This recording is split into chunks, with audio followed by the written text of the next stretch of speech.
What? What? What? What? What? What? What? What? What? Why can't you? Why can't you? Why can't you? Why can't you? Why can't you? Why can't you? Why can't you? Why can't you? I did this. Why can't you?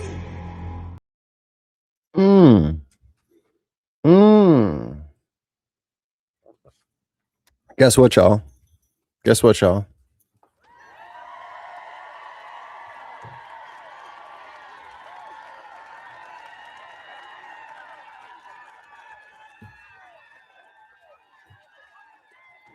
The fuck up. Tim's not here. That means I can share screen like I used to, which means I get the full, unadulterated soundboard, which means it's back. Yeah. Ladies and gentlemen, we got him. There you go. I'm talking about all the classics are here. You don't want zero problems, big fella. Come on, man. I forgot. I done forgot about some of the classics. Say, oh, you think you about that? You think it's a game? This ain't no game. What's up? It's headliners and Tim's busy. But I have iced coffee and I have a second screen today. No longer will I be trapped in the dregs of the past with your single monitoring of situations.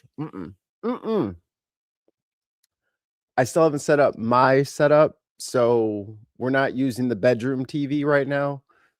So I have a 40-inch monitor.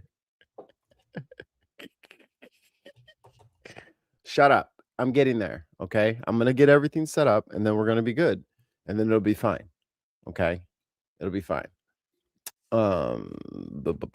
We do not care. I feel like someone cares. Let's say hello to the people. I got some air horns now. Person impersonator. Adams. Diz. Oh, Chrissy asked me to send his apologies. He can't make the law. Scandalous! I can't believe him. Hey. Oh, yeah. I got one for you. Hold on. But them's the breaks. Boris Johnson, you remember? But them's the breaks. Or who could forget? Sorry, and that I have made mistakes. Old cabbage. Kay. Hold on, I got something for Kay. Let me see if I can find it. Hold on. They're calling her Rhino Taylor Green. Little Emma Vigland. Yo, what's up, dude? How's it going? Gina! Hey, what's up, Gina? Oh, hey, guess what? Dark Lord Greg.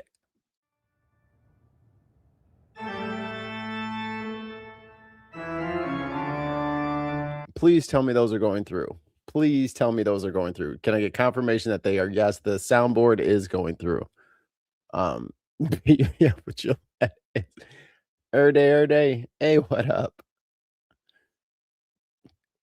Hopefully me and the family get to St. Louis soon, because my R's have been really weak as of late. And once I get back into St. Louis proper, my hers and thurs become very pronounced.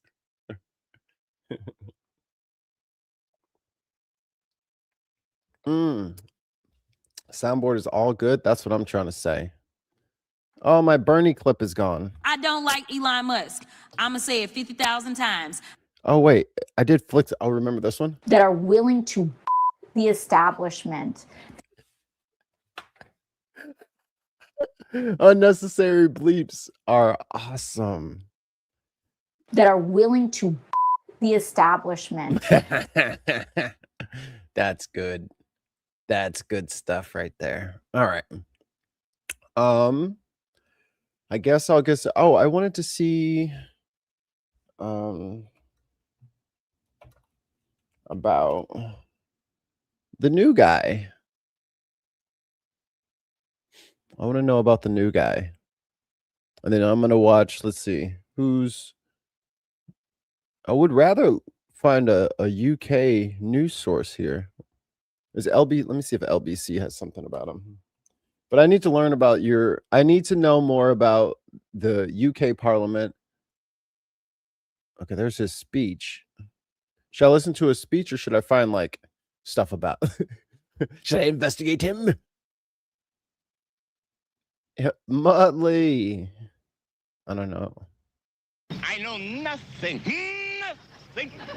I got that old soundboard, but I still have the new ones. You know, I mean, I still got the classics. You know, the you know, Kuga Uga Amem, Albuquerque, New Mexico. You know, the good stuff. Oh, anybody does Instagram. He's a mega fan of Scousness. I'll tell you the truth. I haven't watched that show in a while.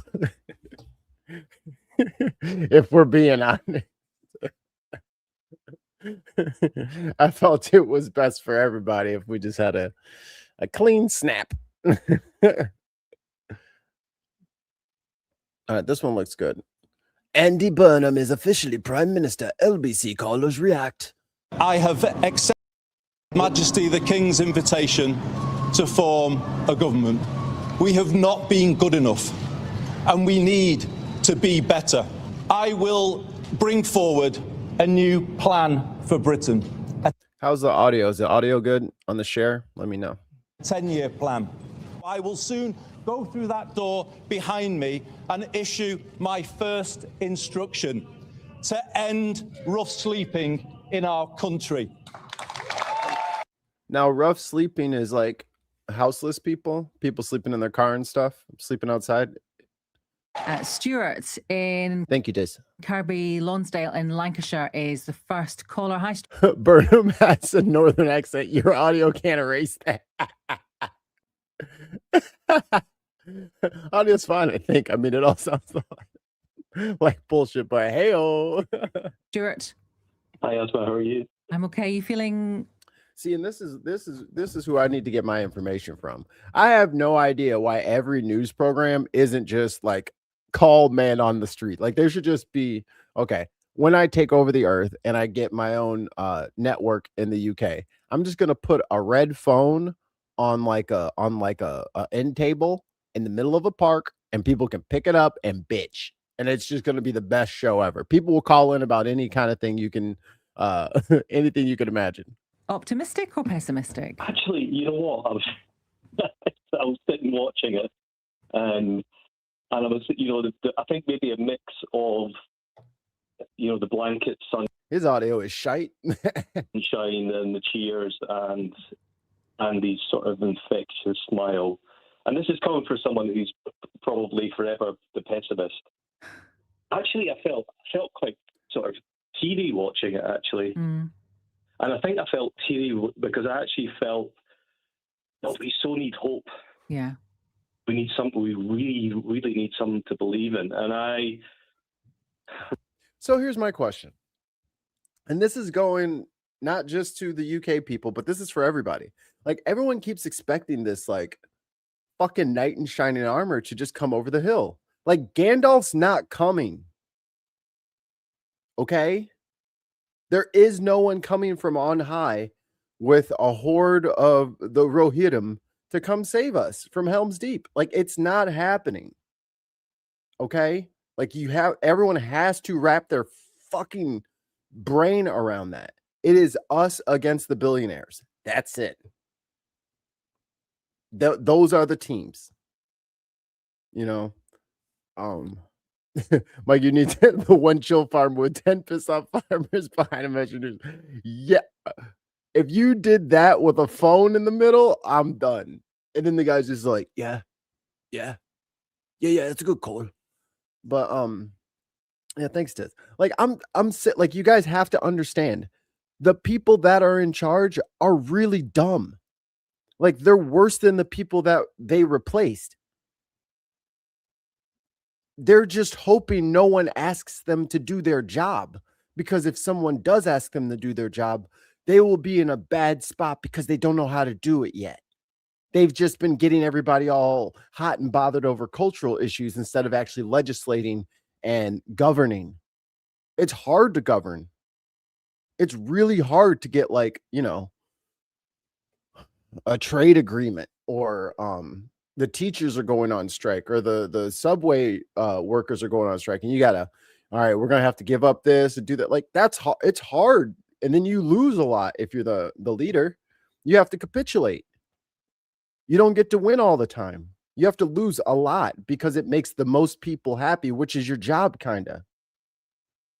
They just want to win all the time. You don't get to win in politics. You get to help people. It's not about winning. Billy, hold on, Billy. I got something for you. Hold on. Because we got the old one. Hold on, Billy. I got this. This one's for Billy. You don't want zero problems, big fella. Regardless of how Andy actually enables it and makes it happen. Paying for services? My God. I kind of felt like somehow, and I haven't really followed Andy all that much, but have been a bit more recently. I felt a real sense of relief. I felt a sense of relief from what? He can only do what the fuck y'all tell him to do. You know what I'm saying? Like, this is the thing that I have never understood. Like, when people come up to the president and they're like, oh, hello, president. Da, da, da.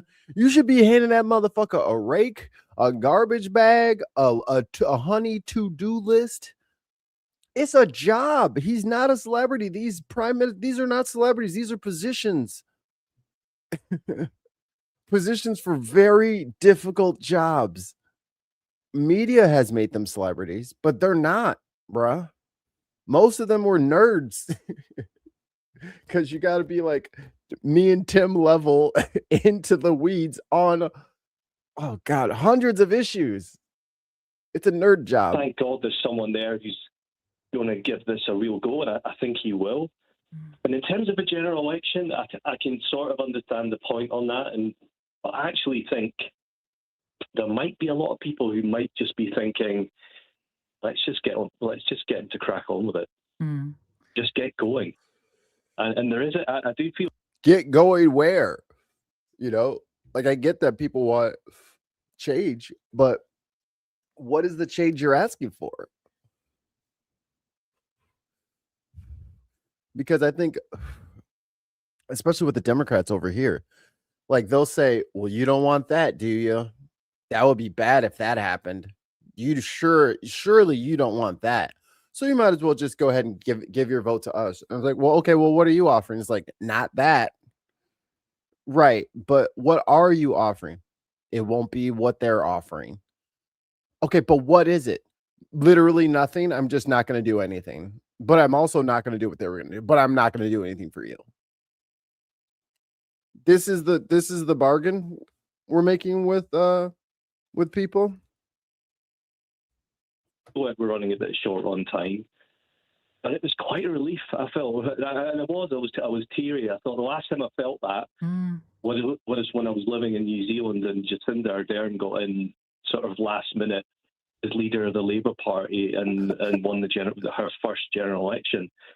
And maybe back in the 90s when New Labour kind of got in, and I would have been in my early 20s, and I'm showing my age, and I felt a sense of hope and optimism there. Whether or not that lasted or not, it's a different question, but I thought, thank God. Interesting. Stuart, just before you go, what do you think Andy Burnham needs to avoid doing? You know, obviously Keir Starmer did some good things. I feel sorry for the... I'm sorry, this caller's kind of middle of the road. Let's find a new caller here. Caller Anthony. Anthony, thanks for calling in. Let's go to the phones to Anthony, who's an... Anthony. You guys are so cute. It's Anthony. There's a fucking H right there. Egham in Surrey. Hi, Anthony. What was your reaction as you watched or listened to Andy Burnham standing outside Downing Street? Well, hi there, Asma. Nice to speak to you. As you said, it was a little underwhelming because if one can remember as far back as Blair coming in, it was like the second coming, you know. It was almost apocalyptic, a change, you know. But them's the breaks. With Andy Burnham, it's a feeling of, you know, just another one. My first impressions are at least it's sunny, because I know when... We're not just the agent, Anthony. Okay, so here we got roughly 20 people, and most of you are in the UK. So I want you to write like number 1, a thing, enter. Number 2, a thing, enter. Number 3, give me your top 3 issues. What are the top 3 issues that you want your prime minister to address?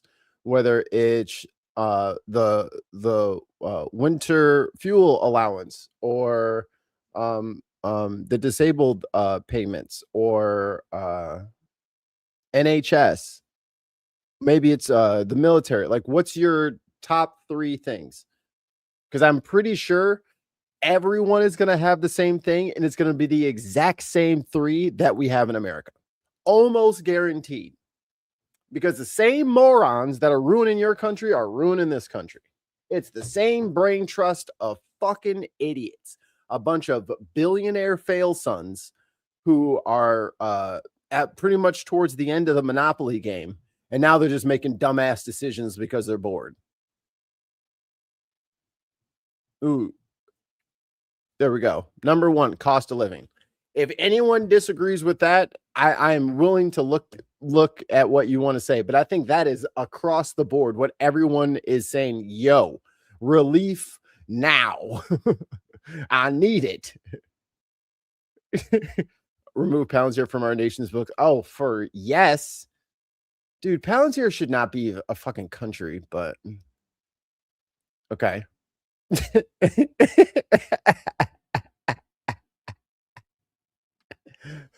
The Dock Lord Greg.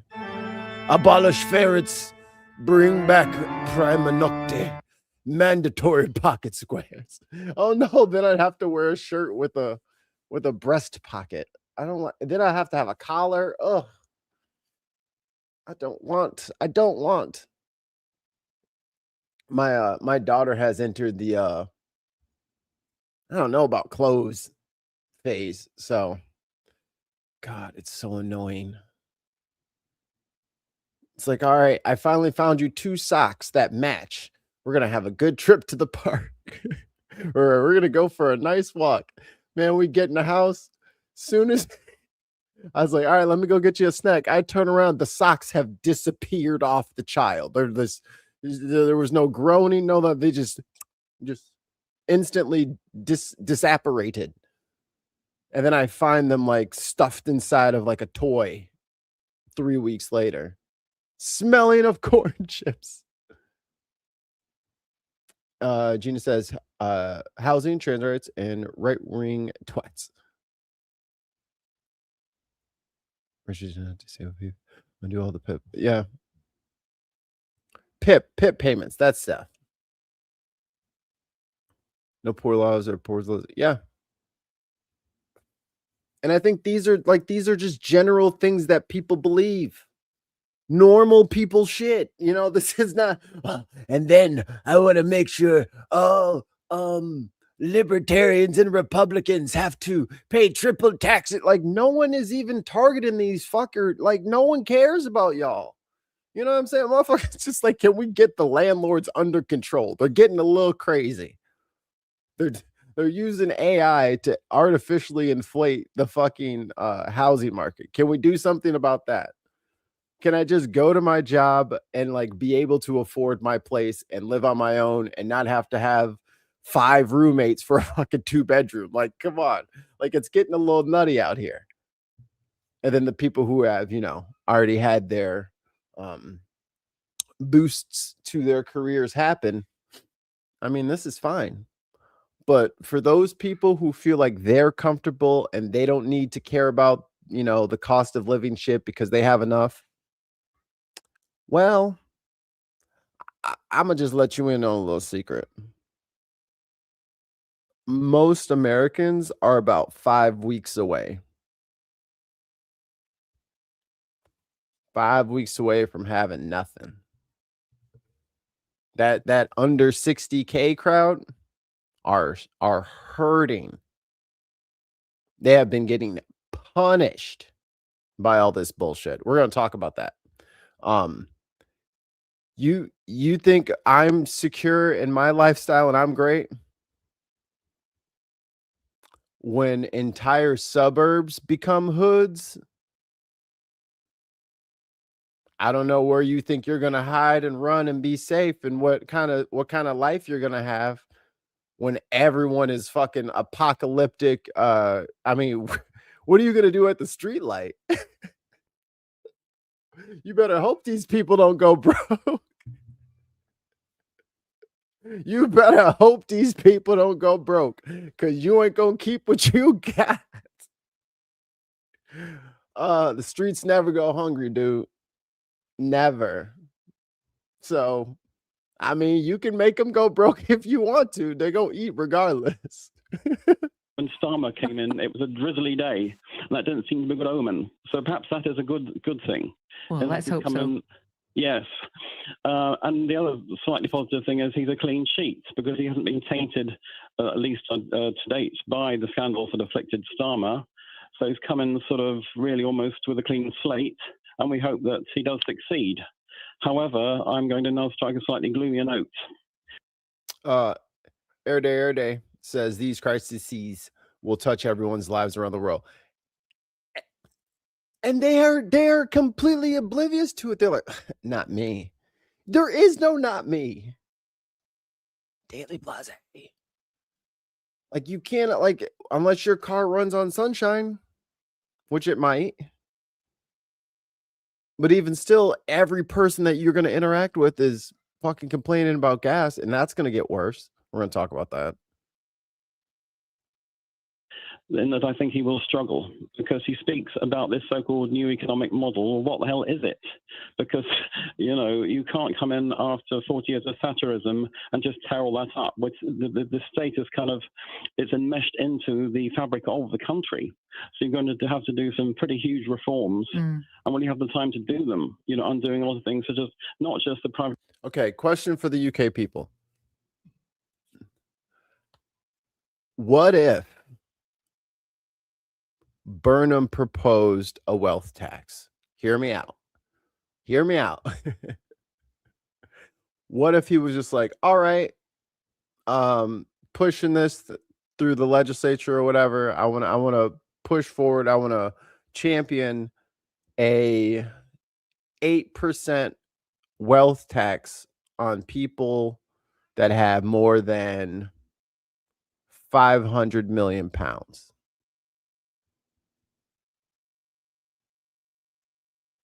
How likely is he to get some support for that? Because the thing is, if you try to go after the taxes on these billionaires, you can't tax their income, because it's not exactly how they get their money. It's made through very surreptitious means. So we could tax them to bejesus, but it doesn't actually touch their assets. You know what I mean? Because they don't necessarily have income. But a wealth tax is very different. A wealth tax is on all your assets. Add all that shit up. 8% of that as tribute. Land tax, you can't move land. Not yet, Gina. Not yet. There's talker who's thinking of a form of wealth tax, the form of a land tax. If he does it, there'll be huge pushback from the wealthy. I mean, let him. This is the problem. You're fucking outnumbered, rich people. And that's the if more people had class consciousness, they would understand that this seesaw does not have to get so uneven. You know what I mean? Because I mean, you could take fucking Zeke the plumber and put him up there, and if there is enough of us that say, yeah, Zeke's our guy. What's his qualifications? Shut up. Zeke, tell him what you're gonna say. Wealth tax. Yep, Zeke said wealth tax. We like Zeke. Everybody vote with Zeke. You know, like it is literally that simple. It is only capital that prevents people from doing that. Right? As long as they can like get you some wedge issues in there to kind of muddy the waters. Because if you just put out a straight referendum in all Western nations, have the wealthy taken more than their fair share? And if so, second question, are you for a wealth tax on these individuals? I mean, you got like, what are we talking about here? 80-20? There ain't enough of them. They can't stop people from legislating their wealth away unless they bribe the legislators. Okay, what if we just don't vote for those people and we oppose them? We're done. So the DSA is trying to do that shit, and it is unbelievable the pushback for trying to fucking fix it. Can we fix it? Yes, we can. Si se puede. Organizations of utilities, but the way that so much of what even government does is run by private firms like Capita and so on. But Anthony, do you think it's incumbent upon us, people like you, people like me, everyone, to actually give Andy Burnham the time to turn everything on his head if that's what he thinks it's going to take? Yes, definitely. But we've seen so often that the wheels start coming off quite early on, as it did with Starmer, and he seems to swerve so many of these crises. And I hope this doesn't happen to, even with Tony Blair, with the Eccles. Yes, call it the Trump tax.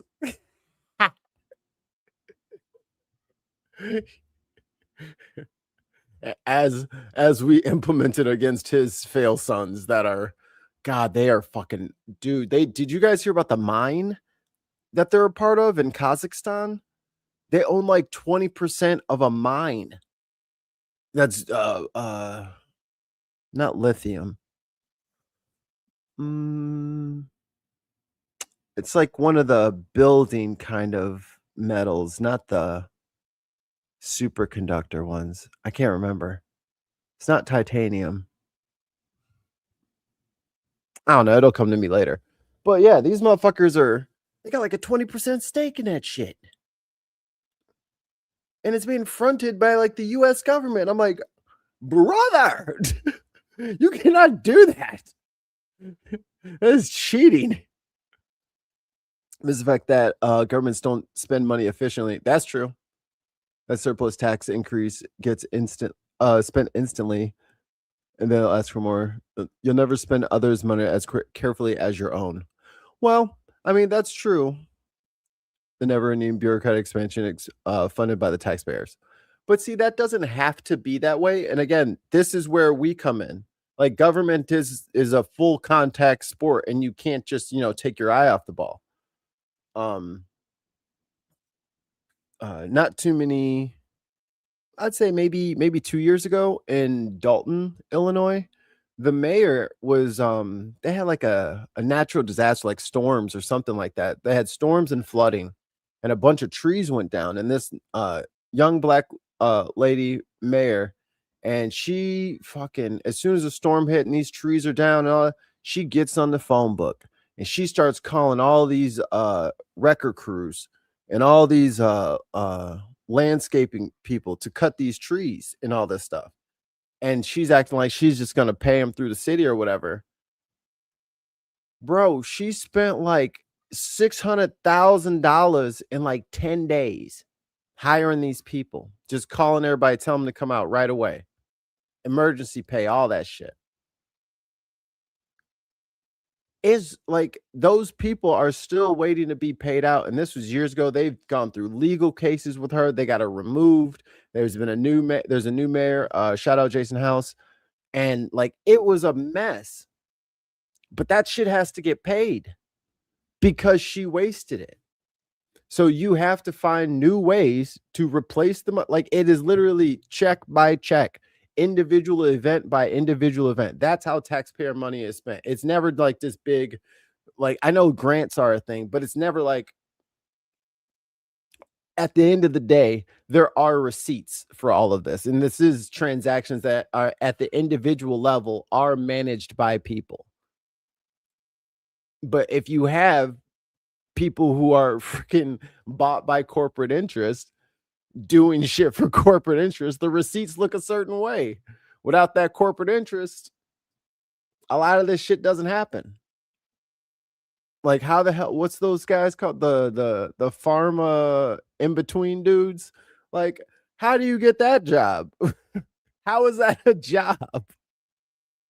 Scandal early on, it seemed he was untouchable at the start. So I hope this doesn't happen and that he can give him a chance at least, and for this to go to the electorate to endorse his program or not. But so often we've seen, I mean, his wife bears a slight resemblance to Liz Truss. What? So, come on. Number one, no, there's not. And that I have made mistakes.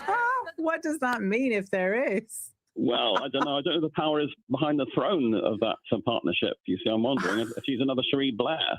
We've got the Liverpool collection. But on a more serious note, Asma, yes, I think he will struggle, especially, as someone mentioned before, the big orange blob, because he's yet to encounter him. And we've seen him familiar pattern there, haven't we? The initial sort of buddy. Oh, good question. How will he deal with the big orange blob? People on the street, y'all let me know. But the blob's kind of in a weakened state, honestly. Blob's not looking too hard. The blob's called the Islamic Republic of Japan. The blob is struggling. So, but I don't know Burnham enough to know how he's going to deal with. Well, I don't even know what he would need to talk to him about. I think he kind of, to be honest, I don't think the Eye of Sauron is on y'all's island right now. He is up to his neck in it right now with all the other shit he's been up to. Buddy act. Yeah, well, Donald Trump's very happy with him so far, isn't he? He's posted on Truth Social that Andy Burnham's going to open up the North Sea and people are dancing in the streets of Aberdeen. Perhaps he thinks he's Scottish. Perhaps he thinks, again, Andy, that he's Scottish. Maybe. You can play on that for a while. Okay, Anthony, thank you. Oh, my God. Trump loves him because he doesn't even know. All right. See, you're fine. That, like I said, the Eye of Sauron is not over there. It looks internally. Oh, he invited Trump to Manchester. Yo. This little kid. Okay, let me switch. Switch thingies. Switch thingies. That's funny. Yo, I'm using this TV for this monitor. It is like, I feel like I have to like move my freaking entire arm to like, it's like enormous. All right. First.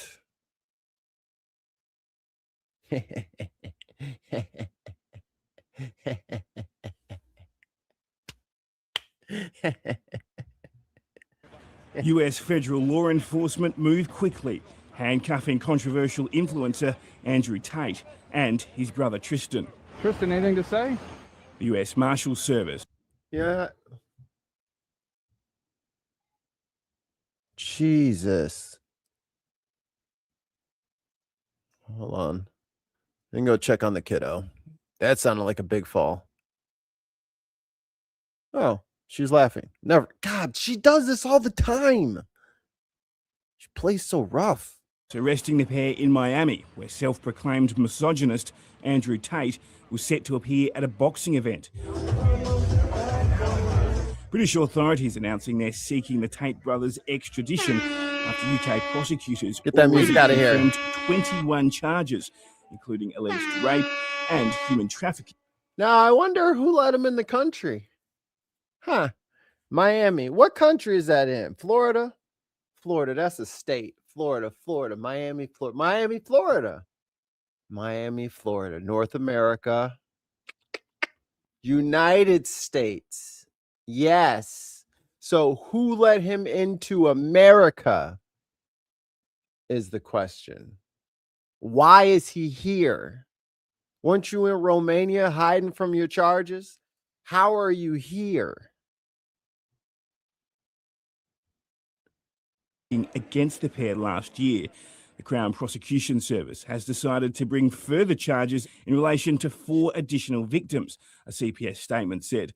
The CPS will be seeking their extradition in relation to the original 21 charges, as well as further charges. Why are they allowed to just walk around?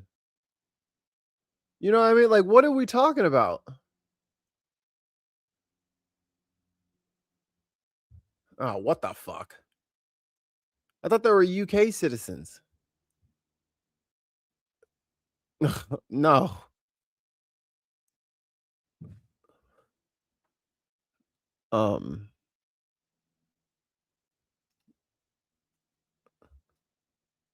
That's what I heard. I heard that he's like, "Come on, Dad, let him in here, Dad. Come on, Dad. These are my friends, Dad." And then you let the little fucking nasty asses in the country.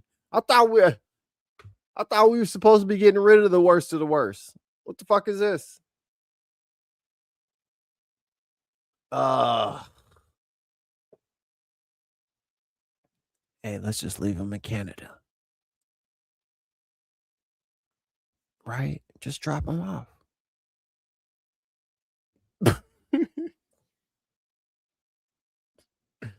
Don't tell Ali.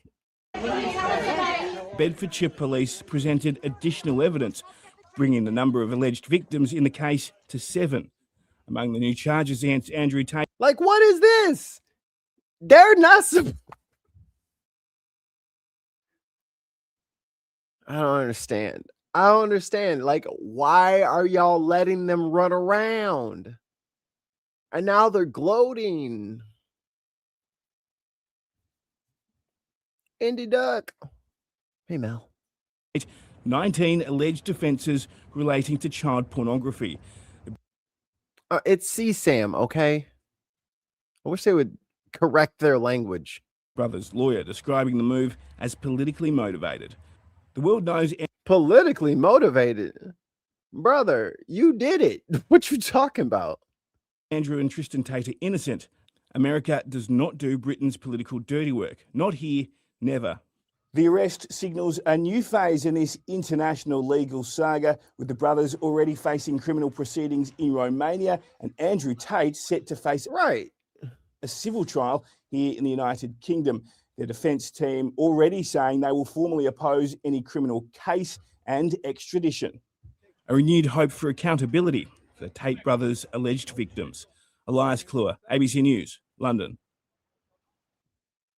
Like, again, they keep talking about, oh, no cash bail. You have criminals running around the street. No, we're talking about people who can't afford to get out because they stole from Walmart. You know what I'm saying? Like, let the guy go back to work. That's what we're talking about.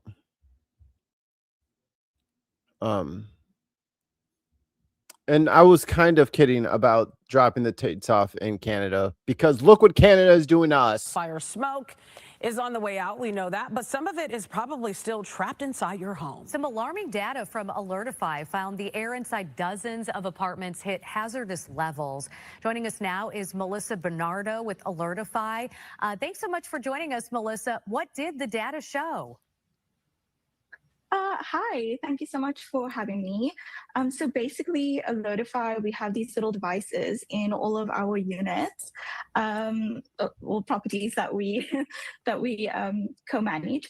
And basically, across 31 properties in Chicago, we found and analyzed that data from outdoor noise air quality monitoring systems were peaking at certain levels, and what we found in our apartments is that the air quality was just as bad as what it was outside. Damn it, they told us to stay in the house with the air conditioning so it could go through the filter. The filter did nothing. Baby girl is sniffly. The wife is compromised. I used to smoke, so my lungs are scarred enough to take this kind of abuse, and my allergies are horrible. So I'm stomaching it, but it is fucking up a lot of people. Oh yeah. How does tariffs help put out? Yeah, Trump wants to fucking put tariffs on Canada for the smoke. Someone sit grandpa down. And so we found that as the air quality outside apartments climbed, along with it was the indoor air quality climbing. We have 2 filters in our house. So, but that's because we have cats. Yeah, we found that even inside, where windows were closed and doors were closed. Yeah, look at that stinking chart, dude. So way down here is good. And then like on moderate days, like I think we got to like the I think it was like between the moderate and the USG the last time there was the forest fire. And it was making us cough a little bit. And we're like, wow, this is so crazy. Dude, look at it now. Like it got up to like 375 by my house. Like this is crazy. It was still pretty high, according to our data. I want to ask you why, because I know we have some of our coworkers here at Fox 32 Chicago. They live in high rises, and they were telling us that, you know, they kept the windows closed. You know, obviously the AC was on inside, and they still could smell the smoke and almost like see it inside. Do you have any indication as to why? So smoke particles are measured through our device on a PM 2.5 scale, and that basically means that it's really fine particles. So sometimes people believe that HVAC systems in their properties will filter those systems out, but unless you have a specific filter, like you know, a specific filter within your HVAC system, it can't actually clear the air. So that is why the smoke can come through your windows in very tiny cracks. So I'm sure you know, like if your window is closed, air can still circulate around the apartment. So Sure. yeah, that's basically why. Did Alertify find that once, Melissa, the wildfire smoke cleared, the air quality improved at all? And how immediately? Yeah, so basically what we found, which was really interesting, was that on Thursday. So if you haven't cracked your windows open, let the smoke out. The smoke has entered the chat. Let the smoke out of the house now. Say the air quality had a bit of a peak, and then over the weekend it had subsided a little bit until I believe it was Saturday, where there was a little bit more smoke coming in towards the end of Saturday, until Monday. The air started clearing up a little bit, but there was still a lot of smoke particles in the air. So even if visibly you couldn't see the air in, like, you know, dirty air in the apartment, you were still That's kind of how it's been looking the last couple days. breathing in those toxins. Wow, that's interesting. Those numbers are alarming. Yes. When you say about the 31 apartments, I want to go back to this. Wait, 30 times the baseline? Bro, we need some Brita filters out there on the clouds at right now. Are these varying buildings? Are they of different ages? Are they, you know, are we talking about, you know, a 3-flat building? Are we talking about high rises? Can you speak to that at all? Yeah, so it's basically, we tracked 4 different apartments around Chicago. So those 31 units are broken up between them. And it is apartment buildings, so it is quite big building. Tim named that smoke not wanted, not you don't want this smoke. See, this is why we fight. This is why we fight. Things. Yeah, that's basically what I can say about them. Yeah, so there is a variety that you. What is the takeaway from this report? What is the actionable action? What can we do now that we have this information, Melissa? So I think what we can take away from this is that Detonate all of our homes. We must build from the foundation again. You know, smoking events like this is not just visual. Sometimes air quality can be bad and you won't know it. So you might think the smoke is clearing. I think the best thing to do is possibly have something where you can track your indoor air quality. Possibly get an air purifier is also like a really great step. Making sure that your apartment building has the correct filters in your HVAC systems, so that, you know, if an event like this was to happen again, you would be more prepared and you would also know more of what's happening. No, very good point there, and very interesting numbers too. Melissa, thank you. Just hold your breath until next week sometime. Poor Kirby would just be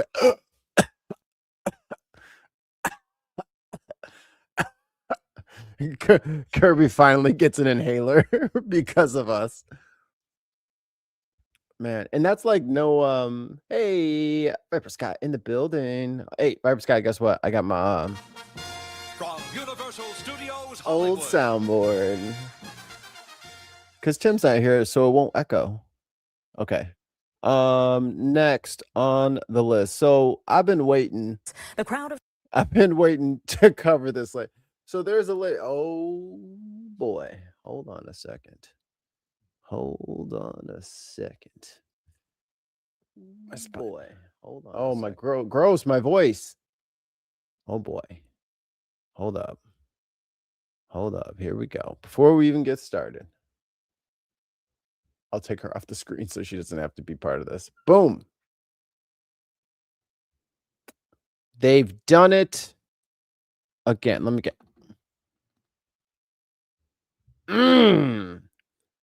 Pup Galaxy full of stars. Welcome. Tech support. Young C. Mary for Senate. Hi, Mary. Pound things stuff more. Z Stroke 2. Alf Soderberg. Michael Bell. Ghost Pouch. Oh, wait, I got another one. Hold on. Wait, hold on. Where is it? Where's it? Oh. The Witchy Goth. Sid Life. How am I looking? Tamara Chance. Oh, one angry pagan. Hi, I'm Eve. Lil of all trades. Irish Swede. Where's my hover car?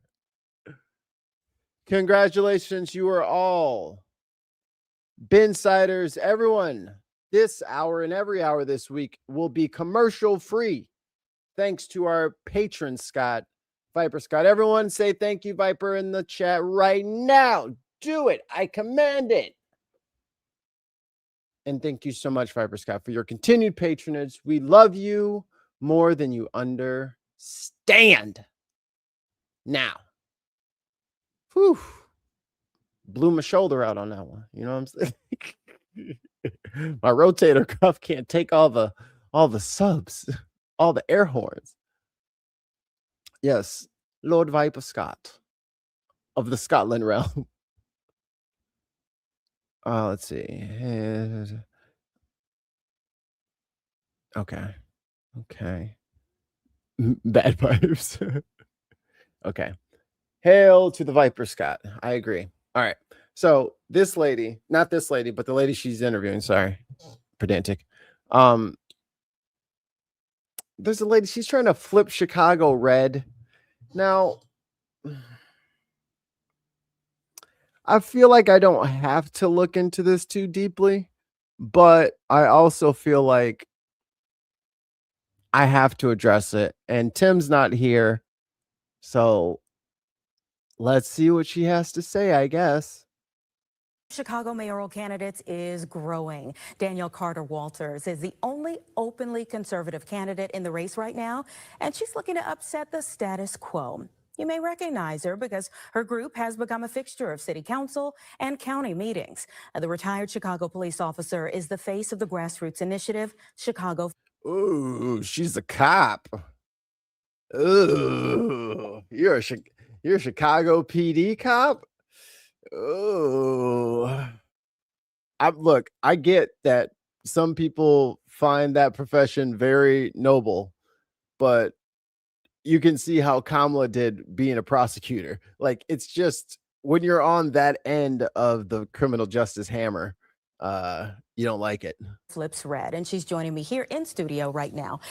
Absolutely, Gina. Thank you so much for being here. Hello, Anita. Thanks for having me. You know, there's so much to talk about. Let's start with your background. Walk us through your career and the exact moment that you decided that you were going to throw your hat in the ring to serve in a different way.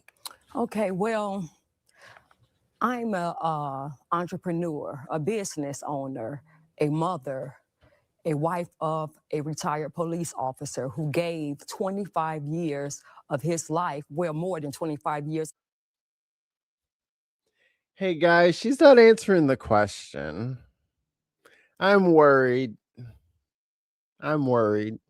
To his life to protect the citizens of Chicago. And I decided to throw my hat in the ring when I refused to allow my hometown, my beautiful city, Chicago, to be destroyed. And when you... Oh, here we go. Chicago sucks. Everything was better before. Everything sucks. Chicago's the worst. I hate Chicago. I loved it 4 years ago. It was so much better. Oh, it sucks now.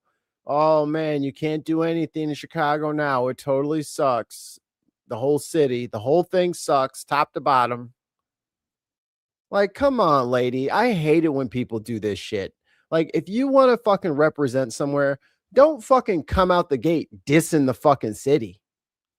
You know what I'm saying? Like, fuck you. Motherfuckers are doing their best. And you're over here talking shit. Don't talk shit on the city. Damn. Look at what's happening to the citizens. Because other motherfuckers are watching this, essentially. Let me finish the point. Because people who are not in the city see that and they don't know that you're full of shit. You know? My beautiful city, Chicago, to be destroyed. And when you look at what's happening to the citizens, I refuse to allow another family to lose a loved one and they're being told crime is down. That's the only explanation they give them. What is she talking about? What is she talking about? I refuse to watch businesses just pack up and leave. Property, homeowners just lose their property through these unjust, criminal, inflated property taxes. So everything I'm running on, I've been fighting for or against for years. I didn't just complain. Wait. Property, homeowners just lose their property through these unjust, criminal, inflated property taxes. You mean legal? Okay. So everything.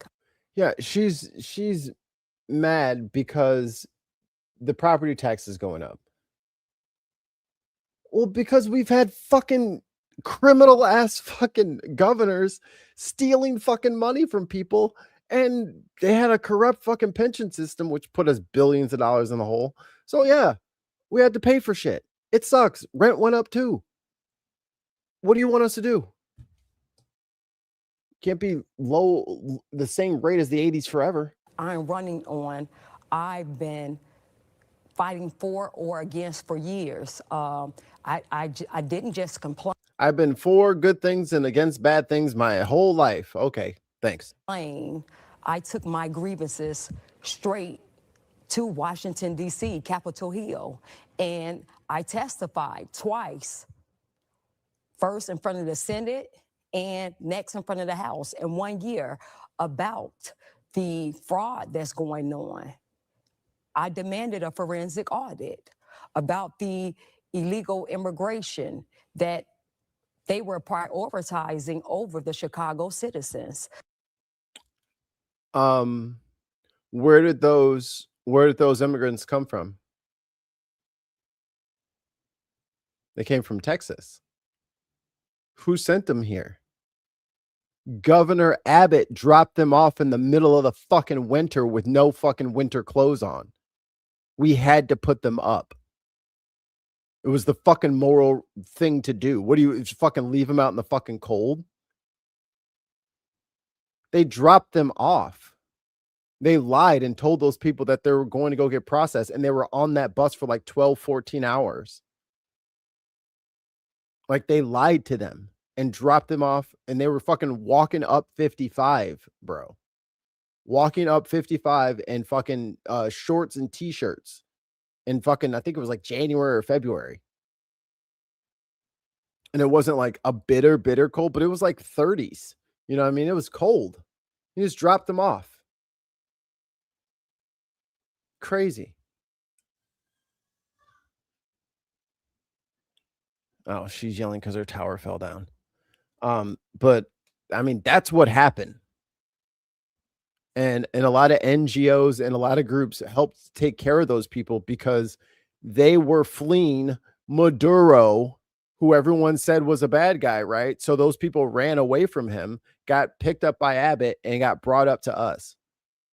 And they got taken care of. And everyone's like, oh, well, what about us? And it was like, it's a fucking emergency.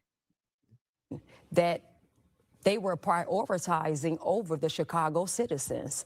Sid, about for real, the dude. public safety Like, it's crisis. crazy. So everything that And they were fucking laughing in Texas. They were fucking cracking up. It's all, I'm telling you, he had a whole campaign about him and his buses. They were fucking bragging about that shit. They thought it was so funny. Think you're a sanctuary city. Here you go. They thought that shit was so funny. We had to put in an ordinance in Chicago where charter buses are not allowed to fucking enter the city without permission. Or they're going to tow the bus. They were going to fucking, if they dropped off a single fucking passenger, they were going to pull that fucking bus over and tow it and keep it. I'm running on. They stopped showing up. I've been actively fighting for. I took it to straight to City Hall, where I experienced and saw the fraud, the waste, and abuse. That's why I watched those meetings. She was just screaming at the top of her lungs. I said, no, I have to run, and I have to bring transparency back and accountability back to City Hall. When you say She fraud, doesn't know what waste, and she's abuse, doing. what are some specific things that you have seen? Details. Of course, she'll have details. Well, first, when Brandon Johnson paid $30,000 for his makeup and his hair, that's, to me, abuse.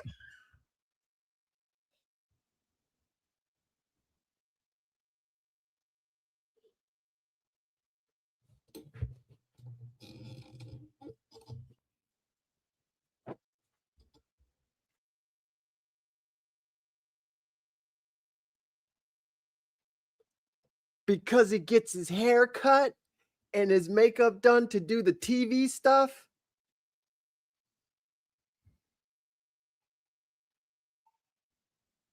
What are we talking about, man? Come on, what are we talking about?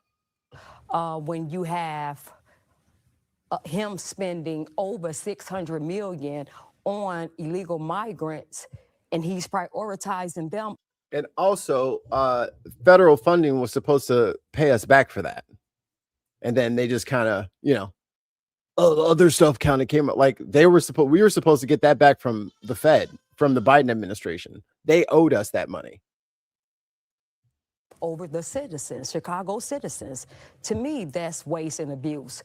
When we're in the deficit and almost your entire administration receive raises, We have Michael McMurray. He's the commissioner of aviation. He received a $58,000 raise with this 2026 budget. Mary Richardson Laurie, who was his. Okay, when's the last time he got a raise? Is that a lot? Like, he could have been making $2,000 before. Like, we don't know. Like, that's not a. What is the increase? Like, what is the number before and after? What'd she say? What's his name? Let me go back. I'll fact check her since she doesn't know how to fucking. Actually, let's see. Give me a new tab. Give me a new tab. Commissioner of aviation. He received a $58,000 raise. Wait, what's his name? We're in the deficit, and almost your entire administration received raises. We have Michael McMurray. He's the commissioner of aviation. He received a $58,000 raise with this 2026 budget. Mary Richardson Laurie, who was his corporate counsel, she received a $21,000 raise. When you see Angela Tarver, she's over the commissioner of environmental, she received. Yeah, he makes $5.9 million.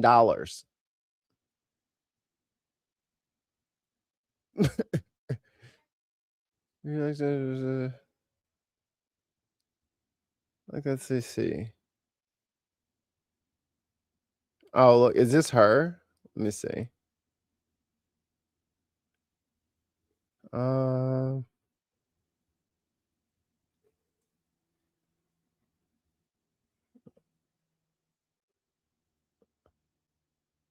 Let's see.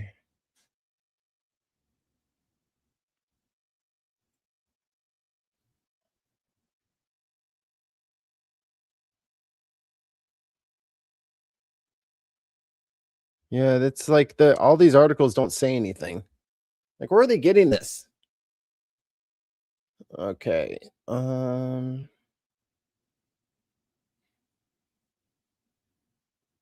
Cookies. Okay.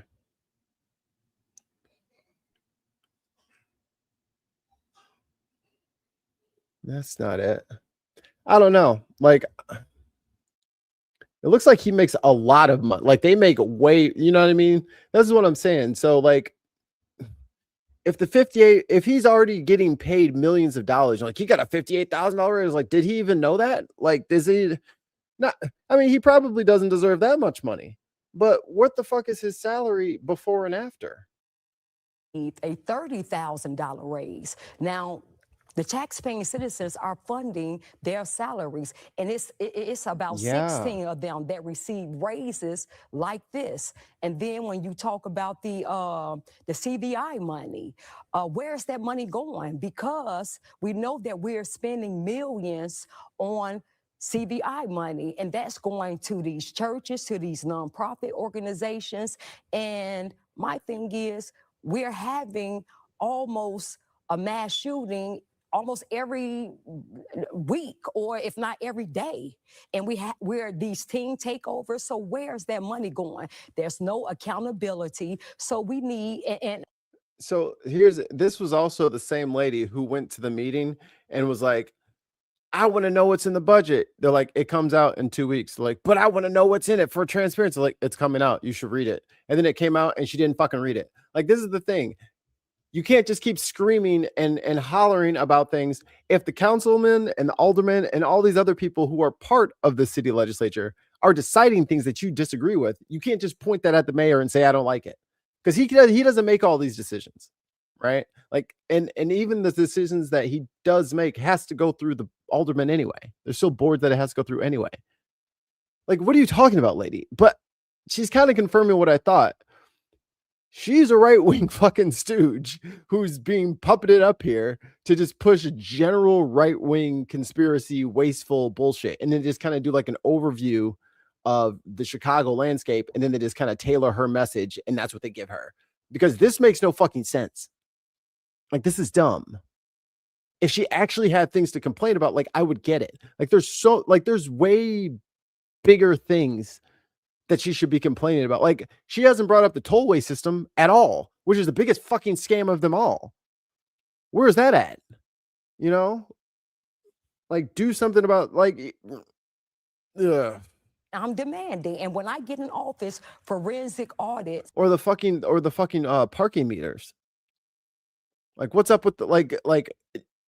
There's so many other like way more powerful monetary things that are going on that could be fixed that aren't even being addressed on each department, because tax-paying citizens should know where their money is going, and and let them decide if that's where they want their money to go. Transparency is surely a very important issue. Would you say that is your top issue? You've mentioned several things here. Is that your top issue? Is it the public safety issues? If you're just giving one that's like your top issue, what would it be? Well, the top issue is public safety, because if we're dead, it doesn't matter. Nothing else matters. So public safety is one of my number one priorities. Forensic audits, because she's a cop and her husband's a cop. Yeah. I wonder what their plan is going to be for teen takeovers. It's probably going to be like basketball tournaments, right? Maybe like maybe a beat making competition, get some local artists out there, skate parks, get black kids into skating. You're going to build a pool? Because I understand that if we cut the wasteful spending, these budgets are these deficits that we are experiencing, if the money is allocated towards the operational costs and not going to these programs or these non-profits and their friends, then or these political insiders, it's all a good old boys club. If the money is spent but the city gives money to these programs.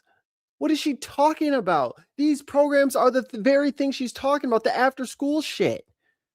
The people getting grants so that they can build a studio for kids or build a hoop or fix a park. Like, that is what she's saying, cut so that we don't have to spend. Like, what is she talking about?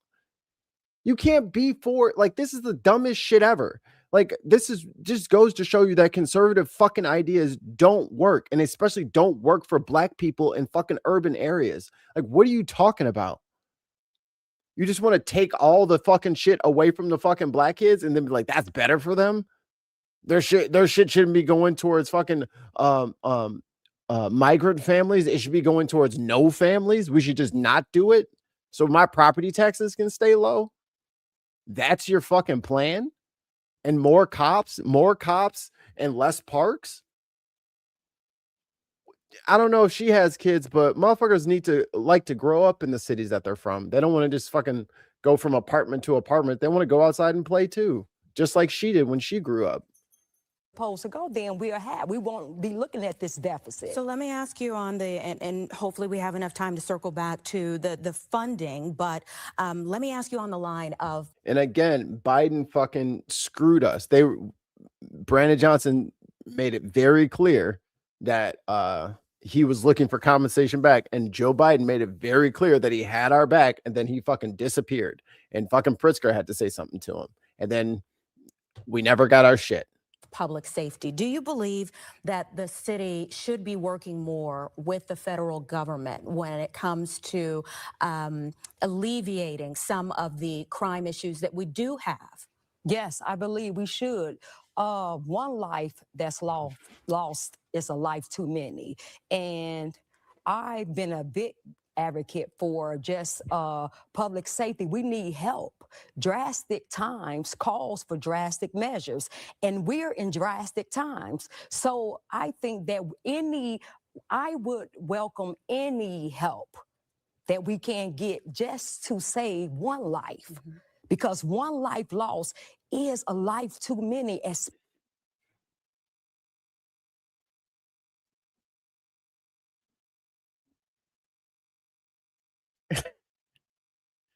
She wants federal troops. That's what she wants. It is fascinating. Your your cry and your plea for the crown is so that you can bully and enslave your own. Interesting.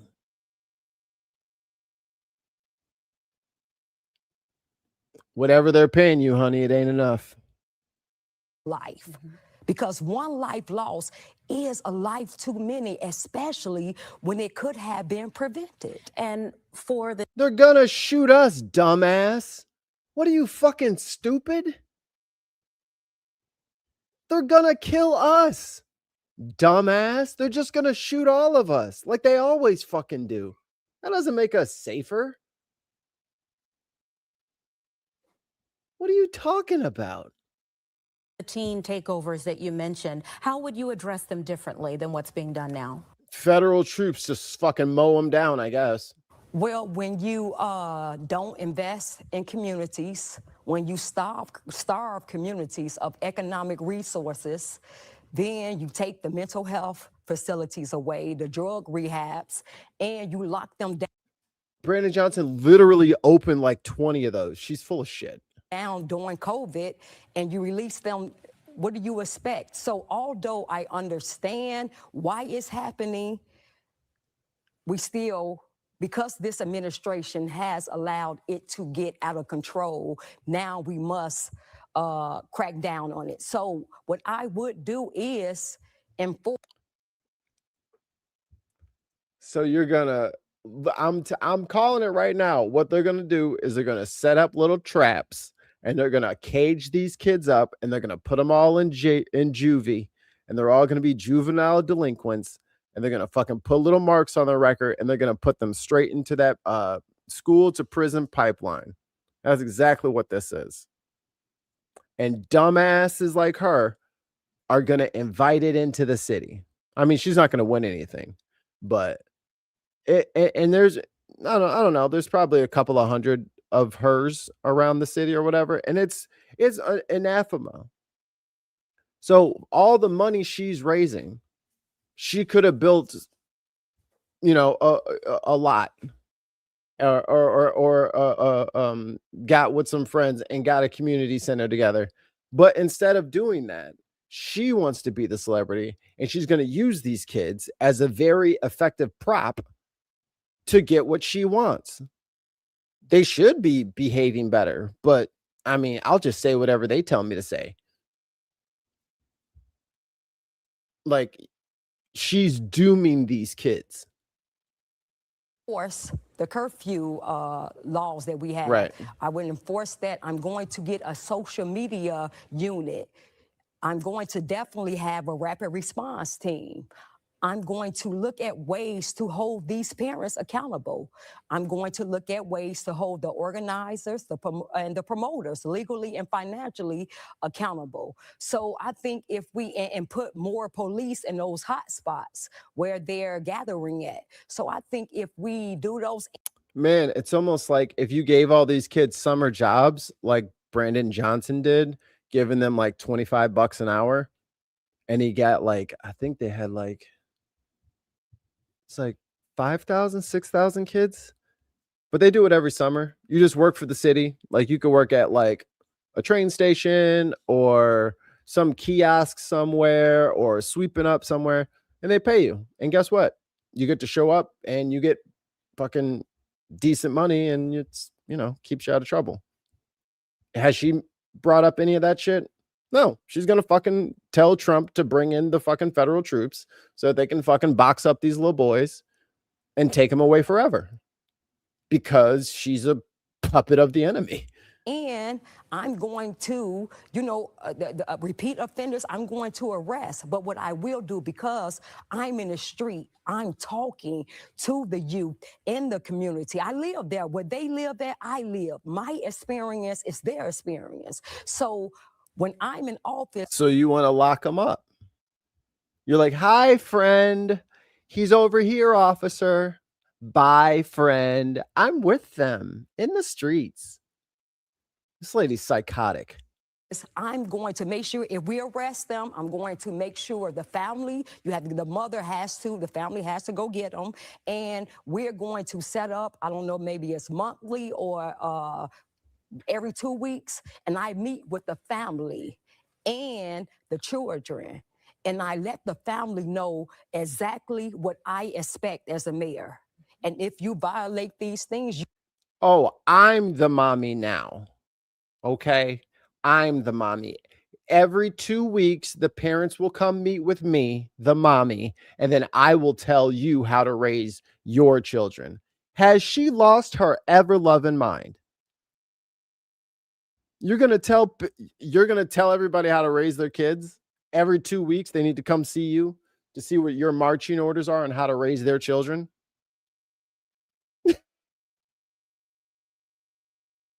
And they're like, yeah, they won't vote for me because I'm a conservative. Boo-boo, who the hell do you think you are? And where are your children? Okay. Where are your children? You go take care of them. get them. And we're going to set up, I don't know, maybe it's monthly or every 2 weeks. And I meet with the family and the children.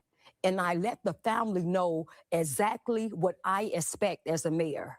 And if you violate these things, you're going to go to prison. But if you need the help, we're going to help the family and the kids. So I'm just going to be hands-on talking to the community, because once the kids know that you care about them. Yeah, once they know I care about sending their ass to jail. I care about them. That's why we'll send you all into the prison industrial complex. Like, what the fuck is this lady on about? Yo, here you go. There you go. Conservative. What the fuck is conservative about her platform? Oh, it's racist towards blacks. There you go. You know, it's different, and they don't want to disappoint you when you let them know what you expect and you care. There is definitely a difference when children know that they are loved and cared for sure. I want to touch. Here, how about you go sweep this alley for $25 an hour? Prison. You're right. I'm going to lead with love and prison. John, your thoughts. You mentioned illegal immigration, and would you keep the city sanctuary status if you were mayor? Well, I'm going to push to end them, because I just, I'm about doing things in decent and in order, and I'm for law and order, and I just. Hey, dumbass, that's why they passed a law to make it a sanctuary city, so it is lawful and legal.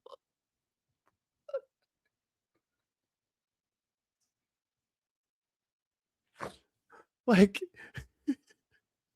it is a law, so it is lawful. You would be breaking the law. Believe that everybody should adhere to the laws, whether it be federal laws, whether it be immigration laws, local laws. So if we as citizens have to follow the law, everybody else should. And so, I wonder what her scandal will be. I wonder what thing opposition research is going to dig up on her. I wonder what it is. I just don't feel like it's right to tell Chicago citizens that's already struggling that we don't have anything for you and you have to wait your turn. And not only do we not have anything for you, we're going to tax you to take care of people who came over here illegally. I just don't think that's right. Thank you so much for being here. We certainly appreciate it. I know we're going to be seeing.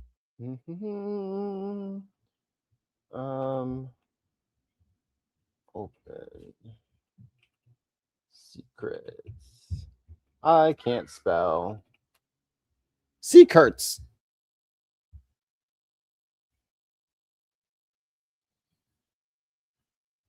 Is this her? Donor lookup. Okay. Search. Okay.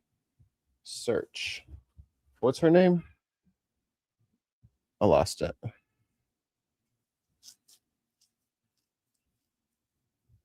Put her name up there. You said that you were going to throw your. There we go. I'm just going to steal that because my typing's not going good today. Oh, God.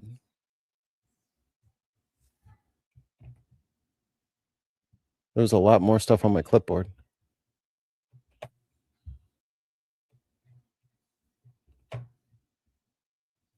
Okay. Donor lookups. Okay.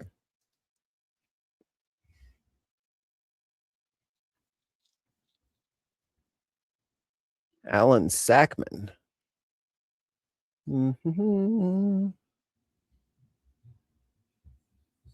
Who's Marsha Blackburn?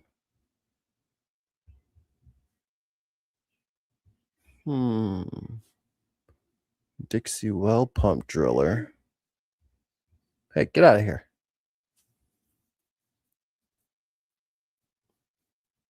I just want to see. Okay, why is this not saying her name? I'm confused. Hey, get off the screen, damn it. You said I get 4 out of 5 searches free. Out of 10,000? Wait a minute. What are we looking at here?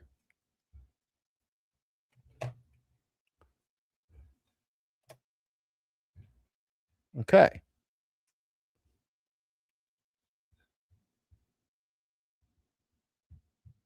What is this? This website is broken.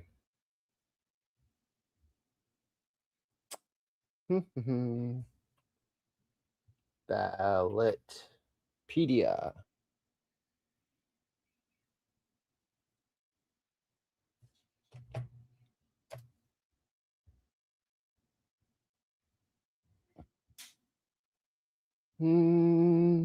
She's not even showing up.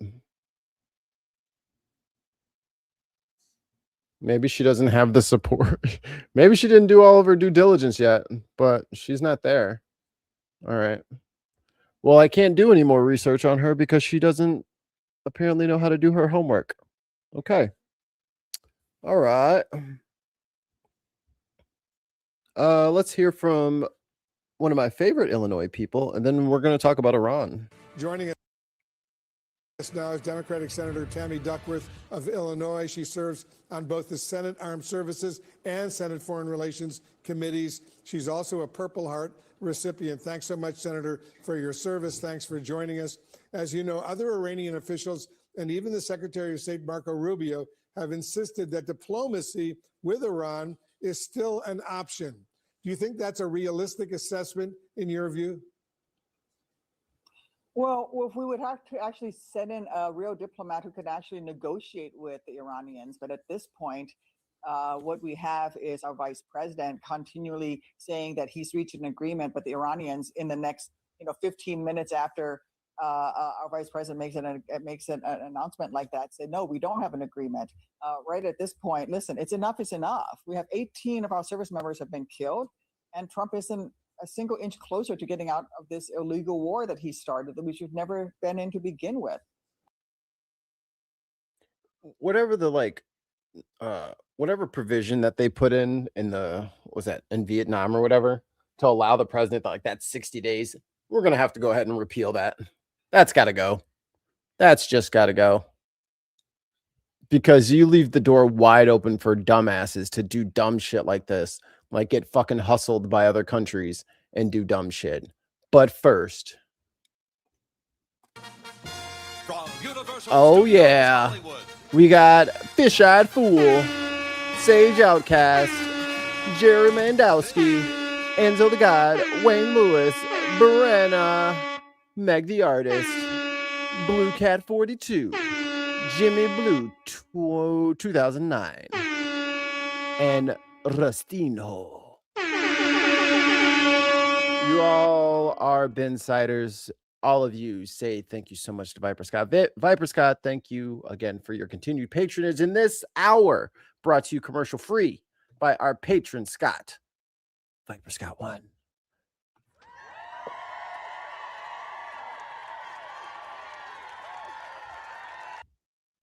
Thank you, Viper. So yeah, I think we should, try to negotiate an end to the war. But at this point, I missed this one. From Universal Studios Hollywood. I just missed that one. That's my. I need to put. Oh shit! I need to put that on the other one. it doesn't seem like we have anybody of any competence negotiating.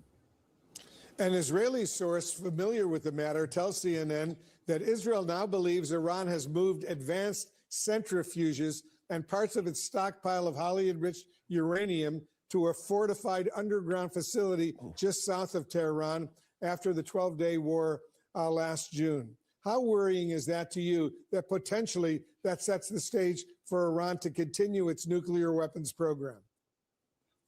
It is incredibly worrisome. Remember that Trump got us quit. Okay, I'm gonna keep it a buck. Hey, absolutely. I'm gonna keep it a buck. I don't think Tehran wants a nuke. I think they want to keep making everybody pump fake at the nuke. But now that this fucking Strait of Hormuz upgrade has been unlocked, you know what I mean? They went down the fucking Hormuz skill tree. They don't need a nuke. What do they need a nuke for? They can use fucking drones and shut down the strait. That shuts the whole planet down. You know what I mean? Like, I don't think, and besides, it's the my enemy is weak and strong at the same time shit. They say that they're radical Islamists. Fine, I'll grant you that. But the fucking supreme leader said, no nukes. It's against our fucking religion. It's a sin. And then they're like, but they were just lying about that. They don't actually believe that part of the religion. It's like, well, which one is it? Do they do it or not? Yeah, I thought it was 2 British pounds from Viper Scott. I thought it was destroyed the nuclear production. I thought it was gone.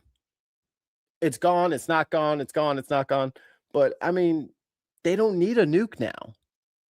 Like, the nuke might have been an ambition before. They have a much simpler, easier tool. It's called fucking geography. You can't beat geography. The JCPOA, which was the way that we were monitoring Iran, which allowed them to go ahead and immediately speed up their refining and their work towards an actual nuclear weapon.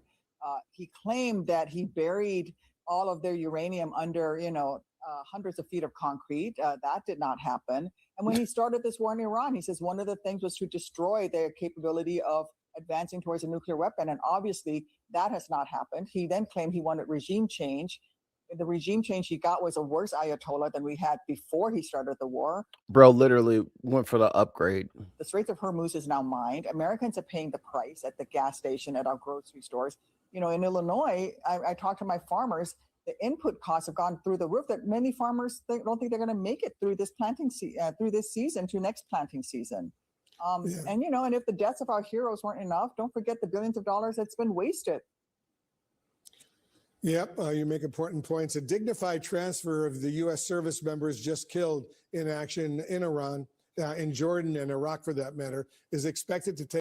And this is only going to get worse. And he's going to start fucking flailing. Promise you, he's going to be flailing. It's going to be everybody's fault. Everybody's going to be coming after him. None of this is his fault. Everybody else should have been taking care of this. Where's Europe? Where's these people? Well, how come they didn't do that?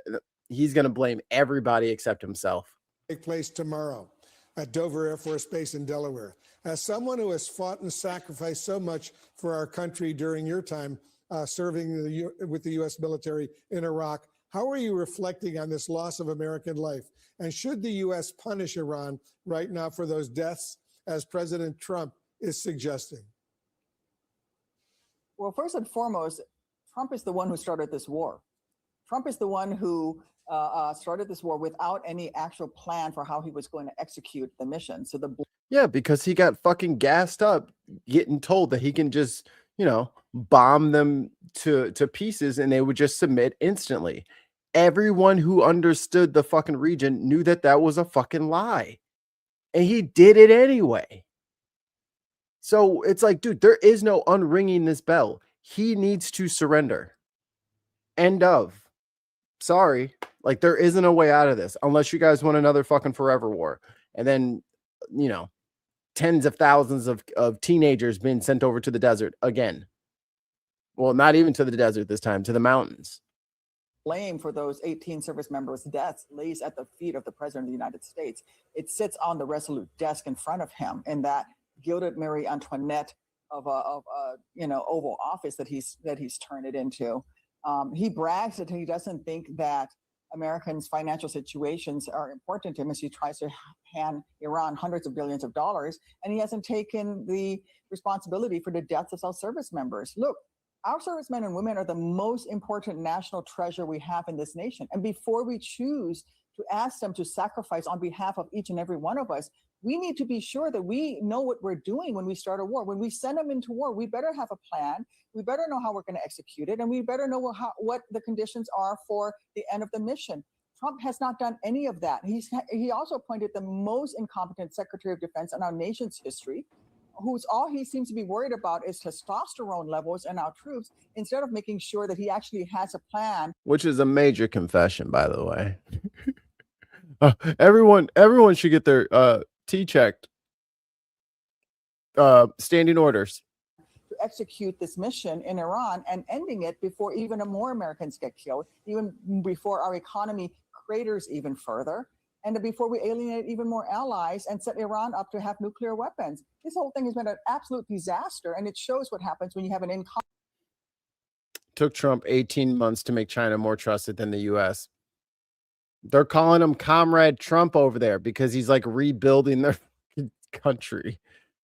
5 British pounds. Heard Saudi Arabia only has 4 to 7 frigates to protect its ship. That's it. Oh, Lord. That is... And the Houthis are about to get activated, I hear. So now that Mandel Strait is about to close. So no one's going into the Red Sea. God, man. He fucking stepped in it. Competent commander-in-chief who's being assisted by an incompetent Secretary of Defense. And speaking of the Secretary of Defense, Pete Hegseth, and the Chairman of the Joint Chiefs of Staff, General Dan Kane, they're both scheduled to testify about this renewed Iran conflict before the Senate Appropriations Committee later this afternoon. I know you don't serve on that committee, but what specific questions do they need to answer? Well, 2 main ones, which is what have you spent so far and what is this costing? Because the last numbers that we received from the Pentagon was $35 billion, and that was well over a month ago. And that was only for the cost of munitions, I believe. They did not include the cost of repairing all of the U.S. basing in the Middle East that has been damaged. Then they came out and said it's actually closer to 39. Oh, and they're finally reporting on that. I mean, some channel, I don't know which one, has been reporting on this since it happened. Bro, they are rocking the shit out of those bases. Like, they are fucking those bases all the way up. The soldiers are gone for the most part. They're in hotels and shit, civilian hotels. But yeah, they're just letting those bases have it. So every time they're like, oh, they're attacking their neighbors, they're attacking the military bases of their on their neighbors' property, in their countries. 9 billion. We estimate that number is way beyond that now. It's, I'm sure, well over $100 billion if you count into the total number, all of the other costs beyond just the use of the munitions. And simply... You see the ticker down there, Brent Crude 91.54? Throwing more money at an out-of-control operation is simply not a strategy. The other thing I want to know is how many service members have actually been wounded as a result of the operation. Oh, yeah, they got caught. Like, the website said, I don't remember the exact numbers, but let's say it said 100. It said 100 people were injured, and then, like, these new strikes came out, and like we knew like 20, 30 people got hurt, and then like the website said 105 people injured. It's like, wait a minute, we know for sure at least 20 should have been added to that, and they're just like not accurate numbers now. So now they're not only telling the American people how damaged these bases are, but they're not accurately reporting how many people are getting hurt.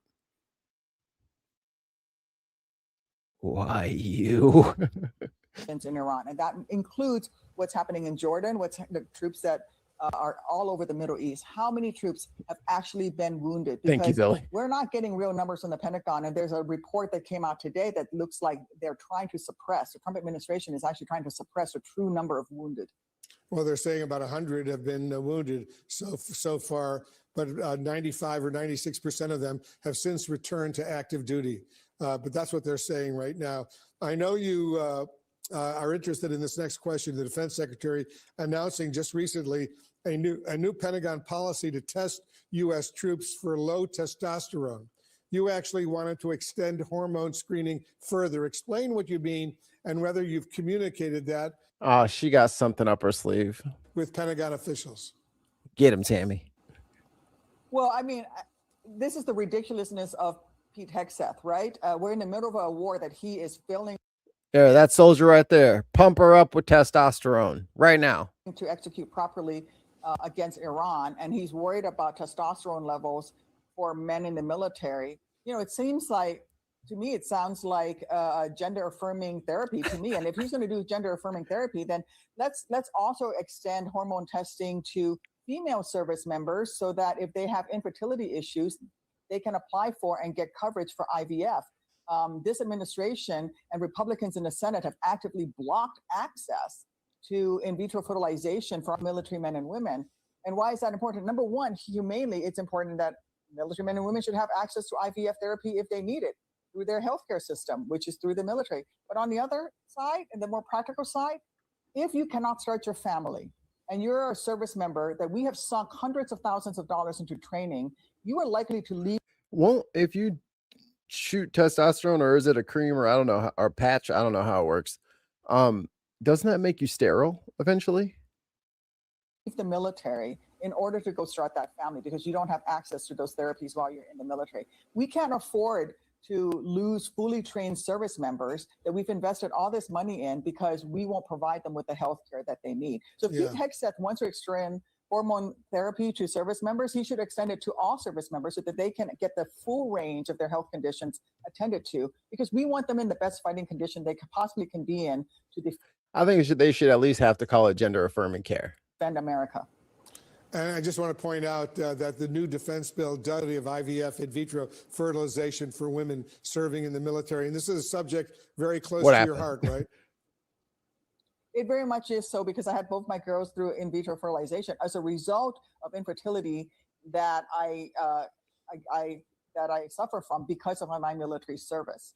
And so we do see that the rates of infertility among both men and women in the military is more than double that of the general population. So we should be helping our military men and women gain access to technologies that will help them to start their families. They deserve to be able to. Okay, so she didn't roast him. She brought it up to like an issue that's kind of near and dear to her. Okay, fair enough. To do that. Yeah, you make important points indeed. Senator Tammy Duckworth, thanks so much for joining us. Fox News alert. Oh God, that's my senator. Now let's hear what the other side has to say, shall we? Ninth straight night following the Iranian ballistic missile and drone attacks that killed at least 2 American service members at an air base in Jordan. The Department of War identifying the fallen soldiers as 19-year-old Private Isabella Gonzalez of Texas and 25-year-old First Lieutenant Tyler James Fian of Hawaii. A third soldier remains missing. A CENTCOM also confirming another U.S. service member was killed in northern Iraq during a controlled detonation of a downed Iranian attack drone. Correspondent Steve Harrigan is in Tel Aviv now with the latest. Steve. Well, there's no let up in the fighting. U.S. forces pounding Iranian positions now for the 9th straight night in a row. CENTCOM saying some of those targets include command and control centers, as well as launching sites for Iranian drones and missiles. And as you mentioned, a ballistic missile attack. And again, where are they getting this testosterone from? Which one of their buddies is selling testosterone patches? You know what I mean? Like which one, or which one of the sons, or is it Tiffany? Maybe one of the Trump kids is selling testosterone patches, and they just got like a $70 billion contract to the Department of Defense. By Iran on Jordan on Friday. Where's after the RFK? death of Where's RFK Jr.? You know, it's funny how she goes to IVF, which most baby obsessed right wingers don't even have a problem with, but no mention of the trans man. Nope. Okay. Friend of the show was went through med school through the army, and then fucking Hegseth got in there and was like, get out. He's like, well, do I have to finish my thing or pay anything back? And they're like, no, just go. So they got their schooling for free. So it's like, it's funny to me that as soon as they put all the trans people, I was like, all right, now give me those hormone shots. Like, I mean, like the same month, not the same month, but in like the same breath that you want to put people out for taking hormones and then mandate it. Yeah. Yeah, Dr. Ben's a friend. 2 U.S. service members, a third service member Yeah. involved in that Whose attack. testosterone Still are they missing. getting? Here's President Trump on that event. We feel very badly, but you know, those great people, those great patriots were out there fighting that Iran cannot have a nuclear weapon. Iran has been very, very badly damaged. They've lost everything almost militarily. In the meantime, Iran Not everything, continues to apparently. target U.S. partners in the region, launching strikes against both Kuwait and Bahrain. In the meantime, Iranian officials continue to project defiance publicly. Here's the foreign minister. You can neither threaten us nor bribe us. Okay. In the negotiations before the 12-day war, they had come to bribe.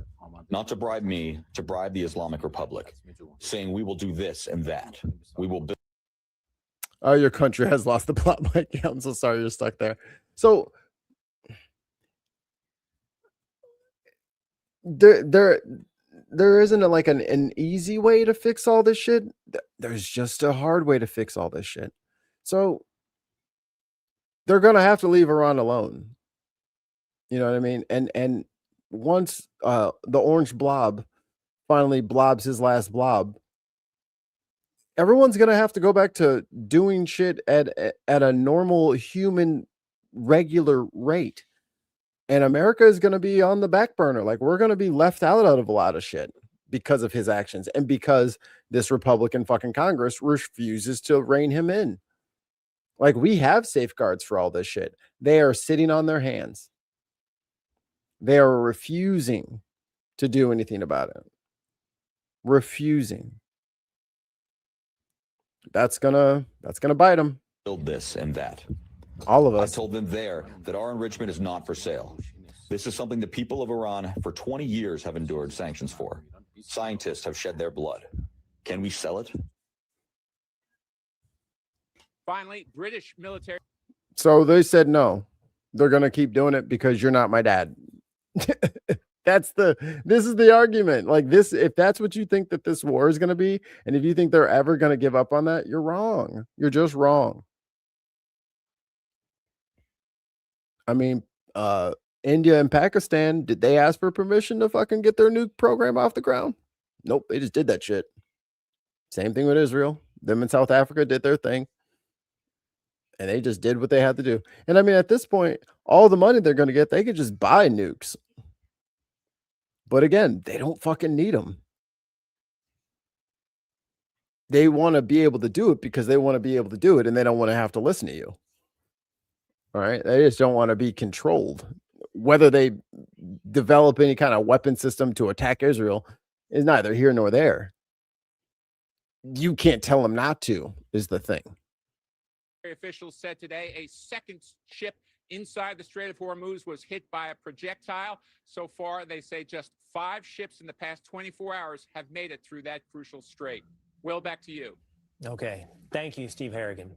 Now, CENTCOM just announcing U.S. forces have begun a new round of strikes against I don't like his tie Iran at President Trump's or face. direction designed to further degrade Iranian military capabilities used to Oh, look what's coming up on the Will Kane show. Ken Paxton. attack commercial shipping in the Strait of Hormuz. This, as the base in Jordan, where at least 2 service members were killed, is hundreds of miles from Iran. Yet Iran still has the ability to strike across the region. So did Tehran preserve more of its missile arsenal than we originally thought? Or did the ceasefire give them time to rebuild? Medal of Honor recipient. Why would one of the leaders of a country go on a media propaganda arm of the U.S.? Public opinion swaying comes to mind. So this is another thing that's kind of unique with all of this is typically like when it was like Iraq and Afghanistan, we didn't have media access to like Saddam and bin Laden and stuff like that. Like bin Laden would like drop a mixtape, you know what I mean, in the middle of the night, and everybody would cover it or whatever. But this is like the mindset of the American has to shift a little bit. This is not Afghanistan. This is not Iraq. This is one of the oldest countries. Like Iran is established. They have leaders. They have a media team. They have negotiators. They have all that shit. But Trump keeps trying to treat them like they're this shithole country. Like they're just third world country that just, you know, lives in dirt and eats sand or some shit. Like he's got some racist, bigoted fucking hang up about them. And he don't understand. They're not playing. Like they don't give a fuck. They're about it. He don't listen. And the fact that they can go out on their own media, they can put out, like they were putting out their own AI videos mocking us right back. Like America is not used to this. Having a media competent adversary that is not just, you know, beheading people on TV for press coverage. Like they're not doing that. They're fucking putting out Lego videos. They're going out and saying, actually, we did say that. Actually, we didn't say that. They're not used to this. We had the Iraqi information minister who lied more than Besant. Thanks. My third wife lives in dirt and eats sand. I'd be careful of Iran. They have an Ayatollah. Okay. Oh, jeez. Oh my god. Oh my god. But they've got this missiles in the back. It's like Tenet. It's the backwards particles or whatever. I don't know, guys. Like you're just gonna have to leave them alone, and now everyone's gonna have to pay a toll. Like that's just what it is. And if there's gonna be a change to that, it'll be after they're allowed to do this for some period of time, because you can't bomb them. It's not gonna work. We don't have enough. And if he keeps fucking depleting our stores like this, I mean, I don't think Russia's in a position to make a move on us. But what are we going to do if Taiwan gets absorbed? But it sounds like Taiwan wants to rejoin anyway. You know, we still have a lot of people who are not friends with us, and he's making more enemies by the day. So what will probably end up being the case is we're just going to be America, an island to itself. Retired Staff Sergeant David Bellavia joins me now. David, a lot of conversation, a bit of surprise at this strike. What is the situation as you understand it in terms of Iran's military capabilities? So Iran started this fight with 5,000 ballistic missiles. Open source information tells us about half of those were the missiles, the ballistic missiles that could go over 1,000 miles. The American forces had traded launchers and stockpiles. But think about this. The enriched Love me some Black Man Spy. uranium, we're learning about Pickaxe Mountain, why that was not a part of Operation Midnight Hammer. It's deep in the earth, and when you want to protect something from bombs, you put it where no one can reach out and touch it. So clearly there are ballistic missiles that are in stockpiles that aren't easily accessible through our penetrator bombs. That being said, and this is 9 straight days of bombardment. It's about to be 10 days of bombardment, and we could put the money on 11, 12, and 15 days of consecutive bombardment.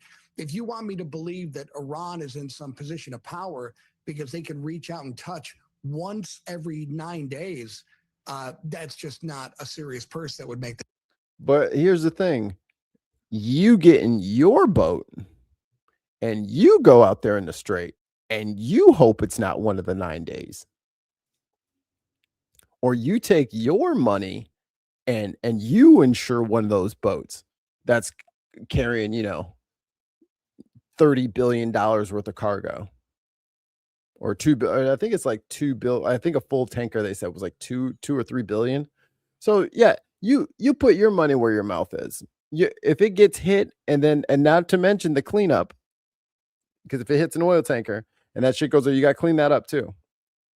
So you're gonna put your money up there? You're gonna insure that boat and just say, one every 9 days. I'm not skippering that fucking vessel. That argument. We're going to lose people. This is combat. This is war. We have planes that go down. We have helicopters that fail. We have brave EOD, explosive ordnance disposal folks that try to detonate Shahed drones. And sometimes things happen. We're all aware of this. It's why we have the best men and women in the world. At the same time, now's not a step. And as soon as Trump said, "Oh, let me think about it over the weekend," before he did Midnight Hammer, they moved that shit immediately. Like, everybody knows that. Everybody knows that. They moved it. It's moved. It's not where you think it is. So you're just blasting the mountainside, spending our fucking money, dude. Time to take a step backwards. You pin your ears back when you take attrition. That's what this military is doing, and that's what you're going to see in the coming days. So from what I hear from you, David, while the president has said that Iran is basically destroyed, basically does not necessarily mean completely destroyed. So they retain some ballistic missile capabilities. Do you have any sense that in the terms... Yeah, and he keeps they keep showing these military targets that they're hitting. That's not what Trump's talking about. Trump's talking about desalination plants. He's talking about power plants. What did I say? The water thing? Yeah. And bridges. Those are all war crimes, big dog. And it's like, you can't promise and then execute war crimes and then claim to have the moral high ground in the conflict. The strait's going to be open or else we'll war crime people. Like, that can't be the stance, yo.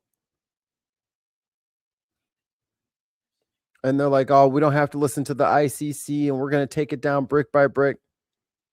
We don't need to listen to the UN. The UN's a bunch of bullshit. Okay. I mean, the UN is the one who set up Israel, right? So if there is no UN, then you have no charter. If you're trying to, I don't listen to anything that they have to say, then what are you asking for? Because for everybody else, it just sounds like you want impunity to just do infinite colonialism. And everyone has agreed, no. Iran, we're supplying drones to Russia. Take a look at what Ukraine has done to shipping the drones. Don't approve of civilians being hit. Agreed.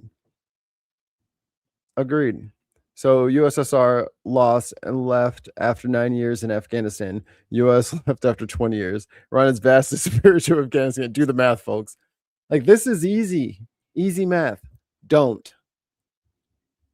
Let him be. And I know it pisses him off that fucking Obama got that JCPOA and it fucking grinds his gears. You're just going to have to wear that one, big boy. You're just going to have to wear it. And if you're lucky now, you can try to get something like a JCPOA again. Though, because I think Iran would still go for it. with the same inspectors and cameras and the whole night, I think they would still go for it, because now, they'll go for it, but they're also going to toll the strait. Like, that's like not an issue now, or not non-negotiable now. Like, they're not giving up their nukes, and they're not giving up the strait ever. And they would have, like, once they tested that muscle, yeah, they're going to be using that from now on. From now on. The ceasefire, during the memorandum of understanding that Iran was capable of building back any military capability, was that a good period for them to regain strength? Well, here's the deal. I mean, they hit a 12-digit grid in Jordan. So let's be serious with each other and say that Iran is getting help here. It's either help that's on the ground, or it's another foreign adversary of the United States. If you look at what they're launching at Kuwait, Bahrain, and Saudi, these look like these are bottle rockets. They're just fired for effect in a direction. Drones that fly until they decay. That hit on the Jordan barracks was a direct 12-digit grid hit. They knew exactly what they were hitting. So there's obviously help they're getting when it comes to guidance systems. But remember, Iran entered this fight with their proxies, with their cyber threats. Iran was very aggressive with cyber attack. Hey, good thing Kash Patel fired all those guys. We didn't want those guys around. we didn't want those pesky cyber nerds clogging up the bureaucratic works. You know what I mean? We got rid of those guys. We don't need them. On the United States. What had they been able to produce? Where are the Houthis, Hezbollah, all these folks that were going to come up, the militias in Iraq that everyone was warning about? They've all been. You know what's crazy? Maybe we could just stop funding Israel, and then maybe Iran wouldn't be trying to kill Israel, because they're trying to kill the Palestinians. I mean, it's like a couple of steps, but it's not a lot of steps. Emasculated. So we do know that a wounded dog is still going to bite. They're still going to get some luck in there. And they're Why they got to be dogs? See? Careful. clearly are people that are helping the Iranian regime right now. The question is, just to be can we clear, break their back? is that China and Russia, China or Russia? China, Russia, or someone on the ground, Will, that was saying this is the 12-digit grid of where Americans are. Okay. All right, Staff Sergeant David Bellavia, great to talk to you. Thanks for the information. I mean, the strait's closed, right? Of course, motherfuckers are going to be snitching on us. You know what I mean? Like, what does this say? Our queen. Thank you. Just as a alternative point of consideration here in terms of New York State's recent moratorium, the kind of thought that, if you don't want to build in your backyard, then maybe you shouldn't have access to compute. We could say the same thing about Silicon Valley. We could say the same thing about the Silicon Valley billionaires that are constructing and pushing and imposing these data centers on communities that are overwhelmingly rural, disenfranchised, poor, and whose own elected officials are not being transparent about how the land use is happening in their own backyard. Because I would reckon, you look around, ask Peter Thiel, ask Elon Musk, ask Mark Zuckerberg, if they want one of these data centers in their own backyard. Ask any one of us here on this committee. If anyone wants to live right next to one of these data centers here on this committee, please raise your hand. Because I've been I visited No one raise your hand. Georgia. I was just in Memphis on Friday. There was an XAI gray water treatment plant on one street corner.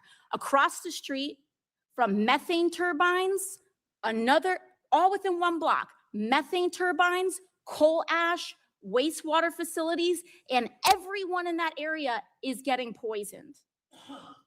I think that So stop using AI. Damn it. so many of us, at the end of the day, this conversation is not just about technology. It's about people's ability to live without getting cancer. People's ability to have a home that doesn't get cracked up in their foundations because this construction is going on, that there's... Yes. Nacho, not a chance. Hormuz open. Yes, it'll be mango. Mendeb ain't never gonna open for dessert. Jeez, that's good. City council's not informing them of, that their county commissioners are not being transparent about, and that people I think, did we cover it or did I find it? Let me see if I can. I'll look at my history. aren't voting on. And the idea that that's all just kind of a foreign operation, I think that if you actually talk to these people in these communities, they would disagree.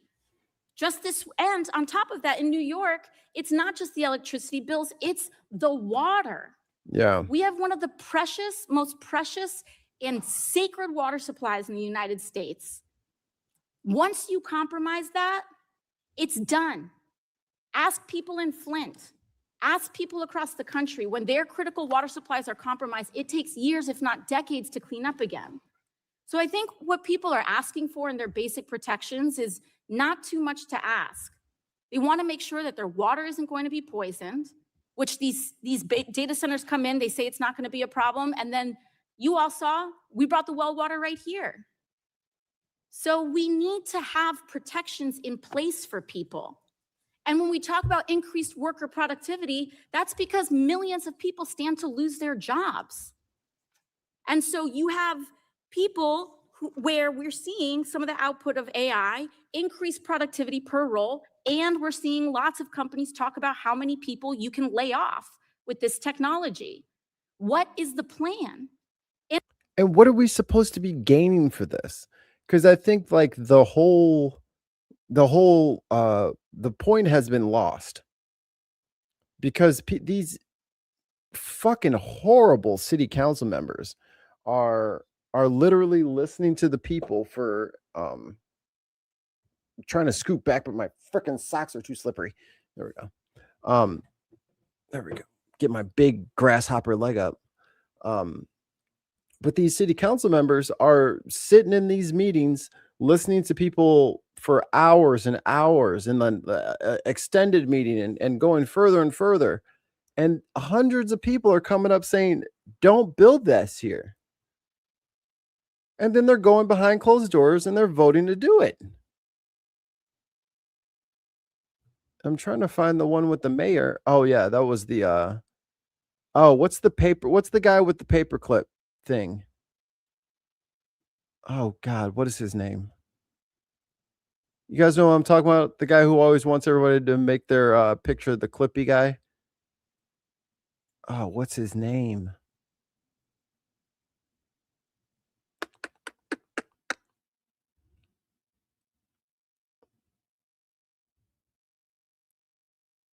Oh yeah, I gotta add this to the playlist. What is his name? You know what I'm talking about? He's the bald guy. He's got Clippy. He's got the black cat. Let me see if I can just. Oh yeah, search watch history data center. Oh, here it is.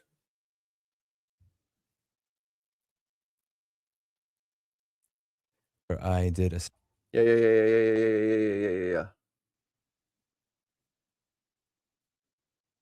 Go away. Oh, you want to see my? Here's my background. Isn't that cool? What a cool picture. But this one, yeah. Check this shit out.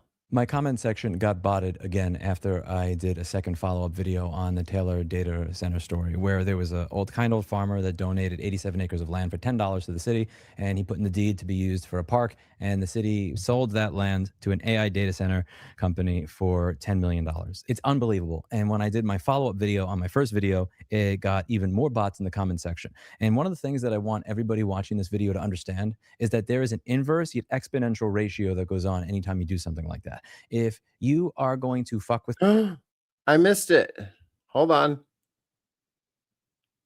I missed it. I can do this. While I was searching there. I missed it. Okay, I got the buttons ready. We got this. Audrey Johnson, Bolescoff, Class Time with Kai, Peter M, Ashley 0206, Da Pickle. I spelled this wrong. Cannon Bay, Andrew Luke, Jose Life on Mars. Welcome, you are all Binsiders. Thank you again, Viper Scott, for your continued generosity. We love you. Some of these don't work. This hour brought to you commercial free by our patron Scott, Viper Scott, that are willing to the establishment. That's right. That's right. Thank you, Viper Scott. Thank you so much. Dude, don't say that. Don't. Please stop. No, we can't have Elysium. Rossman, thank you, Gina. Oh my God. This is gonna rock your socks. If it was a Democratic preferred business, they'd suggest subsidies to accelerate water recycling plant. We have ways of setting this shit up, but it's not gonna. They don't want to wait. That's the problem. Because if they did it the proper way, it would take them 5 to 10 years to like set up the infrastructure, make sure it was going to be safe for everybody, and it would be far away and it would be very expensive and it would take a long time. They don't want to do that because they want to be first. Everybody wants to be first. First to what? I don't know. Replace everybody's jobs in an entire company so that there's just one-man company and then a warehouse filled with robots, and then that guy owns that too. Like, that's what they're after. That's what they want to get to first. And for some reason, humans with their human brains and bodies are supporting this and wanting it to continue. Me this much, I'm going to look into you this much. If you fuck with me this much, I'm going to look into you this much. I am not going to stop looking into a story, and I'm not going to stop looking into you because you do these types of things. I am not intimidated by threats of lawsuits. I am not intimidated by genuine threats. I am not intimidated by anything except maybe BlackBerry when she's hungry, or even worse, not when she's angry, when she's disappointed and she won't even look at me. You never want to disappoint a cat. What I'd like to do here is I'd like to answer one of the most common, most upvoted questions in the Reddit thread on this and in my own YouTube video. That question is, if the mayor ignored the petition of the people, he ignored everything that's going on here, just recall him. Why can't you just recall him? It sounds like he's a corrupt mayor. I'm going to give you the full story. I'm going to include links down below so that you can verify all of this for yourself and you can see all the sources and citations for everything that I'm putting on screen. This story starts about 2 years ago. I want to start with the mayor that was there prior to the existing mayor. He's going to explain what a recall is in just a second. His name is Dwayne Ariola. Dwayne Ariola became mayor around May of 2020. I don't want any jokes about his last name. 24. In July of 2024, Mr. Ariola started working at Burkert USA Corp as the area sales manager. Why is this of interest to me? Because when I take a look at their website, they sell data center chillers and other units that are utilized in industrial data centers.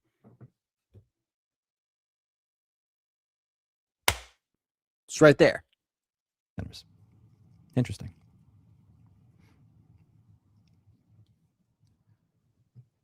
On December 11th, 2025, he put his friend, Mr. Buzan, a declared mayoral candidate. So he's announced that I am running for mayor on a commission that is allowed to decide whether or not you're allowed to recall the mayor.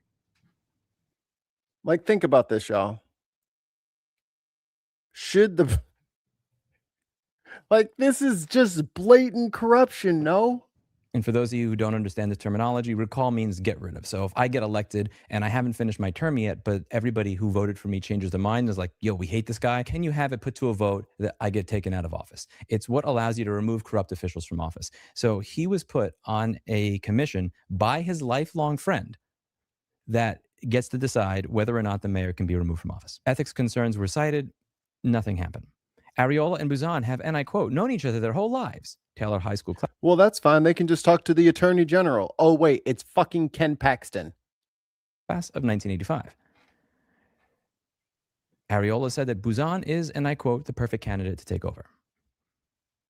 On May 4th, 2026, the Charter Commission that his best friend, who is running for mayor, was appointed to, voted 5-4 in favor of not being able to recall the mayor. The deciding vote on whether or not the mayor is allowed to be recalled was cast by the person who is running for mayor. He is the best friend of the existing mayor who put him on that commission, who got a job at a company that sells equipment to data centers a month and a half after he got elected. It's literally right there. You know, like it's literally right there. His pocket, our money, is going right in there. You can just see it. Did his mayor. Did he know that that would have been a tie vote had he not installed his friend who is running for mayor on that commission? Did he have any idea that his friend might make decisions that would be considered highly unpopular by the townspeople that, if overturned, might inhibit his company's opportunity to potentially sell their wares to the new data center getting installed in the community? Mayor-elect Jim Buzan, who's on the commission, did not support giving recall powers to the public. The new mayor, who won his bid May 2nd, expressed concerns about the effect on economic development if the city was in the middle of a recall. A recall is just another tool citizens can utilize if they find out someone they elected isn't who they thought they would be, Gola said May 4th. Mayor who is on the commission, did not support giving recall powers to the public. The new mayor, who won his bid May 2nd, expressed concerns about the effect on economic development if the city was in the middle of a recall. $5 super chat.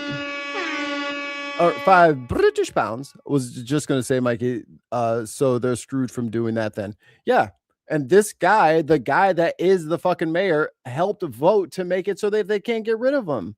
Like, this is Texas, you need a new attorney general. New attorney general. Well, they're probably going to get one anyway. Economic development. Keep that word in mind. On June 10, 2025, Commissioner Buzan moved to approve the Blueprint Employment Center plan for the data center on the former Parkland. Commissioner Newman seconded and it passed 6-0. This land was owned by the Taylor Economic Development Corporation. He cannot be recalled. He won the mayorship with about 869 votes. 1,400 people signed the petition to... And see, this is the thing, like, before he even gets into this, this is the shit that pisses me off, and this is why I keep beating the same stupid fucking local politics drum. You have to pay attention to your local shit. There shouldn't be any fucking data centers because everyone should be at these fucking city meetings knowing what the fuck is on the agenda so that they can't sneak this shit past you. All of these city councils, every fucking place that gets one of these hates it and doesn't want it. But the people are not showing up to these meetings. They're not aware that these things are happening. And they're sneaking it in. And then they go work for the fucking companies. Or they, you know, get a job for the company a month before their fucking term is over. Switch it up. And then just, oh my God, these people. With about 869 votes. 1,400 people signed a petition to not get a data center installed. Right. So the amount of people that are pissed about it could have just voted for not him. And then we wouldn't have to deal with this. Almost twice as many people signed a petition saying that we don't want the data center being installed on the land that's supposed to be a park as the number of people that actually voted for him in the entire election. If you were allowed to recall your mayor, in my opinion, based on the numbers that I see here, he would absolutely get removed. No shot of you staying in office. Some of you have suggested that because he did not show up to the city council hearing, that he was running away from his constituents, that he didn't want to be seen. It gets worse than that. Mr. Mayor, did you sell your home for $459,000 just a week ago? I told you it got worse. What's going on here? Do I need to... He's fucking running is what's going on here. He's fucking running. He sold his house. He's fucking running. He's cutting the check and he's fucking running. Spell it out for you. Did you know at the time that this commission was only one vote off from not allowing people to be able to recall the mayor? Did you know in doing this that you were going to be doing something in the future that was so unpopular that there would be risk of recalling the mayor? Do you work for a company that may stand to financially benefit if a data center is installed? That you started working at right after becoming mayor? And lastly, is this your house that you put for sale for $459,000? We got rubber, freeze! So he fucking took the park that the old guy donated to the city. He sold it to the city for $10 fucking to make a park. this douchebag fucking like, you can't script this shit. Like, this is just blatant corruption. And where's the attorney general? Where's Ken Paxton? Running for Senate. Doesn't give a shit. Why didn't you show up for the city council hearings? Where were you? And why are you running? What are you hiding from? What are you afraid of? We got a runner. We got a runner. Go. I said it on the street many times. You gotta believe that if you tell the truth, that whatever happens is the best possible thing. And I think it's about time that all of you start telling the fucking truth. Because, I mean, that place is fucked. You know? Like, no one wants a fucking data center right in your fucking neighborhood. Especially when you were supposed to be getting a fucking park. Like, what the hell? This is the opposite of a park. Hey there, friends. Last time we tallied up some costs from the Trump administration. You know, we got one more. That Trump has been costing you, the Americans, so far. And a lot of comments were left. We're talking about thousands upon thousands of comments on my last video when we were talking about the cost of tariffs, the war in Iran, and, of course, tourism. Now, a lot of... Any guesses before we get to this part? Anybody want to put in how many more monies we are out thanks to this guy? Bouncy is a good word for him. He's like the Tigger of stats. Those comments said, hey, Harry, there have to be more costs associated with the Trump administration so far. And you know what? After going through your thousands of comments, looking at that... Oh, $2 from Dark Lord Greg.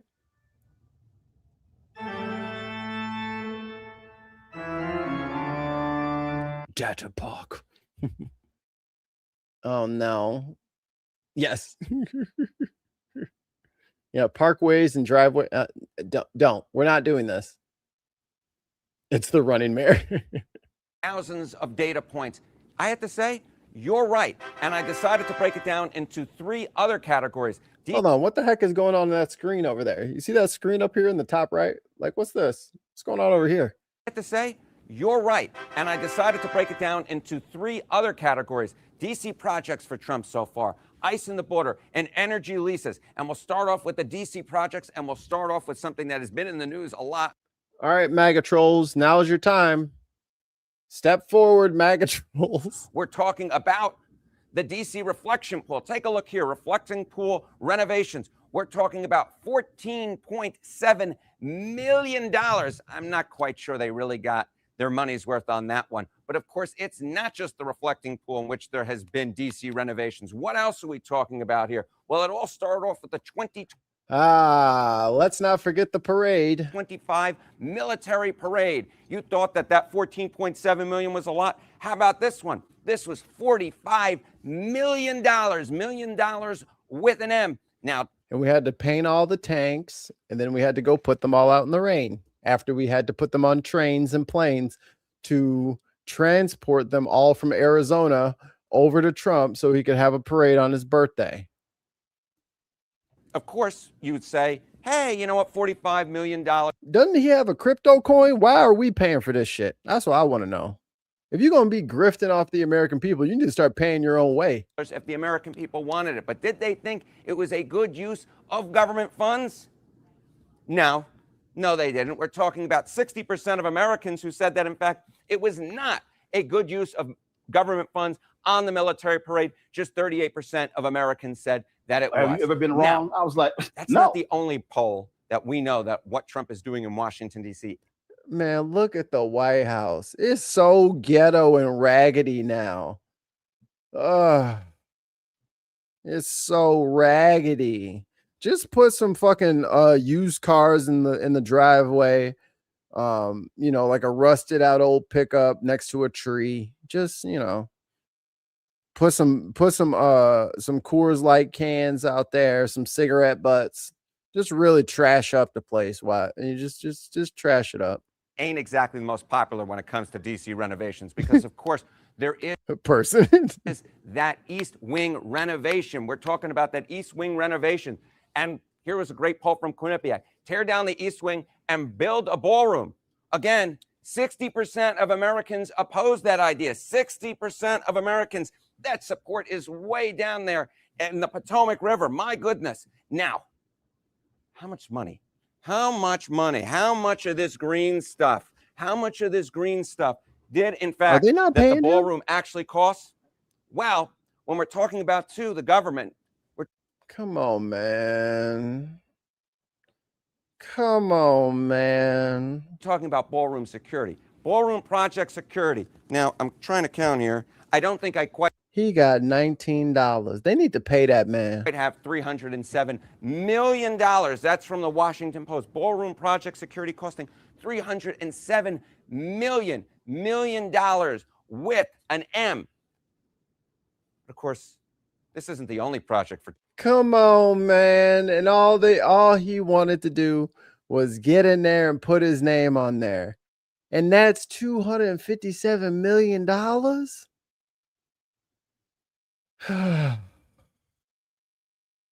Don't y'all get sick of letting him pay, just wasting money? Trump that necessarily hasn't gone the way that he would necessarily hope it would be. How about the Kennedy Center redesign? They put the name Trump Kennedy Center. Now the Trump name is off. Another $257 million. How do I get one of these millions?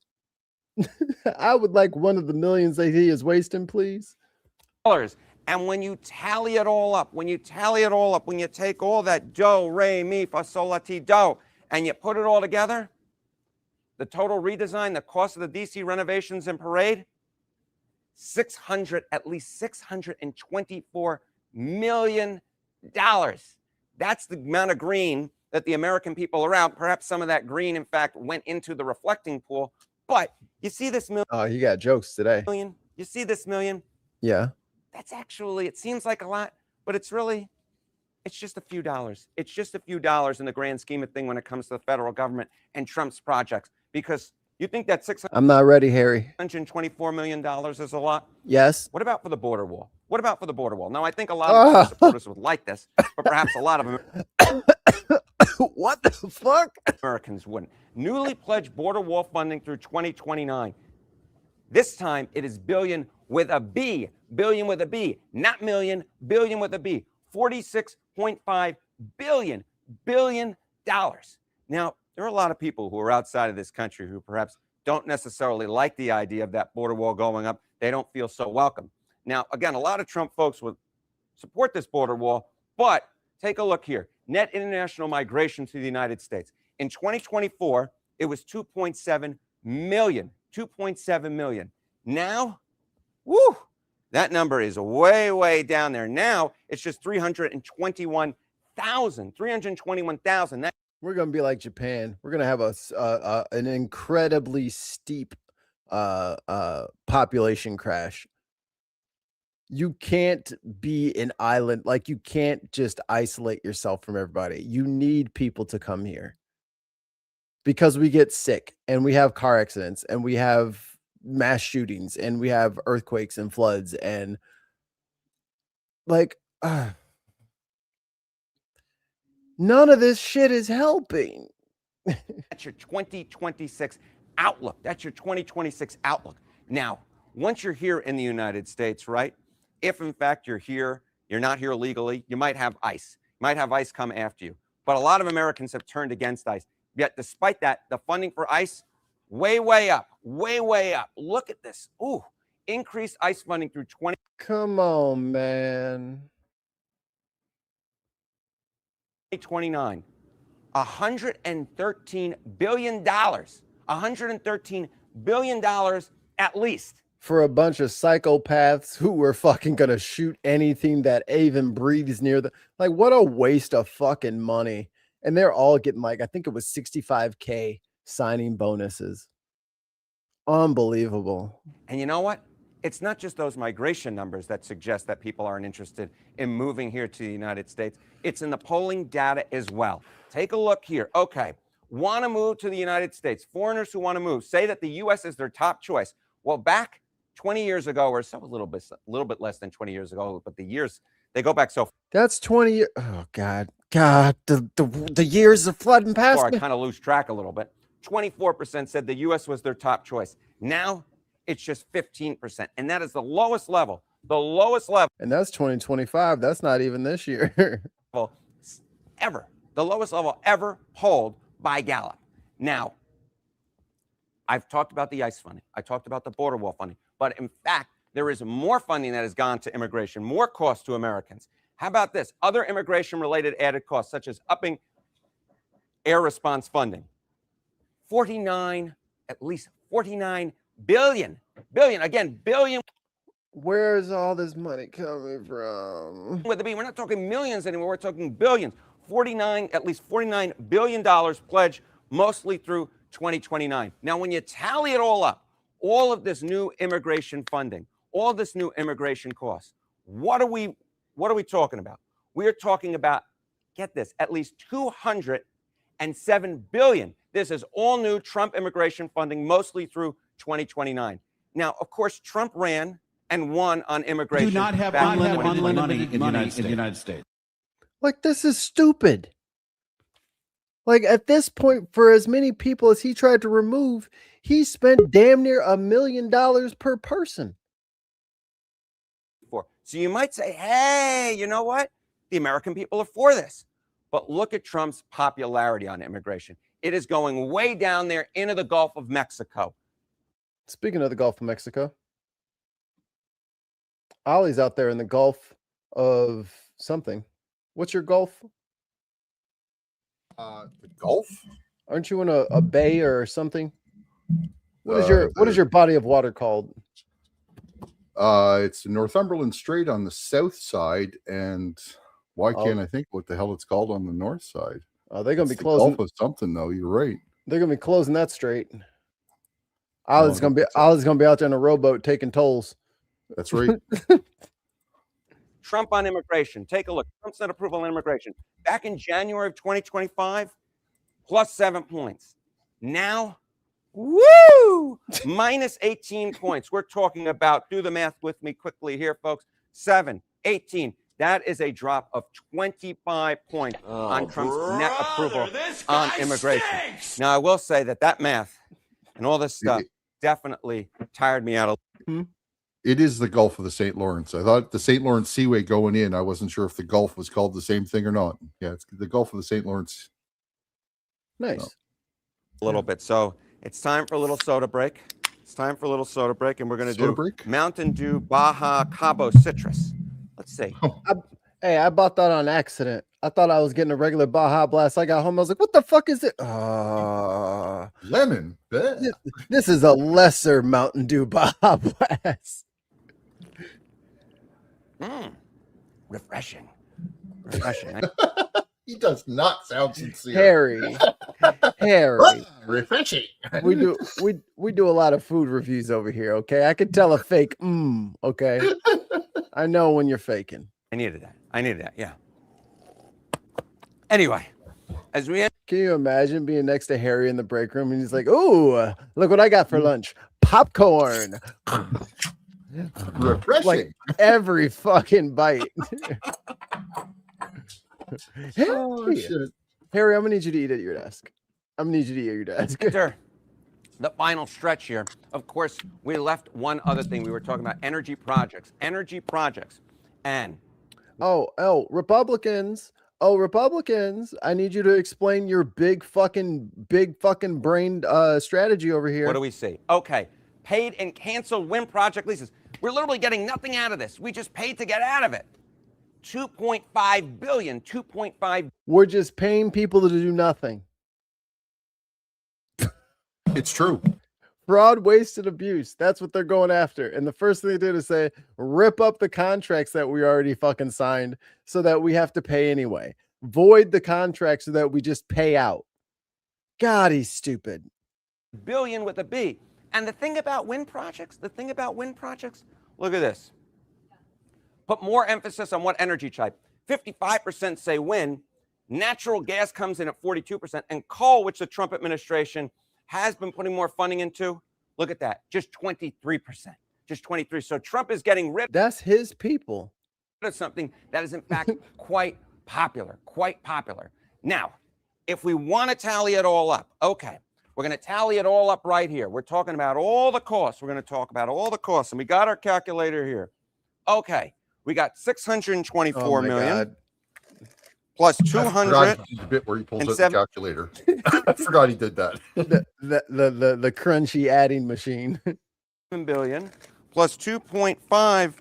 I'm not gonna lie, that every time that paper feeds a little bit and it fucking triggers me right back to bookkeeping, man. Man, me and that adding machine would fucking, and then like the fucking ribbon would get stuck sometimes. You have to fucking take it apart and then it's fucking all over your hand. God, I hate that thing. Billion. That gets us to a total new cost of Trump's policies, cost to America, immigration, DC projects, and energy, 210. He's going to cut your costs down by half, I was told. Half. Day one. Half.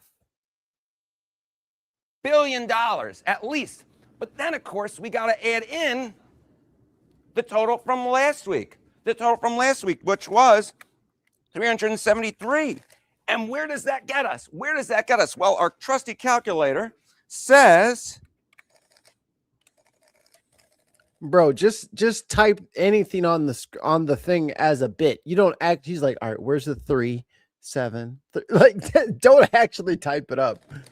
We're not gonna be able to read it. 583 billion. 583 billion. Bro, that is $500 billion on dumb shit. On, like, again, if Trump would have just fucking won the election and golfed every fucking day, literally did nothing and just golfed, didn't pass a single thing, didn't push for anything, just literally just fucking kicked it, just chilled the fuck out, drank Diet Cokes, had a bunch of golf tournaments, never did anything in DC, just totally didn't do his job, we'd be plus $583 billion or more. Because there's going to be interest on all this shit because we're going to have to fucking move money around. That's Trump's well, I'm policies just thinking all the tariffs that you're going to have to pay back too, right? None of that's included in this calculation. What do you mean the tariffs that we have to pay back? The companies are going to get paid back. The people. The people won't get paid back. Yeah, the people don't get shit. But yeah.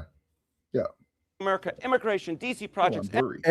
And the Trump administration has said that each company needs to individually sue to get their tariffs back.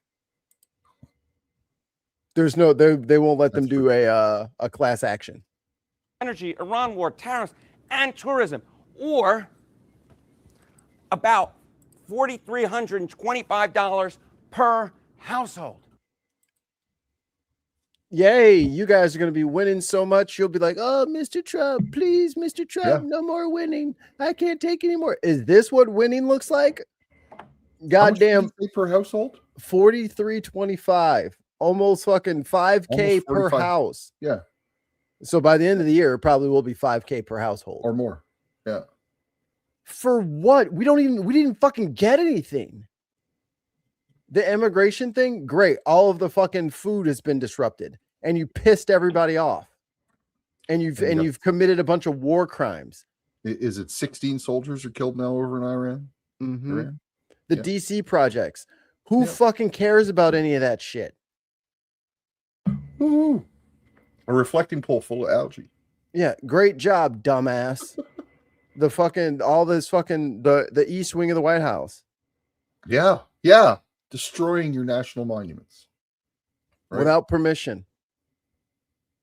What's next? Is he going to actually put his face on Mount Rushmore and take somebody off of it? It's not like the Republicans would do anything. And then those fucking windmill fucking contracts, like that's just wasteful. Yeah. Those companies are just sitting there like, so you're voiding? Okay, here's the invoice number. Just slide that over to you. And we just have to pay it. Like, this is dumb.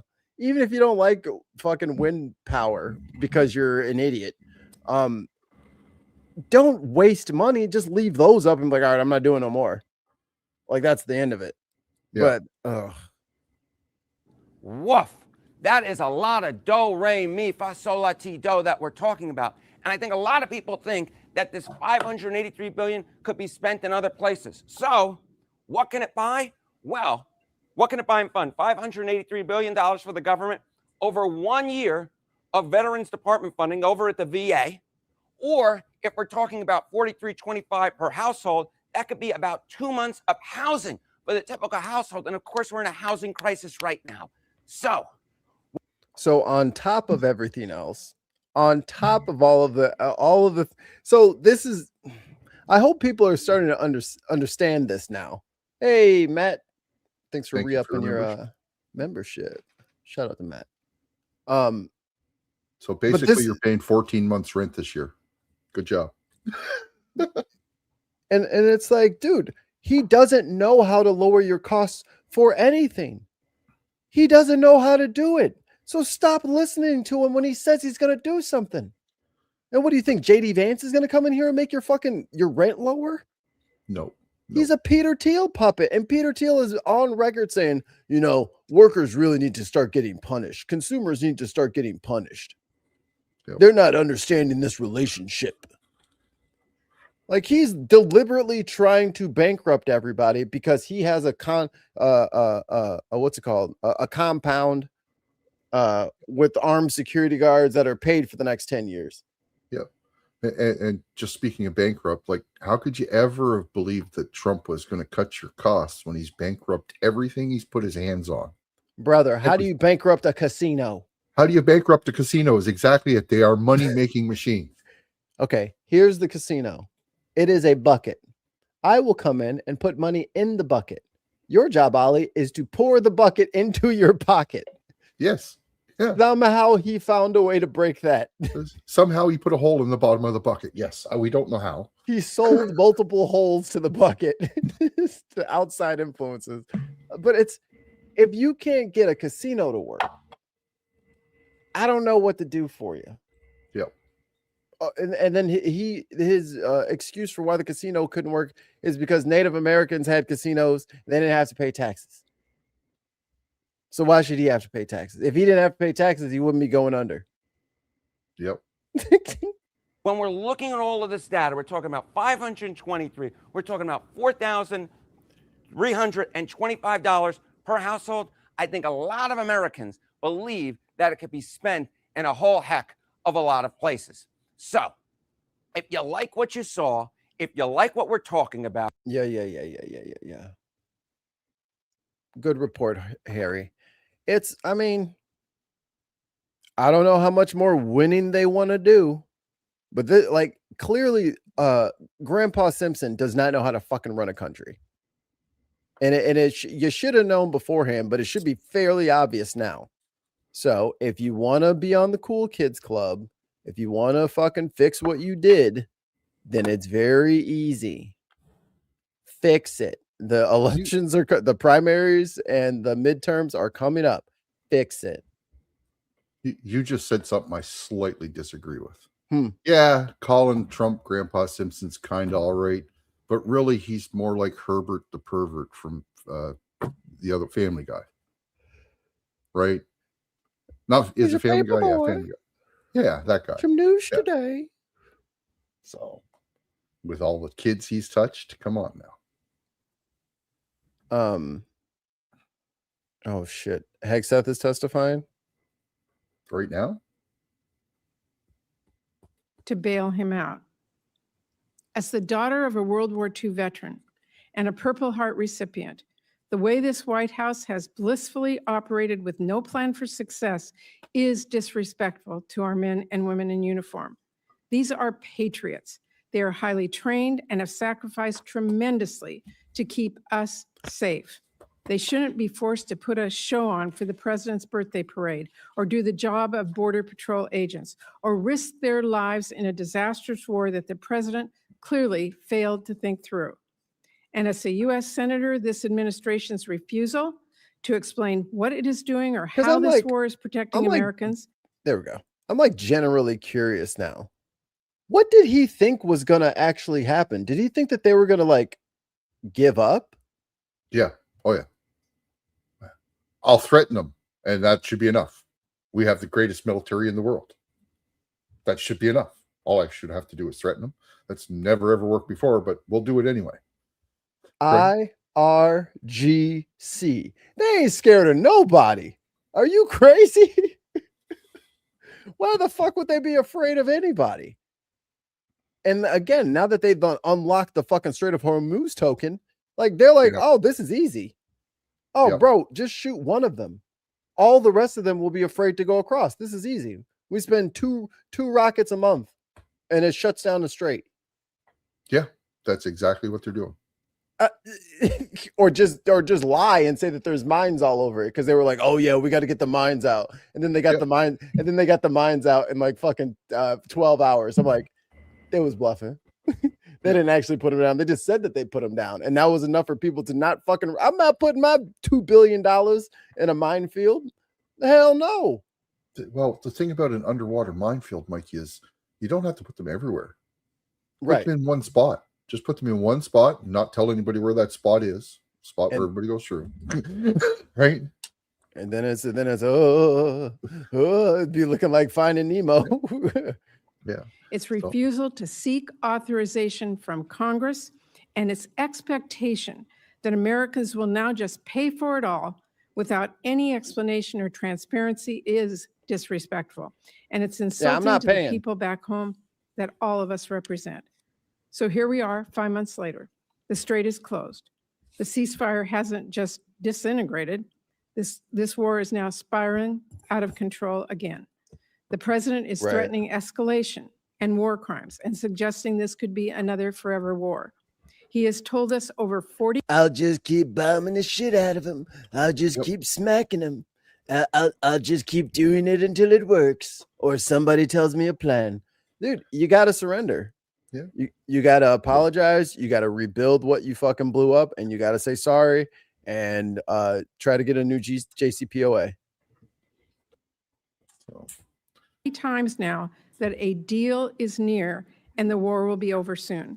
But now he is asking for $70 billion more and for us to just trust him, it'll work out fine. That'll put us at what, 600 billion? Look, I've been very clear. My Democratic colleagues and I will do absolutely everything to ensure that we do take care of our service members and keep this country safe. No, they're homeless on the street in California, and your fucking favorite mayoral candidate is talking about like rounding them up and setting them on fucking fire. So yeah. Chairman Kane, y'all love veterans. veterans. Know that every Democrat on this committee deeply respects the sacrifices that you and our service members and their families are making. Everyone who signed up to serve our country deserves to be more than an afterthought in a war that the president decided to launch despite all the blinking. No, he said suckers and losers, remember? Red warnings. But my colleagues and I cannot and will not support rubber stamping a request to bankroll this war and whatever other misadventures Trump wants to get us into next. The American people want to see a quick and strategic end to this war, not $70 billion of their tax dollars. Oh, it's going to be 300 plus, according to the MOU. It's going to be big money. Big money. Keep it going. How much do you think it's going to cost for that fucking girls' school that we fucking annihilated with the Tomahawk? Yep. Yeah, we're going to be paying.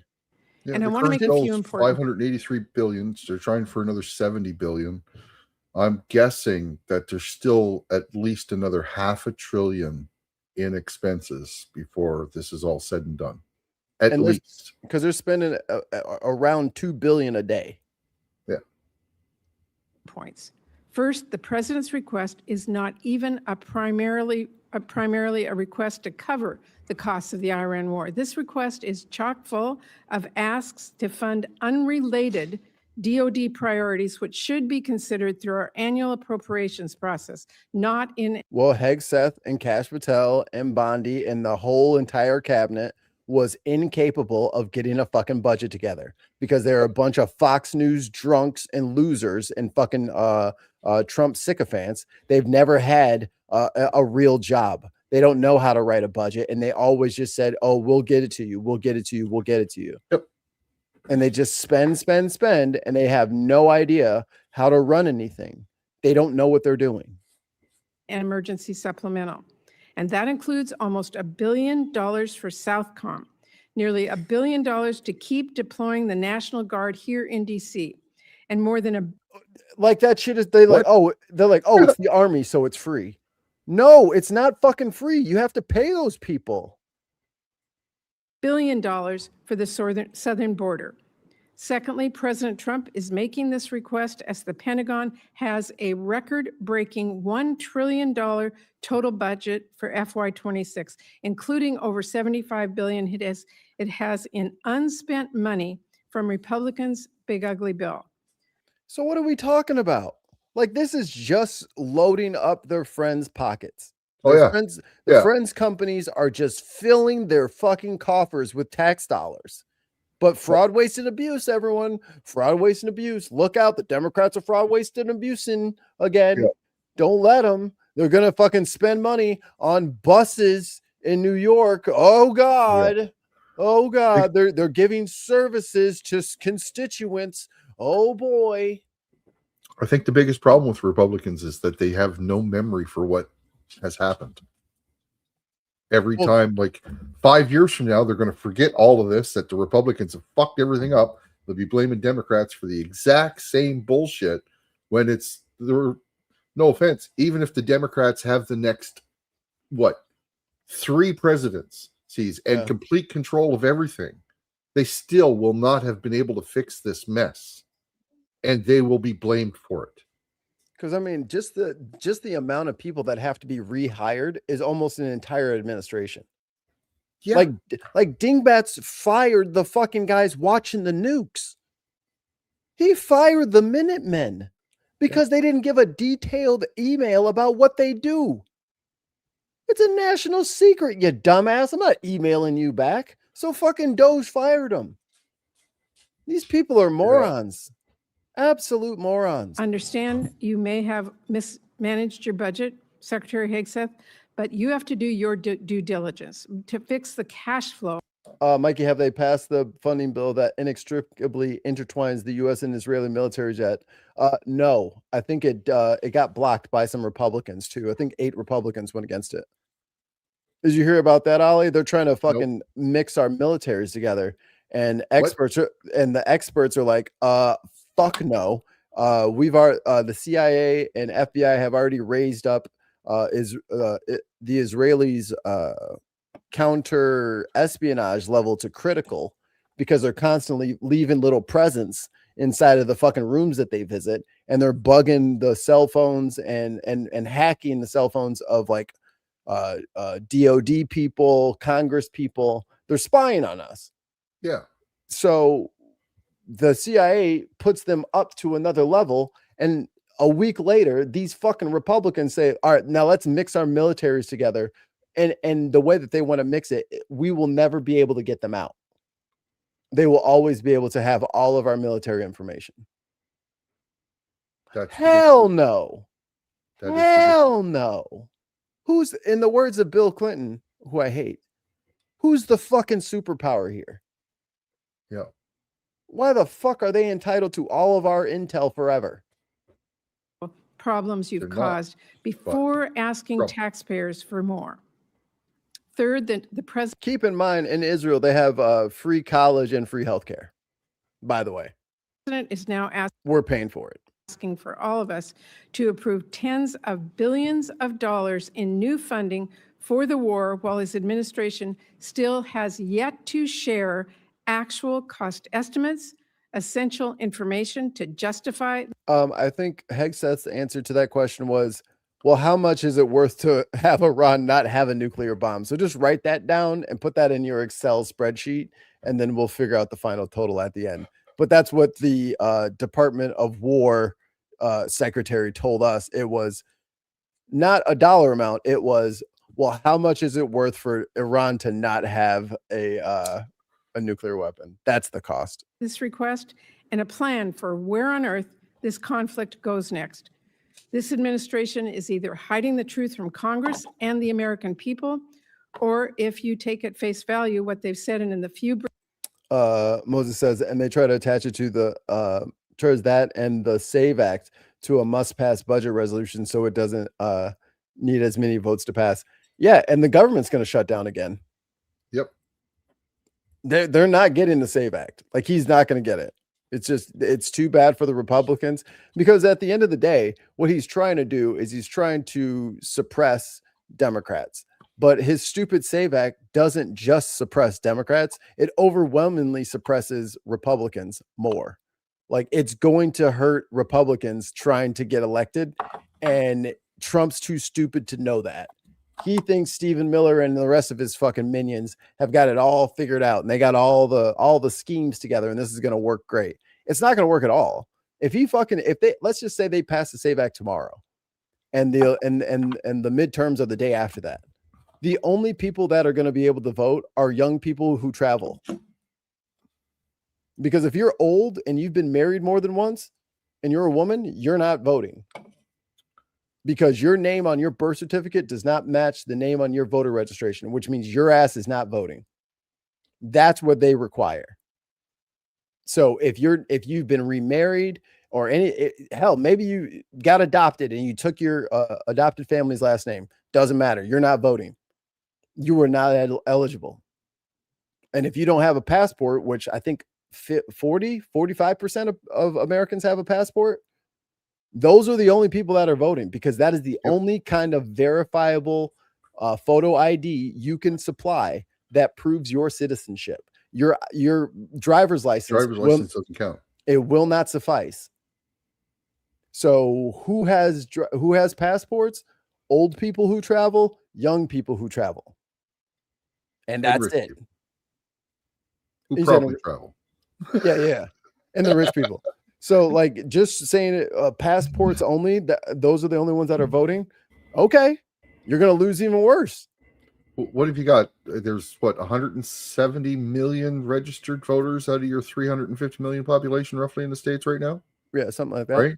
So you're going to cut that number down to maybe 100. Yeah, I was about to say 90 right? or 80. Yeah, maybe even worse. Yeah. So and that's not going to help them. Like, and no mail-in voting. And no mail-in voting. So that's going to take out the senior citizens too. Yep. That can't make the voting centers and the rural voters. Yeah. Because it's a lot nicer to fucking, just put your fucking ballot in the mailbox rather than drive all the way to town, which could be 45 minutes to an hour, and that's one way. And if you're in like Wyoming or some shit like that, it might be 2 hours. Yeah. So cool, dude. If you want to punish Republicans and make it harder for them to vote and some weirdo way of doing, it's not going to help him. He just doesn't want to lose the midterms because he does not want to get impeached.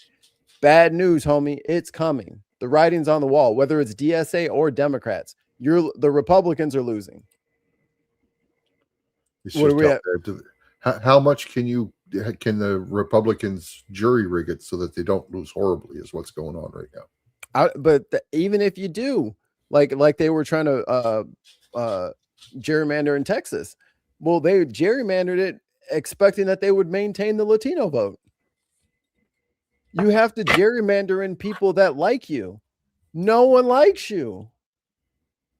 Everyone's got, it's going to be 5K. Everyone's 5K up in spending this year because of your dumb shit and your tariffs. So what do you win with? Nah, no trans in sports.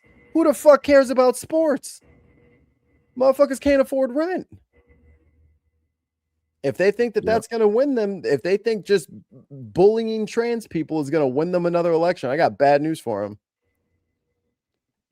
Briefings that we've had, they have no idea what is going on and no plan to right the ship, neither of which is acceptable. Now, Trump is also asking Congress for over $10 billion to help struggling American farmers who have been crushed first by the tariffs and then by this war, which has shot fertilizer and diesel costs through the roof. I'm digging into that request, but let me be clear. As we're looking at what farmers might need to weather Trump's storm, we must also... Because that's the other, here's the double whammy for rural America. So not only is the strait closed, so your fertilizer, well, we can't get our Canadian fertilizer anymore because he fucking pissed them off. So not only can we not sell our produce to Canada, but we can't get fertilizer from Canada. So we got to get you're just paying 25 or 35% extra because of Trump. And now we're gonna have to go over to the stuff from the Strait, but that stuff's not even coming now. That shit's all on boats, just sitting there waiting. We're never gonna get that. So, I mean, and then all the money we spent on Argentinian beef, and then bailing them out and making sure that their soybean farmers had enough. I forgot about that. Yeah, dude, it has been fucking boot to nuts for farmers this entire time with Trump. Every fucking day he wakes up and says, the farmers, they're mocking me. I get my vengeance this day. And like every day he wakes up with a new way to fucking put his boot up a farmer's ass for no reason. And then they vote for him. But I don't know if that's going to work this time. I have never seen someone so aggressively attack his own constituents. Like, he does not want the farm. Oh, that's right. Because the South Africans need farms. You see, there's a white genocide down in South Africa, Ollie. So they had to leave South Africa, get golden visas from on Elon's dime. And those people are going to need some farms. How are we going to get these farmers off of them damn farms, I wonder? Well, let's bankrupt them all so we can just scoop it all up. Let's just fucking bankrupt all of them and get them the fuck out of here. And what land that those what land that those South African farmers don't need, I bet you they'll sell for a data center. Yep. Help families put food on the table. And to do that, we should delay and ultimately reverse Republicans' deep cuts to SNAP, which have already kicked at least 1 million kids off of food assistance. Put the kids in the mines. Finally, Trump has also requested, and I had to read this one twice to believe, $1.3 billion in.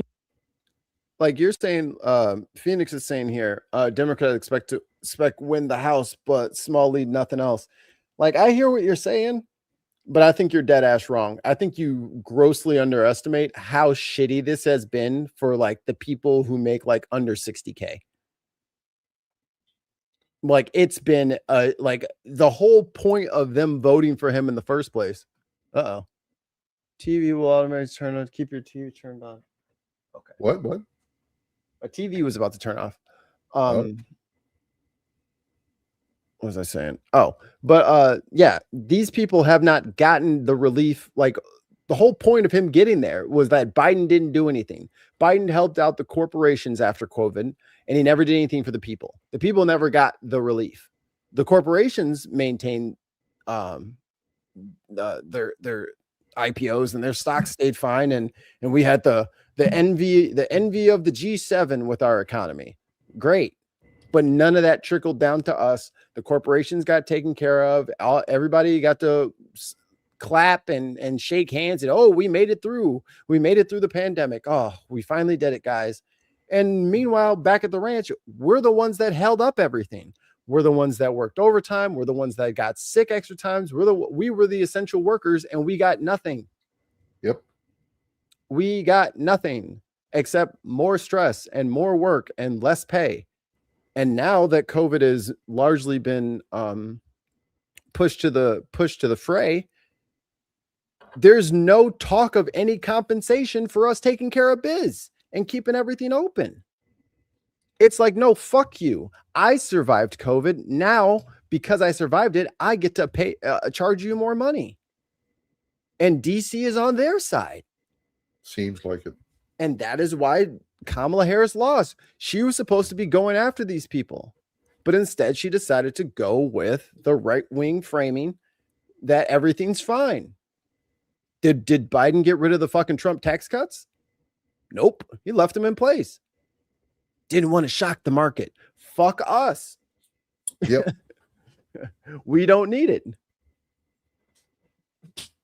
2018 midterms, Democrats had 11 points. Democrats going in 5 points. And there's still debt over 2024 election.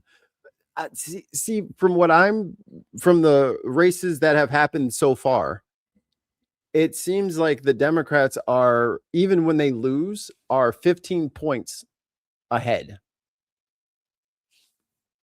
So I don't know where you're getting the 5 points. It's been If a red seat is not 15 plus, it's a swing seat. That's what it's been. But again, you gotta give the people treats if you expect them to be in your cult. He has not paid his cult dues. His cult supporters have gotten nothing. They thought they wanted mass deportation, and then they saw you shoot Renee Good, and then they saw you shoot Alex Preddy, and then you gotta give them the Kool-Aid if you expect them to commit seppuku. Yeah, and then they don't even have cups. New funding for the State Department for Global Health and Humanitarian Needs. At the very same time, his administration is withholding more than twice that amount in funding that has already been signed into law and is available. Oh yeah, and Mark Wayne is holding up the FEMA money for environmental disasters and stuff like that. So all the flooding and all that stuff, yeah, you may or may not get your money. It has to go literally, if it's over $10,000, it needs to go across his desk. Wow. So that's not gonna have any, snags in the system. That's not gonna slow everything up intentionally. And also he's saying, like, if he doesn't get your voter rolls, that he's not going to give you disaster relief. Oh, we have a question about McConnell in the side chat. Sorry, Mikey, if you've already covered this, but why can't Bashir go to McConnell's hospital to check personally whether he is Campo Mentis? He can. I don't think that they could stop him. I mean, he's the governor. But that would let him in on the truth.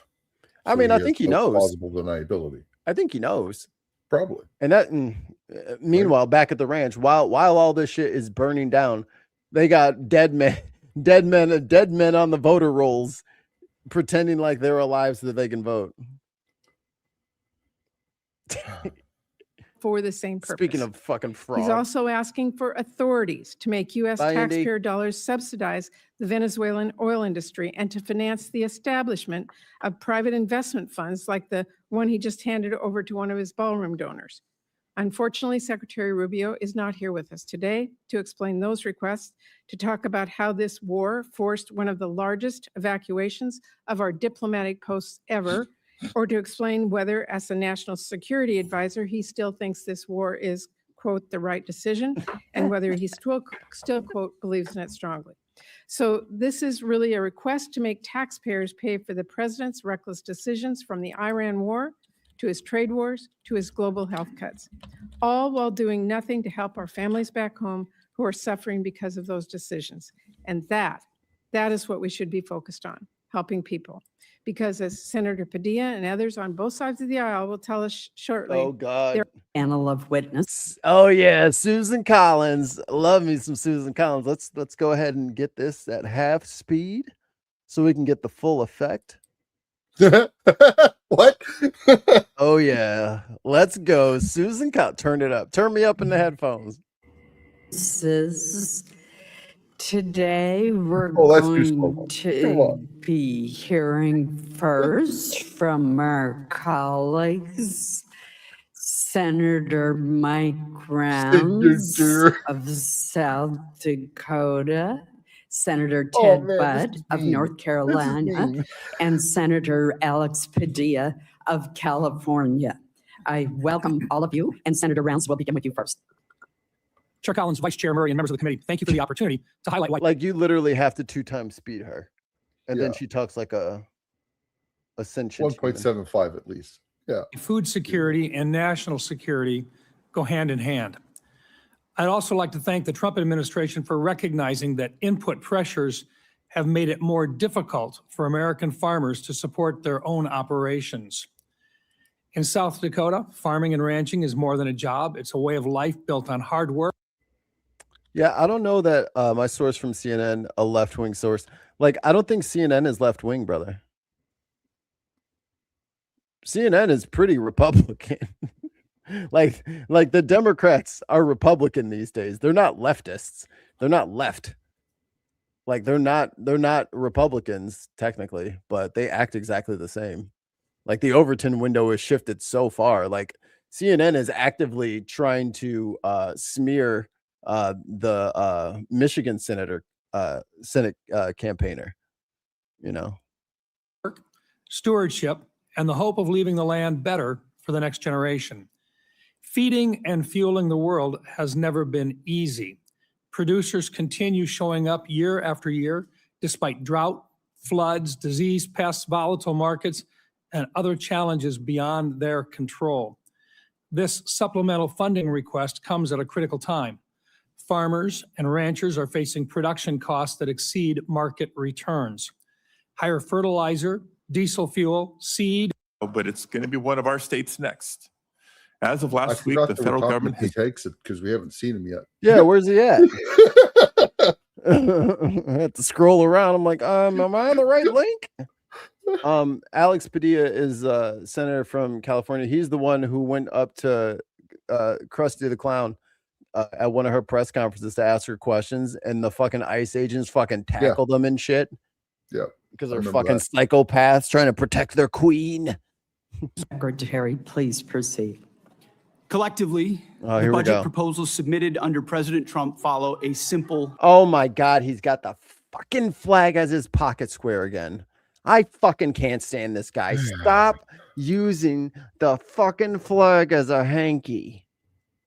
Logic.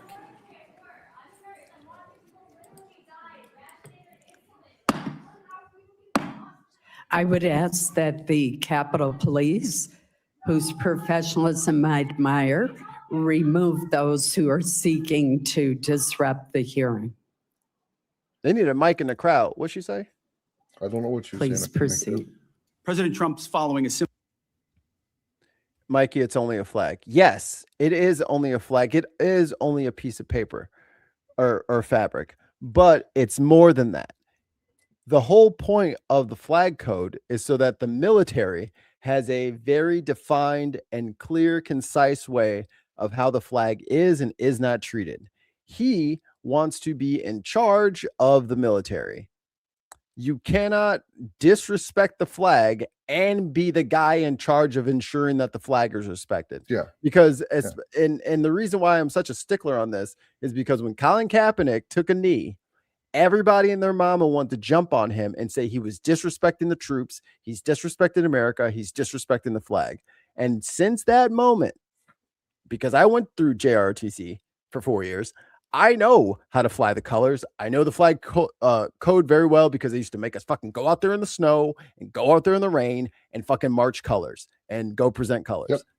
And that's what we had to do it every morning. That was part of our that too. and that's just the way it was. So to see this guy promoted to the highest seat in militarism, and he can't get a fucking basic thing like do not use the American flag to blow your fucking nose. Do not use it as clothing, period. Yeah. So no, Right? no That's fucking, no fucking, no American flag thong, no American flag socks, Yeah. shoes. Not on your shirt. Shouldn't be in your sweaty hat. It like it shouldn't be that. That's not what it's. That is against the flag code. And if he's supposed to be the military guy, he should fucking know. And I think he does know, but he's just, I can do whatever I want. So it's the hypocrisy for me. Exactly. If it was just some guy on the street that was using the American flag inappropriately like that, not Whatever. nearly as upset. Yeah, whatever. It's your But First for the Amendment guy right. that's in It's- charge of the guy Yeah. that's in charge of your military disrespecting one of the rules, military rules for treating the flag. Yeah, I get that. He went in there. He went in there with all the generals and told them that they were fat and they needed to shave. And now they're going to be testing everybody's testosterone. And he's got all this shit about how the military is so broken and fucking bad. Motherfucker, you couldn't even fucking get out of fucking ROTC with that shit. I'm talking about any sergeant would fucking burn you, brother. You would be pushing the ground until the earth moved out of the fucking way. Like there is no planet where anyone in the military would be allowed to walk around. That's like walking around in your full fucking service dress with no fucking cover on outside. Yep. It is not something you do. And those very strict and strident rules are what makes the military usable and not just a horde of barbarians. There has to be rules, and strict rules, where your hangers in your closet better be a quarter or a half inch apart from each other. Because guess what they're doing as soon as you fucking go out to go do PT? They're going in there with a motherfucking ruler to fucking measure it, because they want you to be that precise in your day-to-day everything. That's what he's asking other people to do. So if he's going to be asking other people to do that, he can fucking go get a red pocket square and put it in his pocket. Yeah. He does not need to continue. And I've seen it on the inside of his jackets where he sweats, and then his hanky where he blows his nose. I mean, why don't you just get some fucking American flag toilet paper? How about some American flag condoms? Yeah. American flag toothbrush, tongue scraper, back pimple popper. Like, what else do you want to do to the flag? Fuck. Anyway. I believe Democrats were worried about election because voter ID. They were worried voter ID from Trump's first term. Well, the thing is, like we were saying with this SAVE Act, it's not voter ID. It's passport to vote. And that is against the Constitution. It's illegal. The 14th Amendment says you can't institute any kind of poll, tax, or any fee. And unless they're giving out free voter ID, then you can't do it. So even if it costs $1 for me to go get my real ID or whatever the fuck they're talking about, if it costs $1, then it's a fee and it's a tax and it's unconstitutional. So their only way that they would be allowed to pass something like that would be as if they also include, and we will provide for free this ID. And they have to provide enough time for everyone to have that ID to register so that they could vote. So even if they wanted to do this, you need to do it for 2028. Yeah. And you need to find a way to get everybody a fucking free ID. 150 or 170 million IDs that you're going to have to print out for free. Oh, no. Like we said, 80 to 100 million people already have them. What qualifies? They could use their passport, right? No, it has to be for everyone. Well, no, they'd have to provide something that's not a passport but qualifies as a voter ID. Right. So right? the passport, the number of people with a passport, that's irrelevant. Like, you know what I mean? The fact that would be like if there was like A, B, or C thing that you could use to. That's what I'm saying. If he wants A to be anything, it has to be for the entire country. Yeah. Even if Mark Zuckerberg, a homeless person, Abuelita, and me, if all four of us went in, we should all pay the same amount, $0. Yes, I agree. All I'm saying is that anybody that already has a passport already has ID that qualifies for this. Right. So they wouldn't need to get one. They still could. They just wouldn't need to get one. But that's what I'm saying. If you're taking any kind of ID thing, everybody needs to have the same one. Yeah. Simple logic. The military requires a generational investment to deliver on peace through strength. We know the best way to create peace is to prepare down for in front. war, to deter it.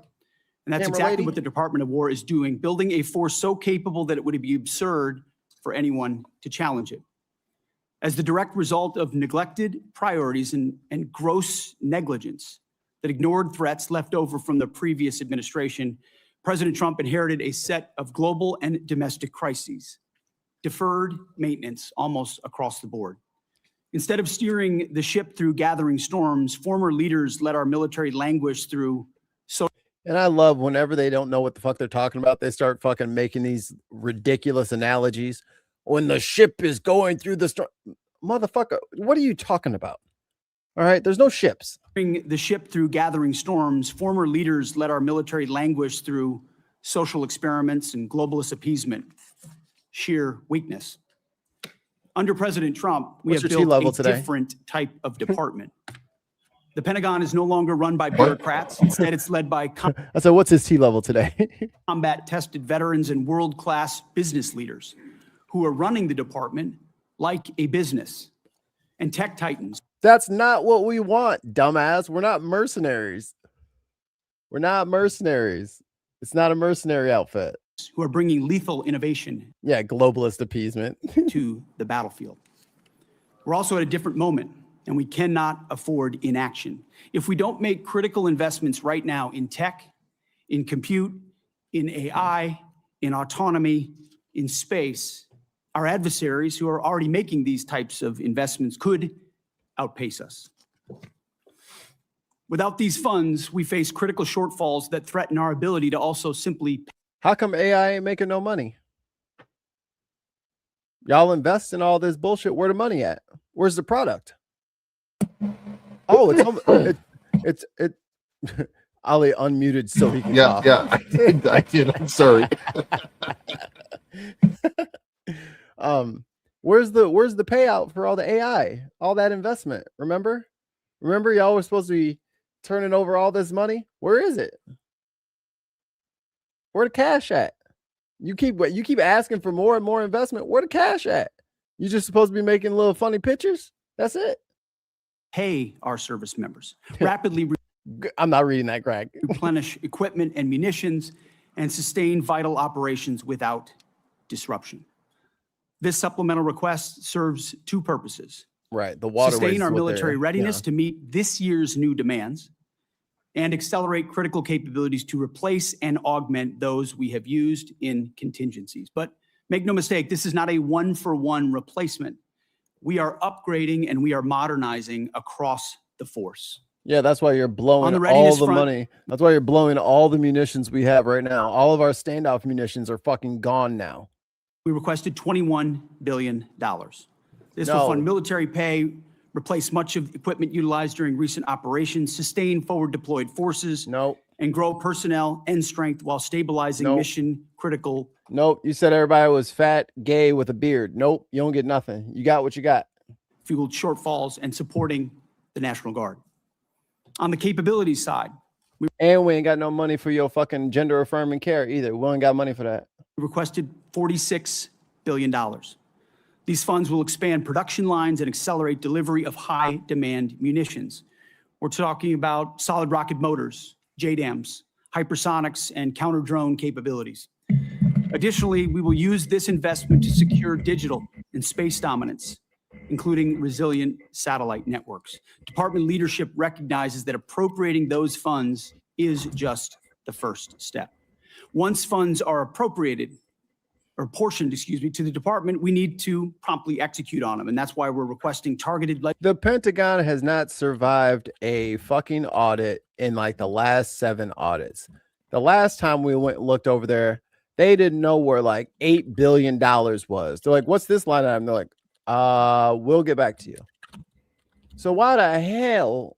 I mean, legislative authorities like transfer authority to prioritize. But let's not forget, he said they're running this like a business. Remember, Hegseth had a nonprofit for veterans. It bankrupted in $3.2 million in debt. A nonprofit for veterans. How the hell do you go into debt millions of dollars?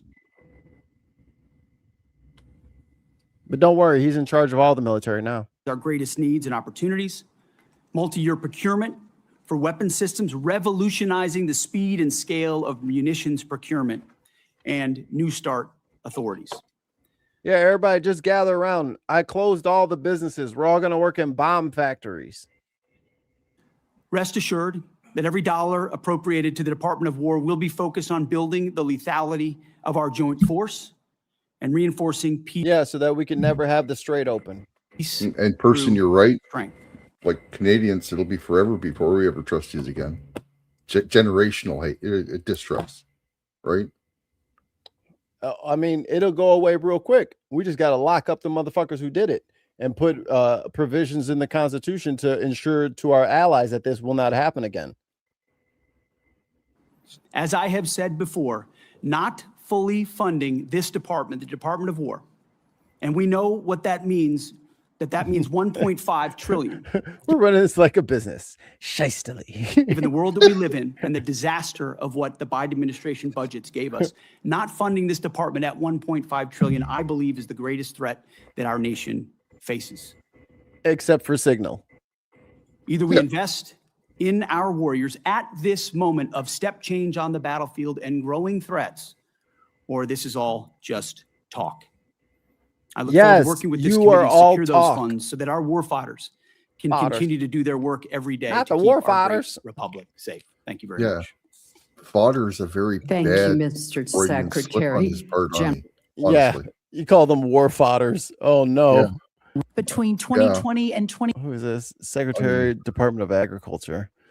Oh God. 2025, the cost of seed rose 19%, crop protection rose 30%, fertilizer rose over 50%, fuel and oils rose nearly 33%, electricity 36%, and repair and maintenance 27%. As these costs climbed, Hey, down in commodity front. prices Yeah, plummeted. give me some popcorn Farm while you're up, income too. fell by more than $90 billion from 2023 And check the mail. to 2024, representing one of the largest single-year declines in history. At the same time, producers saw not one new trade deal across the world, Told you. resulting in an unprecedented $50 billion agricultural trade deficit. American farmers No, we're gonna have Liberation Day. We're gonna have Liberation Day. And now, oh God damn it, tons. God damn it. No, popcorn's up 45%. 45, 47. Yeah. 86. 6-7. It's I told y'all, I just got done saying that. He hates farmers. He does. He does. Yeah. And it's not, it might not even be so much that he hates farmers. It's that his friends want those farms. So he's doing everything he can just to fuck them. Right? It's a spiteful fucking. They're like, please stop doing this. He's like, I got you, dog. Does it again. deserve better, and our national security now demands it. As long as we are beholden to foreign and even hostile countries for our fuel. Well, it looks like there's a new challenger has entered the race. So it won't be Graham Plattner against her. It'll be I forget his name, but a lumberjack this time instead of an oyster fisherman. Food and our fuel, our freedom is in jeopardy. Since my first day at USDA, we have been committed to addressing this crisis head on. In addition to implementing the historic working families tax cuts, thanks to so many in this room who worked so hard, moving $40 billion in disaster and economic assistance to producers across the country, securing 19 new trade deals, and decreasing that $50 billion agricultural trade deficit in 1 year by 42%. This year, Troy Jackson. Yeah, Troy Jackson. So she's like, Trump incurred a $50 billion thing, and we have worked in the last year to get 40% of that back. Mm-hmm. That is not helping them. That is you shitting the bed and only cleaning up half the shit. You didn't do any. You didn't do anything positive. You fucked up, and then you've almost cleaned up half of your fuck up. Yeah. We hate farmers. Dum dum dum dum dum dum. year, our corn exports are expected to be at a record-breaking 35%, ethanol up 11%, dairy up 15%, and tree nuts up 11%. We are making progress, but we have. What about the soybeans? What about the corn? Because I hear you on the ethanol, but guess what? You can grow corn until you're blue in the face. We still need to eat. Yeah, something other than corn. Well, they don't even turn it. It's not even the food corn. It's ethanol corn. Yeah. So it's either feed or ethanol. A ways to go. Administrator Zeldin has secured the strongest renewable fuel standard volumes in history. Not true. And the president continues to support year-round E15 for our domestic markets. We have led robust. The thinnest fucking fuel there ever was. It's mostly like all of our petroleum is cut with like a little bit of ethanol. The summer blend is up to 15% ethanol now. So if you have like lawnmowers and shit like that, they're saying you got to fucking use premium because there's not enough fucking petroleum in the gasoline now, and they're acting like this is a good thing. I wonder if that's why my lawnmower has such a hard time starting. Yeah, you might have to do the blend with premium because it's the summer. This is summer. Yeah, the summer blend is extra cut this year. because of this fucking Hormuz Strait And being I just closed. got a full fucking, like a 20-liter can the other day. Oh, all right. There you go.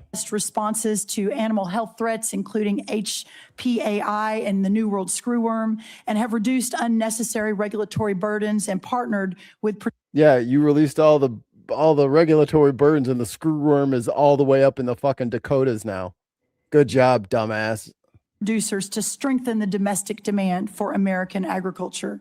These are lasting reforms and will change the trajectory of American agriculture for the future.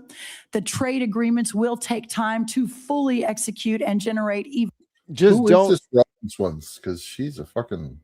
She's in charge of the USDA. She's the Secretary of Department of Agriculture. She's a Republican. She's an idiot. Yeah. Even more exports. The biofuel investments take time to increase the demand for American crops, although we're already seeing a 10% increase since just an announcement a month ago. And of course, onshoring facilities like fertilizer will continue to take some time to build out.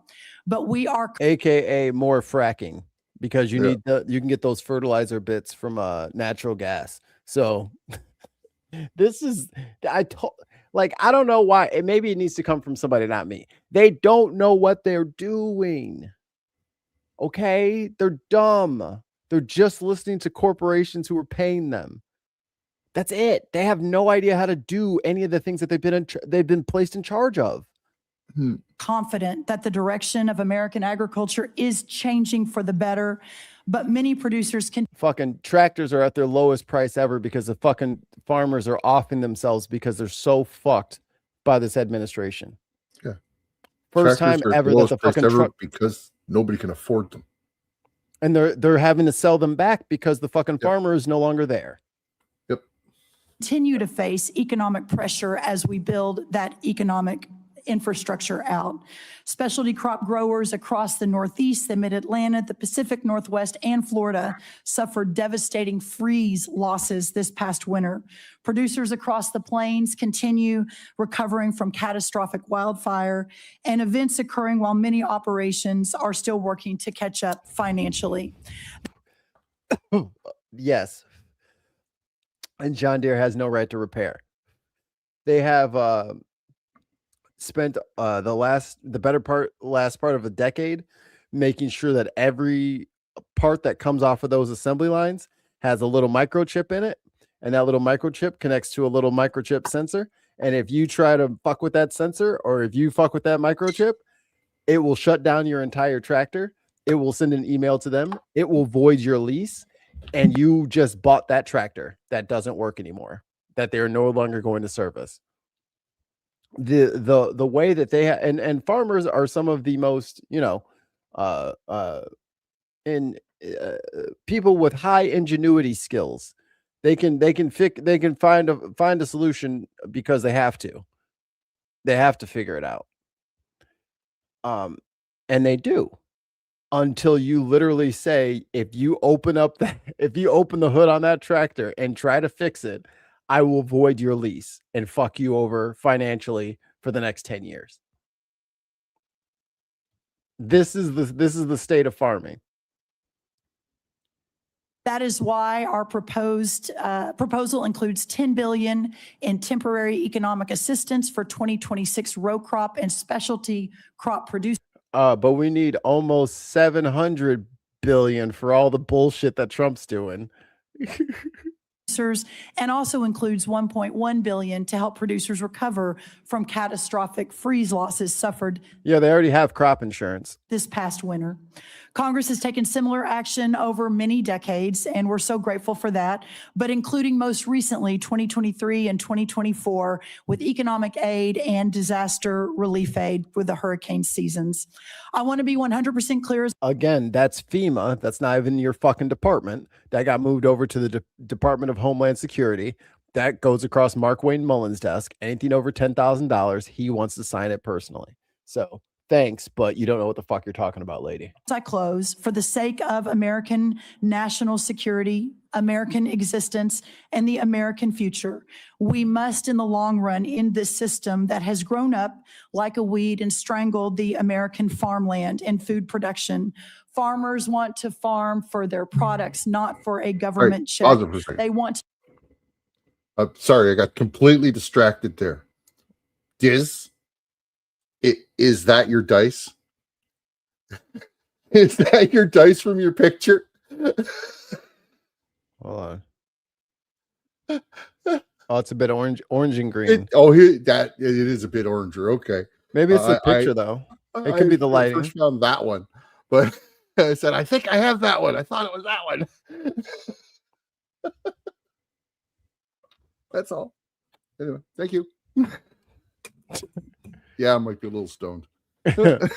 Pup Galaxy Full of Stars says, sarcasm. Ancient Rome took 100 years to fall, but America is badass. We'll crash into fireworks and rock music within the decade. Yeah, U.S. I mean, not wrong. But it's like, if we had to go out, are we literally going to go out because some 80-year-old bag of orange peels has decided to become sentient and just literally give our money to fucking Mark Zuckerberg and Elon Musk? Fuck that, dude. Not like this. We ain't going down like this. to be free from dependency and free to innovate. We know what happens when they are able to do that. They build and feed the greatest republic in the history of man. But when they aren't, well, we know the danger that we are in today. Canada? No, just kidding. But that's why this supplemental is so important. It provides a bridge and extends a hand to Americans who need it. It buys the nation the security that we need. Get rid of the fucking tariffs so they can have their markets back. That's all you have to do is just say, I was wrong. I was wrong about the tariffs. I'm sorry. I was wrong. Yep. No tariffs for anybody that I said that. The China, we're still doing our thing. But everybody else, I'm sorry. That's all he has to do. He doesn't have to fucking pay out anything. He could have just opened it. Like, stop punishing them.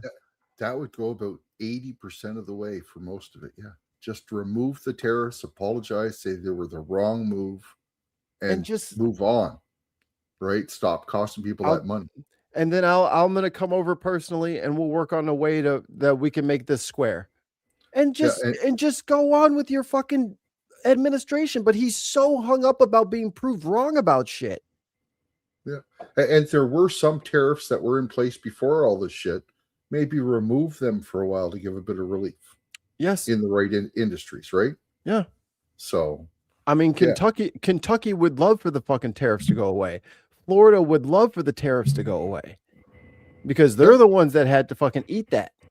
And I don't know why fucking what's his name? I'm sorry, guys. I don't know if you're ever getting the whiskey market back. There's too many Canadian companies now that's what they're making. Oh, they're gonna have to give it away. It's gonna they're gonna have to give away the good stuff for a while. Like Jack Daniels is gonna have to put out that fucking Angel's Envy for like $9.99 for a while to lure people back in. It's gonna take some ass kissing. That's gonna be such a horrible decade. We're gonna have to just walk around kissing everyone's fucking ass. Oh my god.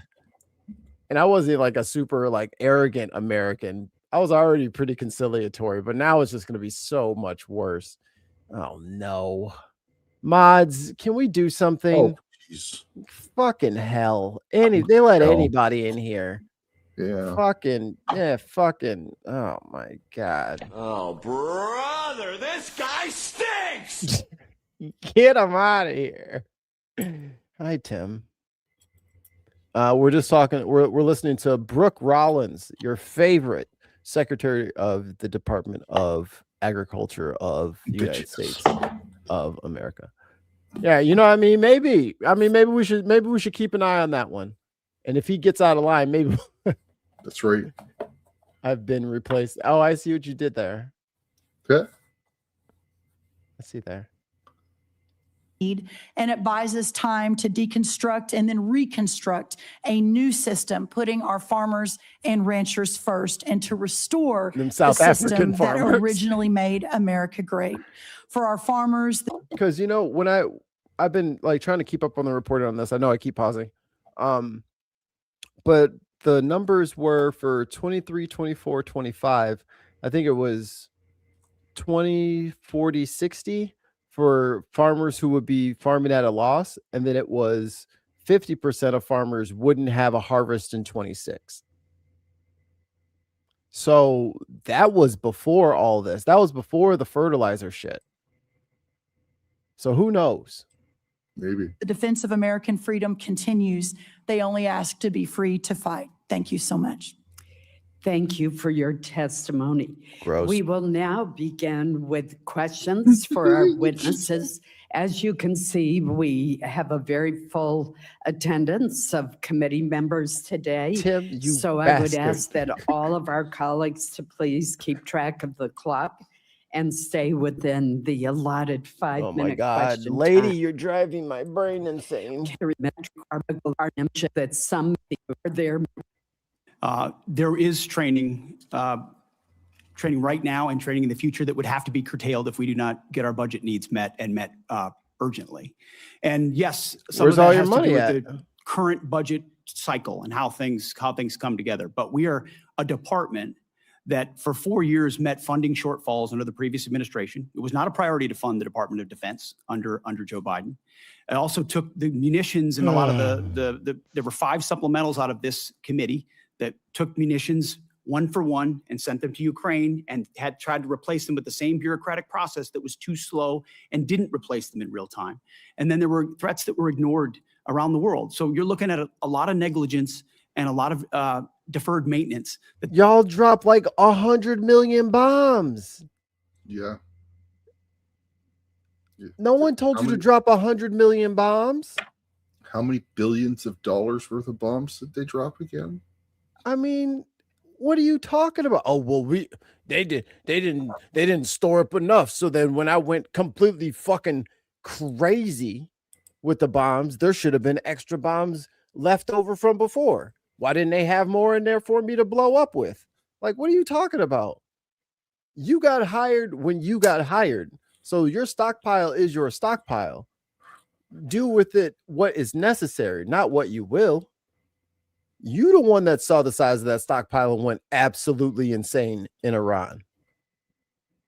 You could have saved a couple on that little girls' school, you know? Maybe don't fucking blow up civilian targets. That'll save you a whole bunch of bombs. This department is having to catch up on. And so that's why I call this a generational investment. It truly is. This is $1.5 trillion budget with this. Motherfucker, you won't be here that long. Don't even worry about it. Supplemental being part of it is how we catch up and get ahead. And ensure your the ass process is gone we're in putting fucking soldiers and 18 sailors months, and airmen dude. first, Marines first, Guardians, that their pay increases, that the end strength increases that have gone up because recruiting is at historic levels are fully funded. So rather than trying to play. They're here. Don't everybody stop talking about them. Hi, jukebox. Shh, everybody. Shh, shh, shh, shh. Yeah. Delete the tape. Delete the tape. Catch up and make sure we're not losing training. We should be ahead of that curve. Hey, And that's where we think 1.5 trillion can get us. Thank you. Senator Kane, Senator, I keep calling you Senator General Kane. How you gonna talk slow and then mess up? Yeah. Come on, you should be You slow have and extra steady. time to think about stuff. I'm going to ask you to respond for the record because in my remaining time, I do want to ask Secretary Rollins with me. a question. Secretary Rollins, as we heard from the previous panel, our country has many outstanding recovery needs from disasters and other related weather-related events over the past 2 years. As this chart shows, and this is a chart from your department, many have unmet weather-related agricultural losses. In Maine, many of our producers are struggling amid a combination of market volatility and disaster conditions last year, which included excessive rainfall in the spring, followed by a severe drought. They need relief. Yet the administration's supplemental request does not include funding to address these recovery needs. Right. The Republican administration is not giving you anything because fucking Krusty the Clown, Thirsty Gnome, Kristi Noem was in charge. And you know what she did? She just let that shit sit on her desk. She didn't do any of that shit. She's like, I don't want to be in charge of this. I'm trying to play fucking Ice Barbie. I don't want to do this. I'm not doing this. I'm going to fucking. I gotta go to another country, and torture people. I can't be giving out fucking flood money. No. Does have 1.1 billion to help Florida agricultural producers rebound from a severe freeze this past winter, but nothing for prior disasters in other states. Can you explain USDA's thinking behind focusing your request just on the 2026 freeze rather than on the 2025 disaster declarations that you made?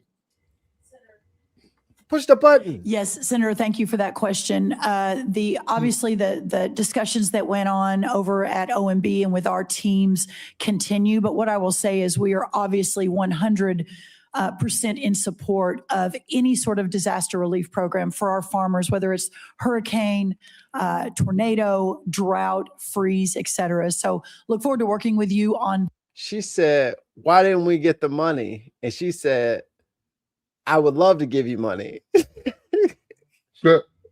No. Why didn't we get paid? I would love for you to get paid. What the bro, y'all, she's not giving it. That and specifically understanding the larger context here that there's a lot of farmers, a lot of producers who are really hurting, not just in Florida and not just from the freeze. So it's important that we work together to solve for that. Thank you. Senator Murray. Thank you, Chair Collins. Secretary Hegseth, your department received $150 billion last year in the Republicans' Big Beautiful Bill. It also received a record the one big beautiful bill. $39 billion for fiscal year 2026, more money than you asked for last year. Combined, that is $1 trillion budget for the year. And as I already mentioned, your department has yet $1 trillion. God. $1 trillion. Yep. This isn't, our military is not even that big. It's been bigger. It used to be way bigger. Yeah, but those military contracts, dude, for all those munitions and stuff like that, right? Oh, and all Elon satellites and shit. Yeah. Everything like that. God. All of his new electric cars that the military's getting. I think it's on the wrong mic, by the way. You think I'm on the wrong mic? Yeah, it's making a weird sound. to spend half of the reconciliation funds. And despite that, you are here today asking for tens of billions of dollars more for things that you've already asked for in your FY27 request or that have nothing to do with Iran. This administration has tried to sell this as an emergency request, but it may be better understood as an attempt to skirt the normal appropriations process. Right. Here are just a few of the things requested in this Iran supplemental. $800 million for the National Guard to patrol DC even longer. That's directly, I mean, DC is literally next door to Iran. Everybody knows that. They're literally one block over. Over $1 billion for the Army to patrol the southern border, which is DHS. Iran might also be connected to the southern border. It's a very large Middle Eastern state, and people will travel out of the north of Iran into the south of the United States through a portal, which is why we have a portal guard border Job. $900 million to support the administration's illegal. No. Check 1, 2. No. Good. Boat strikes in the Caribbean. Over $18 billion for munitions, which you've already requested in your FY27 budget request, and $1.7 billion to pay for your decision to recruit more people than the services need, which was not contemplated by the FY26 funding bill Congress recently passed. Now, you've already submitted a reprogramming request. Yeah, this is right. Maybe they're building a Stargate On this that our subcommittee is considering now, which really underscores the point I made in my opening remarks that the problem is not a lack of money, but poor planning. So I'll be blunt. The truth is your request does not make a lot of sense. So let me ask you a simple question. Why exactly are billions? Hey, he's going to handle this great. he's totally going to take this criticism on the chin and not lash out and make fun of her. There's no way he's going to lash out and make fun of her. It's impossible. So you guys should stop saying that in the chat. He's not going to do that. You don't think so? He's not going to deflect like you guys are saying. He's just going to answer straight up. Here we go. Billions of dollars more for the National Guard and this administration's illegal strikes in the Caribbean, urgently needed for the Iran war. Illegal strikes. Well, Senator, I wouldn't, of course, agree with your characterization, but why this kind of spending is needed is because of the gross negligence and neglect of the Biden administration inside our department. Ran it like a bureaucracy, abandoned our strength posture around the world, so we're having to reestablish deterrence. You mentioned the end strength numbers, and I will acknowledge that we are ahead of schedule on end strength in recruiting. 8,000 in the Navy, 6,000 in the Army, 4,000 in the Air Force.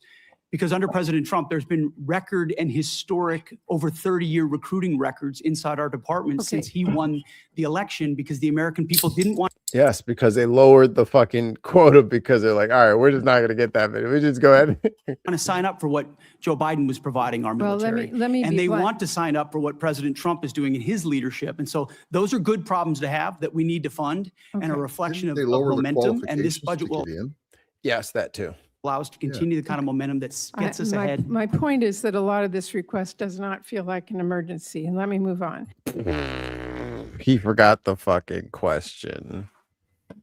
Damn, he forgot the question. Secretary Hegseth, like most Americans, I've had a lot of trouble following this administration's contradictory statements about the war. On April 8th, you said, and I quote, "Their missile program is functionally destroyed, launchers, production facilities, and existing stockpiles depleted and decimated and almost completely ineffective." Mr. Secretary, Iran has been firing at U.S. military bases in the region and ships for the last week. How is it possible, if their capabilities were, quote, functionally destroyed 3 months earlier, as you claimed, for them to be doing this now? Well, Senator.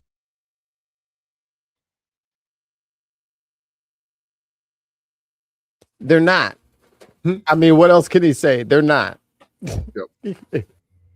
Iran is at the weakest point militarily it has ever been in the past decade. Certainly, maybe in 47 years, as they've gathered effectively a terror army. And that terror army was built to try to create conventional capabilities to defend against a pursuit of nuclear weapons, which meant thousands of ballistic missiles, many of which we have destroyed, others of which they have put inside facilities and hidden in underground facilities. And that's what terror regimes would. So then why didn't we invade Russia? Or North Korea? Or China? Or Pakistan? Or India? They all have nukes. Yep. Germany? Why didn't we invade them? Like, this makes no sense. The UK. Yeah, like, oh, someone's got a nuke over there. Get them. Yeah. What are you doing? What are you doing with that nuke over there? Nobody's allowed to have nukes but the U.S. Is that what he's trying to say? And then even Trump's like, well, they're allowed to have some missiles. Everybody has missiles. I was like, like what? This is, I told you guys, they don't know what they're doing. Which meant thousands of ballistic missiles, many of which we have destroyed, others of which they have put inside facilities and hidden in underground facilities. And that's what terror regimes would do. So I acknowledge they still have capabilities, no doubt. Terror army. But the amount of damage that we've done to them over the course of these series of operations has put them in the worst place they've ever been. Okay, well, let me move on. Wait, on May 5th, you claimed that Iran doesn't control the strait, and you said that there. You fired enough missiles at them that had this been any other war, you would have obliterated the entire other side completely into oblivion. They wouldn't be able to fight back. Nothing.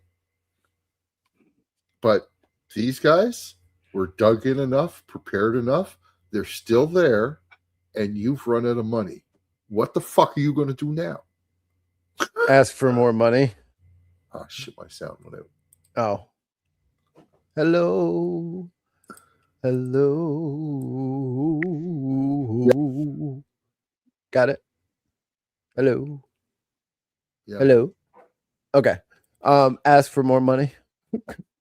just more money, please. It's not working. Can I have more monies to try again? Like that's what, like, bro, they're not they have an entire airport in a mountain like James Bond. Yep. More than one, probably. Like, what are y'all talking about? And you're like, I will blast the surface. Yeah, that's why they put it in the mountain. They've been preparing for this for decades. Right? This is it. You are what they've been preparing for, and then you killed the Ayatollah. Yeah. So now you've just gone and now they're all charged up. you ran in there and you said, "Oh, look, a hornet's nest." Shake, shake, shake, shake, shake, shake, shake. And then instead of throwing the hornet's nest, you're just holding on to it.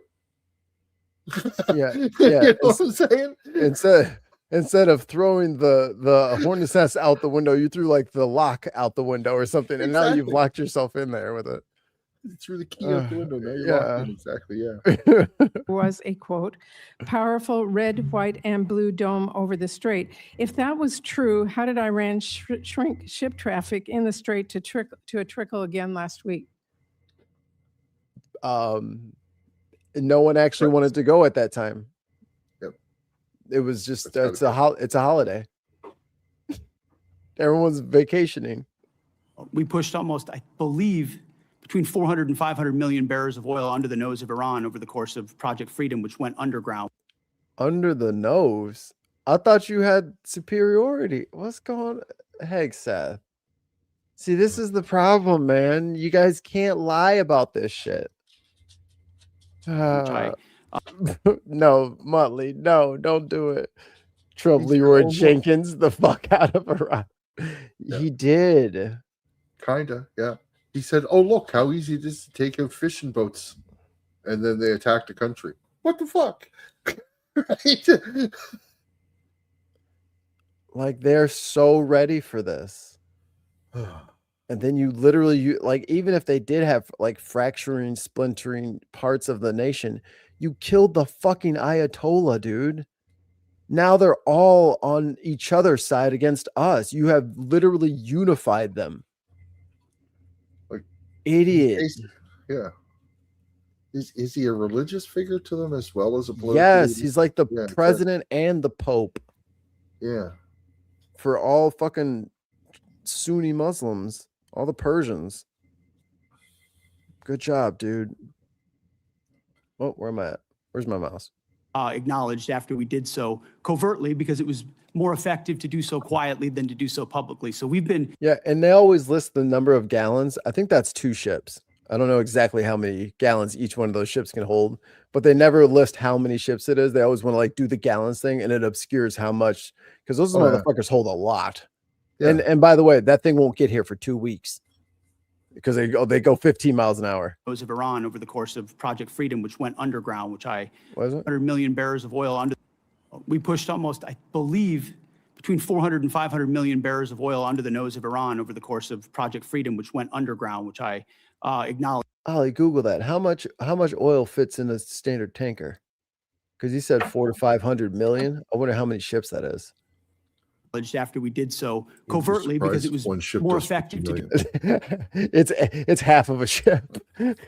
Do so quietly than to do so publicly. So we've been in control of moving traffic through there for quite some time. Will they retain the ability to recklessly shoot at commercial shipping? And that's what happened. We had a ceasefire, and then they shot at commercial shipping. Well, you recklessly also as a state. said at That's that what changed same press conference, and I'm going to quote you, you urged Iran to, quote, let innocent ships pass freely. These international waters belong to all nations, not to Iran to tax, toll, or control. Last week, President Trump said the U.S. would charge a 20% toll to each ship to pass through this. 400 to 500 million gallons. Million barrels or gallons? I thought you said barrels. Oh, yeah, maybe barrels. Well, your average large tanker carries roughly 2 million barrels. So 400 million. So, but he's talking since the start of everything, right? So they've gotten roughly 400 million barrels since the start of everything. So it's 200 ships, he's saying? Roughly, yes. Bullshit. I don't think he's referring to the last week or something like that. He's talking to since the Strait started and they've gotten it reopened, it's closed, reopened, or closed. All together, they've gotten roughly that much through. And that's probably, I don't know how much that is compared to how much normally goes through. 100 ships a day. Usually it's 100 ships a day. 100 plus ships a day. And he's saying during this thing, he got out 200.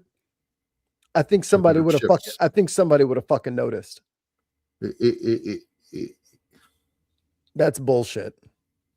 Yeah, we're thinking his timeline's a week, and he's probably going back 4 months. Even still, that's bullshit. Right? Well, if they normally do 100 ships a day, 100 ships a day, right? Nobody was 200 ships. Ollie, no one moved for months. Yeah. And he's saying while no one moved, 200 ships went through there. Bullshit. Covertly, my ass. It would have been on every fucking everybody on that boat had a fucking cell phone, would have fucking recorded that shit and fucking gave it to the fucking media. That's a fucking lie. They bought some shit and they might have seized a couple things, but in a complete standstill, you had a parade of 200 ships going through that was just yours. Come on, man. Lion sack. Last week, President Trump said the U.S. would charge a 20% toll to each ship to pass through the state. So based on your opposition to tolls, did you talk to the president out of that idea, or did someone else? Iran's not charging tolls, and they're shooting at ships right now. But Trump said that he wanted to charge a 20% toll. We have a blockade right now of all Iranian ships and Iranian ports, and it's effective. My time is out. So he's just not going to answer. Senator Murkowski. Thank you, Madam Chairman, and thank you all for being here. Challenging times. I think we all recognize that. Oh, God. Secretary Hegseth, I want to ask just specific to Iran authorization. The administration has made the case that the action in Iran falls under the president's. Well, that's May. That's May 30th. All right, June. Dozens of ships being led through the Strait of Hormuz after U.S. So they're saying at least 172 vessels have crossed over the Strait of Hormuz since Iran signed the deal aimed at ending the war. Oh, since the MOU. Yes. Okay. Okay. I thought it was saying like they were sneaking them through while they had like a hot thing going, and there was like the blockade. I'm like, bullshit. Yeah, yeah. So that's what I'm saying. Okay. It's a much longer period of time that he's referring to, where they're just asking him about the last week.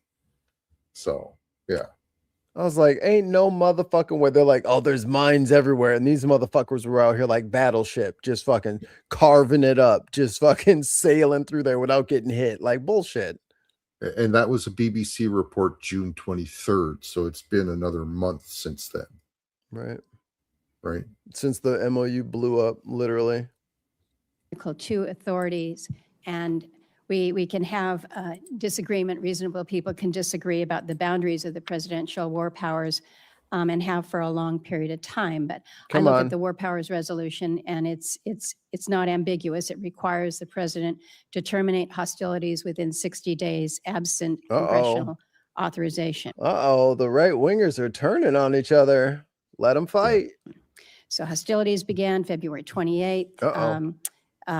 May 1st, Congress was informed that hostilities had ended, but yet despite the fact that hostilities had ended, we were still seeing sailors being fired upon still activity. Then in June, MOU is signed to preserve the ceasefire while negotiations continue. That MOU has now collapsed, and we are seeing the resumed attacks in the Straits of Hormuz.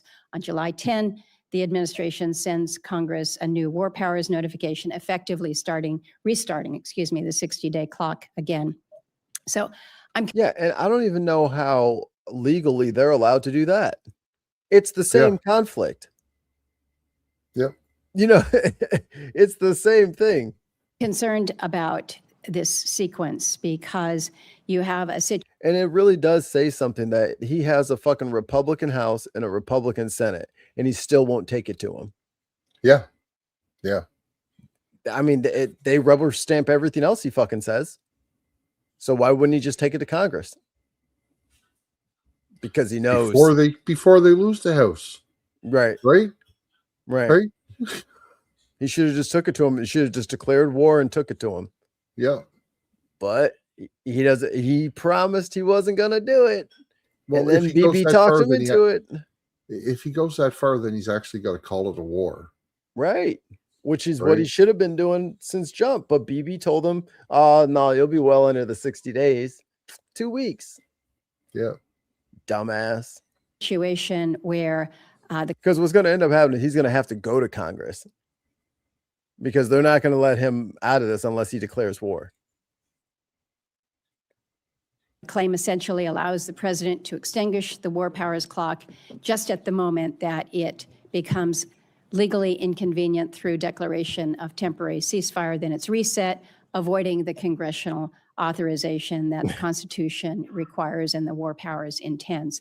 So, yeah, I guess these Congress people would be upset because him and the president kind of went around them.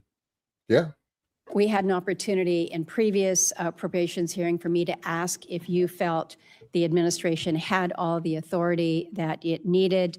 You indicated at that time that no, additional authority was not needed. Are you still, is the administration still taking that position about needing no authorization from Congress at this time? Senator, I know there's a long-standing legal debate on this particular topic, but we certainly as a department share the position of the White House that we have all the authorities necessary at this moment. So let me just kind of do a follow-on. In the Clinton administration, this is 1999, there was an operation that was launched, Operation Allied Force, NATO airstrikes against Yugoslavia. There was not a prior congressional authorization that was sought. President Clinton notified Congress under the War Powers Resolution and then subsequent to that, sent Congress an emergency supplemental funding request. It was about $6 billion to cover the cost of Kosovo operations. Congress then... That whole operation in Kosovo was $6 billion? Yep. That's 3 days of this shit. Yeah. Yeah. Oh my God. Passed a supplemental package that covered the president's request plus additional military funding. But Congress never passed a standalone authorization for use of military force in Kosovo. When the war powers clock was set to run out then in May of 1999, the Clinton Justice Department's Office of Legal Counsel issued an opinion holding that the supplemental appropriation itself, passed without any authorizing language, satisfied the War Powers Resolution requirement. So is the department looking to that or intending to? So essentially, is she saying, like, if they give them more money, does that push the clock back? To rely on that same reasoning that funding alone can substitute for explicit congressional authorization? Senator, I would have to defer to our legal department, and we'll get back to you with our views on that. But as of right now, we think standalone Article 2 authorities exist for us to conduct this operation on behalf of the defense of the American people, that the president has those authorities, and seeking this funding is important in pursuit of that and our $1.5 trillion budget. But I wouldn't connect the two without consulting with our... I think that translates to, I have no idea about the plan that you just revealed that I had to screw you guys over. Right? Are you trying to tell me that if you guys accidentally gave me funding, it would have greenlit all of my previous behavior? That is shocking, Senator. Yeah. Shocking. Shocking. Wow. I can't believe that was almost possible. Legal folks first. Stupid. In my time, let me turn to you, Secretary Rollins. I appreciate that you have acknowledged that fishermen or farmers of Just whacks himself in the face. Yeah. the sea. Crushes a beer can on his head. I don't know whether you are aware whether any fishermen will be eligible for any of the supplemental funding. They too have faced many of the same challenges that our farmers have with high fuel costs, the impact from tariffs. I thought she was talking about the fishermen in the Caribbean. For a second, me too. Disasters that we have seen. In the 15 seconds remaining, any help for our fishermen? Well, I remember having the conversation with you when we were going through the process, and my commitment to you and to Senator Collins and some of our others on the across the aisle was that it's time for USDA to recognize our fishermen as part of our farmers of the sea. That's never happened before. We now have an office at USDA focused on fishermen. And so I think as you all move forward with the supplemental, the conversation, obviously up to you all what that looks like, but very supportive of treating our fishermen similarly to the rest of our farmers. Thank you. Thank you, Madam Chair. Thank you. Run, fishermen, run. Yeah, really. You do not want the same help that the farmers got. Holy shit. Oh, man. Let's see if there's anybody that's got some spicy stuff coming. These are some nerds. I cannot use a mouse with my left hand. I was trying, man. I was like, I can do it if I put my mind. No, I can't. I cannot, actually. Who's this? Why are you trying to use your left hand? Did I miss something? Because my desk is on the other side. I don't know if you saw earlier. I'm using the upstairs TV because we're not using it right now. Because I needed a second monitor. Who's this guy? I literally got home from work 10 minutes before I got in here. So no, I didn't see anything from earlier. Senator, I always advise the president on a range of military options and all of the risks that are contained within that. But I have to keep my military advice to the president private, sir. But, well, thank you. Thank you, sir. Senator Hoeven. Thank you, Madam Chair. Secretary Rollins, I want to thank. I'm sorry. I'm just going to say it. Everybody in this room is entirely too old. Just saying. President Trump, I want to thank you for including Farm Bridge assistance in this supplemental request. I know I've worked very hard to get it included. I know. Oh, God, he whistles his S's. You have worked very hard to get it included, and I want to thank you and your whole department for your work on it and for this vital support of our farmers and ranchers. What I want to ask you about, though, is actually I wouldn't have noticed that until you pointed it out. Management tool. He's like Gopher from Winnie the Pooh. Yeah. That our farmers have is crop insurance. Our farmers has. And the buy-up option is critically important. It covers 67 million acres, 67 million acres of farmland in this country. It was decommissioned, and we need to get it reinstated. Again, you and I both worked very hard on this. Please update me on where we are in terms of getting that buy-up option for crop insurance reinstated. We are 100% supportive of that and are moving forward to execute that buy-up option. Thank you for your leadership on that, Senator. Thank you for your support. Also, Assistant Secretary Fortas for his support. It's very impactful, very important, and will make a big difference for our farmers right now. So thank you for that. Secretary Hegseth, are Russia and China helping Iran? And if so, how? Well, Senator, as the chairman alluded to, there's definitely adversary alignment, attempts to do so. And there are many ways that we... Yeah, who's pushing our fucking adversaries together? Who's financially forcing everyone into bricks? Deter that, some of which are... And the depth and extent of it ought to remain classified, and it should. But there are ways in which both of those countries are limiting at different levels, enabling some of the things Iran is doing. Yes. General Kane, would you like to add? Sir, I'd rather not opine on the specifics because that would divulge what we know, and I never want the adversary to know what I know. I just want to know it. And hopefully we'll get a chance to do that in the Yes, sir. skiff. Yes, sir. Happy to do that in the skiff, sir.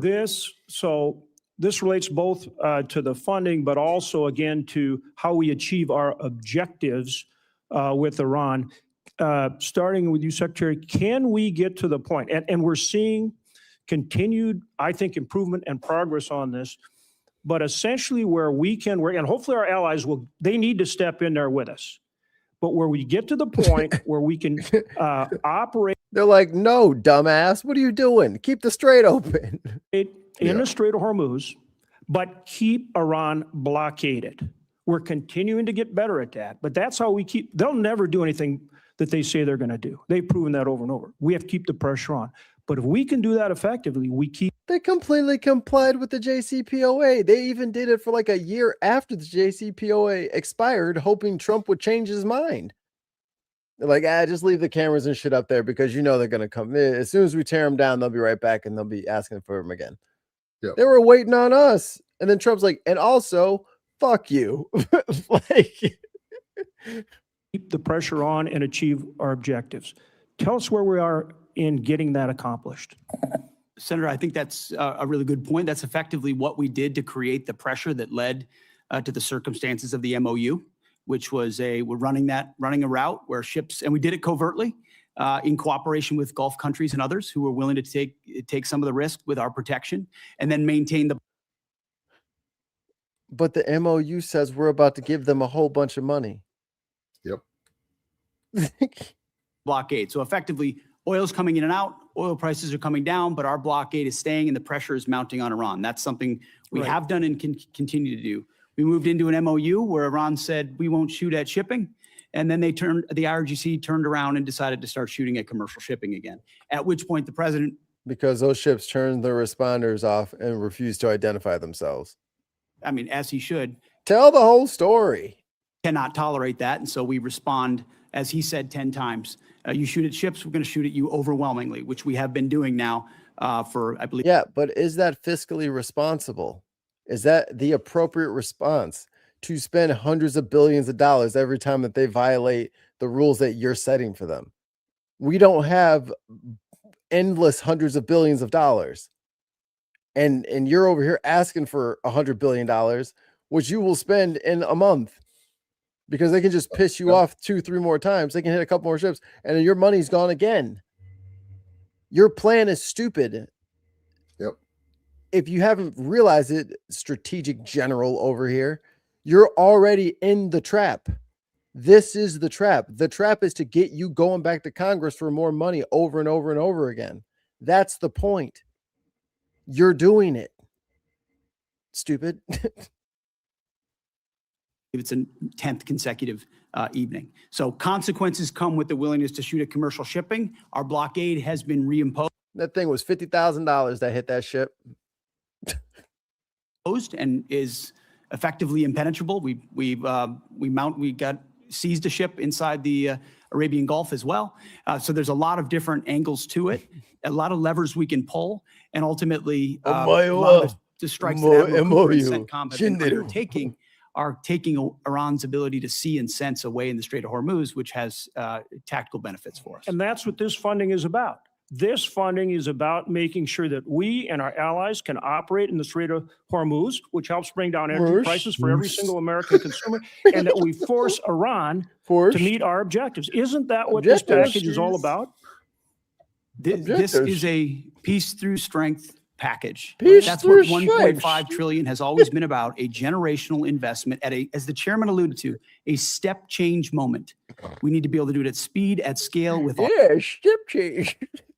Autonomy, with AI, with exquisite high cost and low cost. Exquisite. To be ahead and stay ahead so that you're not just able to do what we need to do in the Strait of Hormuz, but deter adversaries like Russia and China from getting involved in future conflicts. And just General Kane for any follow-up that you would like on that issue. Sir, I wouldn't have anything to add. Okay. Again. Yeah, he's smart. Thank you. And thank you to all of our men and women in uniform. We appreciate them so much. Man, it's gotta suck to be General Kane and be in the fucking military your whole fucking life. Just for this douchebag to be your fucking Secretary of Defense. God, all the time, all the push-ups, all the all the away from your family, all just to listen to this fucking guy. Oh man. So A Milwaukee garbage truck. This blast did injure a city sanitation worker. It happened Wednesday near 9th and Aberts, just south of Capitol. 12 News' Nick Bohr joining us live there. Nick, this is... Oh, dude, last time somebody we had put a bomb in the garbage. last time we had something like that. That guy had a leaky propane tank in a moving truck. Okay. This is a garbage truck. all about the improper disposal of oxygen tanks. Oh, come on, guys. This is like the fourth one we've seen. Just carry it around with you forever until you find an appropriate way of getting rid of it. You can't just put it in the garbage. Yep. Right, those canisters that are used for health reasons, proper legal disposal is the key. Certainly not tossing them in the garbage cart. That's meant to prevent the type of hazardous situation that happened in the street here last Wednesday when a couple of them exploded, injuring that sanitation worker. A sudden violent explosion as a sanitation truck compacted trash. Two workers standing at the back of their truck. God damn, his shoes flew off. One of them Oh no, it's on. to the ground, suffering an eye injury and a concussion. God, fucking garbage flying at you. Empty the carts, and then there's a blade that packs it in to make room for the next loads. The Department of Public Works explains the men were just starting their day when their routine was shattered. As the crew started to move the packing blade, that pressure caused an explosion, and we came to find out that there were two oxygen tanks that exploded. Nah, whose house is that? No, we only came down about fucking 4 or 5 houses. Whose fucking tanks are these? You fucking kidding me? There were an additional 2 that were recovered from Jesus. as well. You put 4 oxygen tanks in the fucking garbage can? In this heat? What is wrong with y'all? Reason it's strictly forbidden to put any pressurized canisters, including oxygen and propane, into the trash.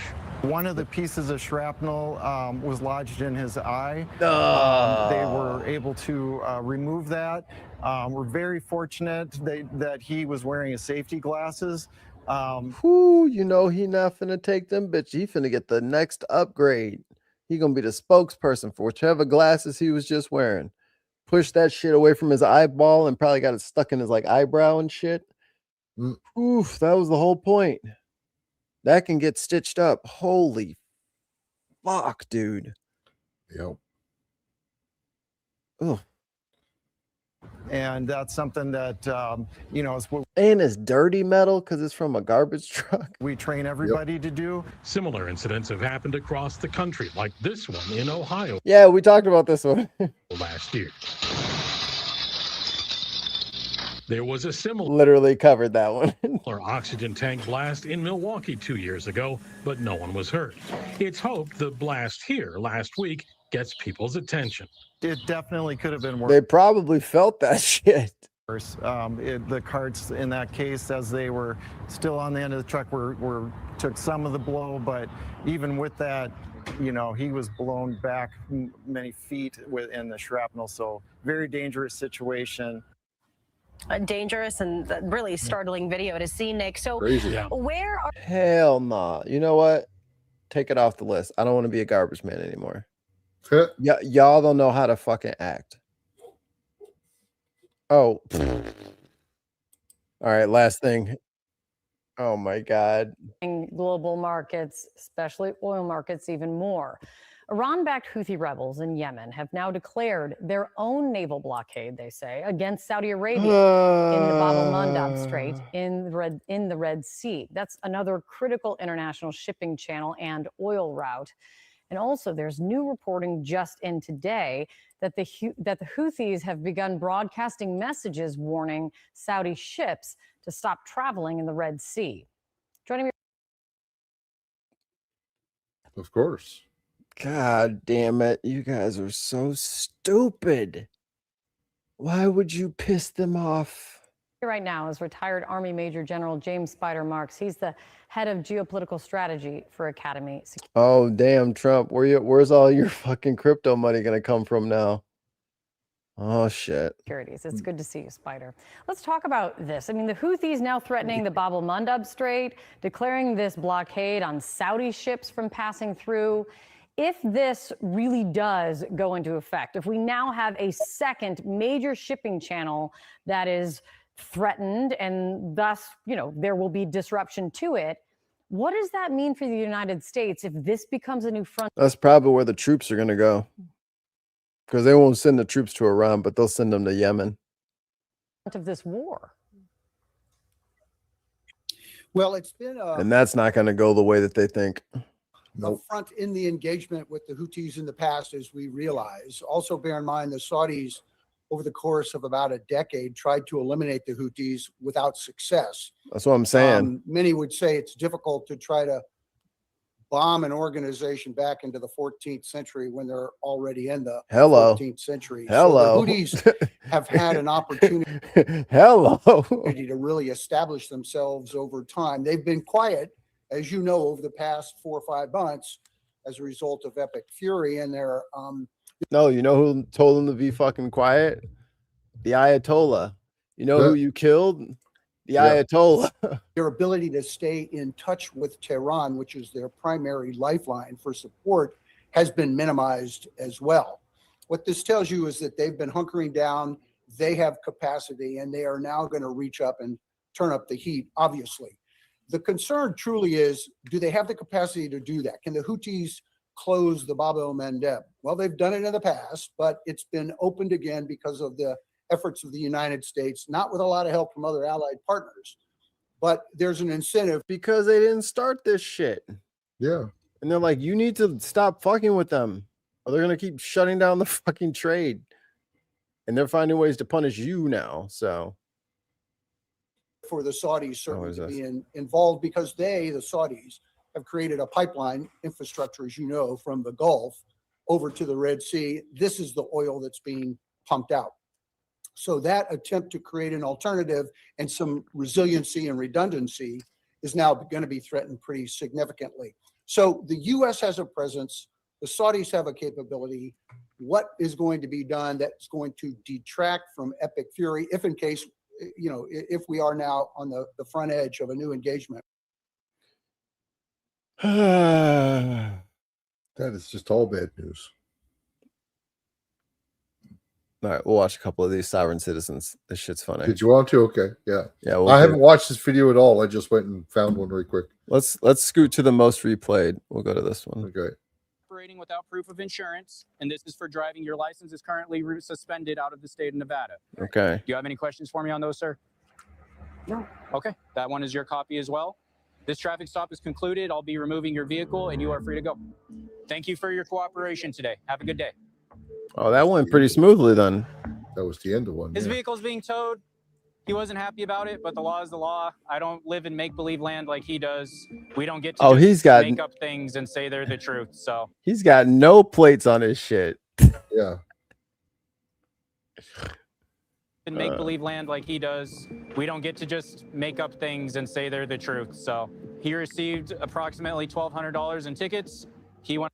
Oh, dude, you could have just paid for the fucking registration, bro. Yeah. On his way, his car goes with the tow truck. Nah, right. It's like 150. It's like 150 here now for registration. Yeah, but I mean, 150 is cheaper than fucking 1,200. And we're gonna move on to whatever else is next. 1,200 tickets, not to mention how much you got to pay to get your car out of the impound.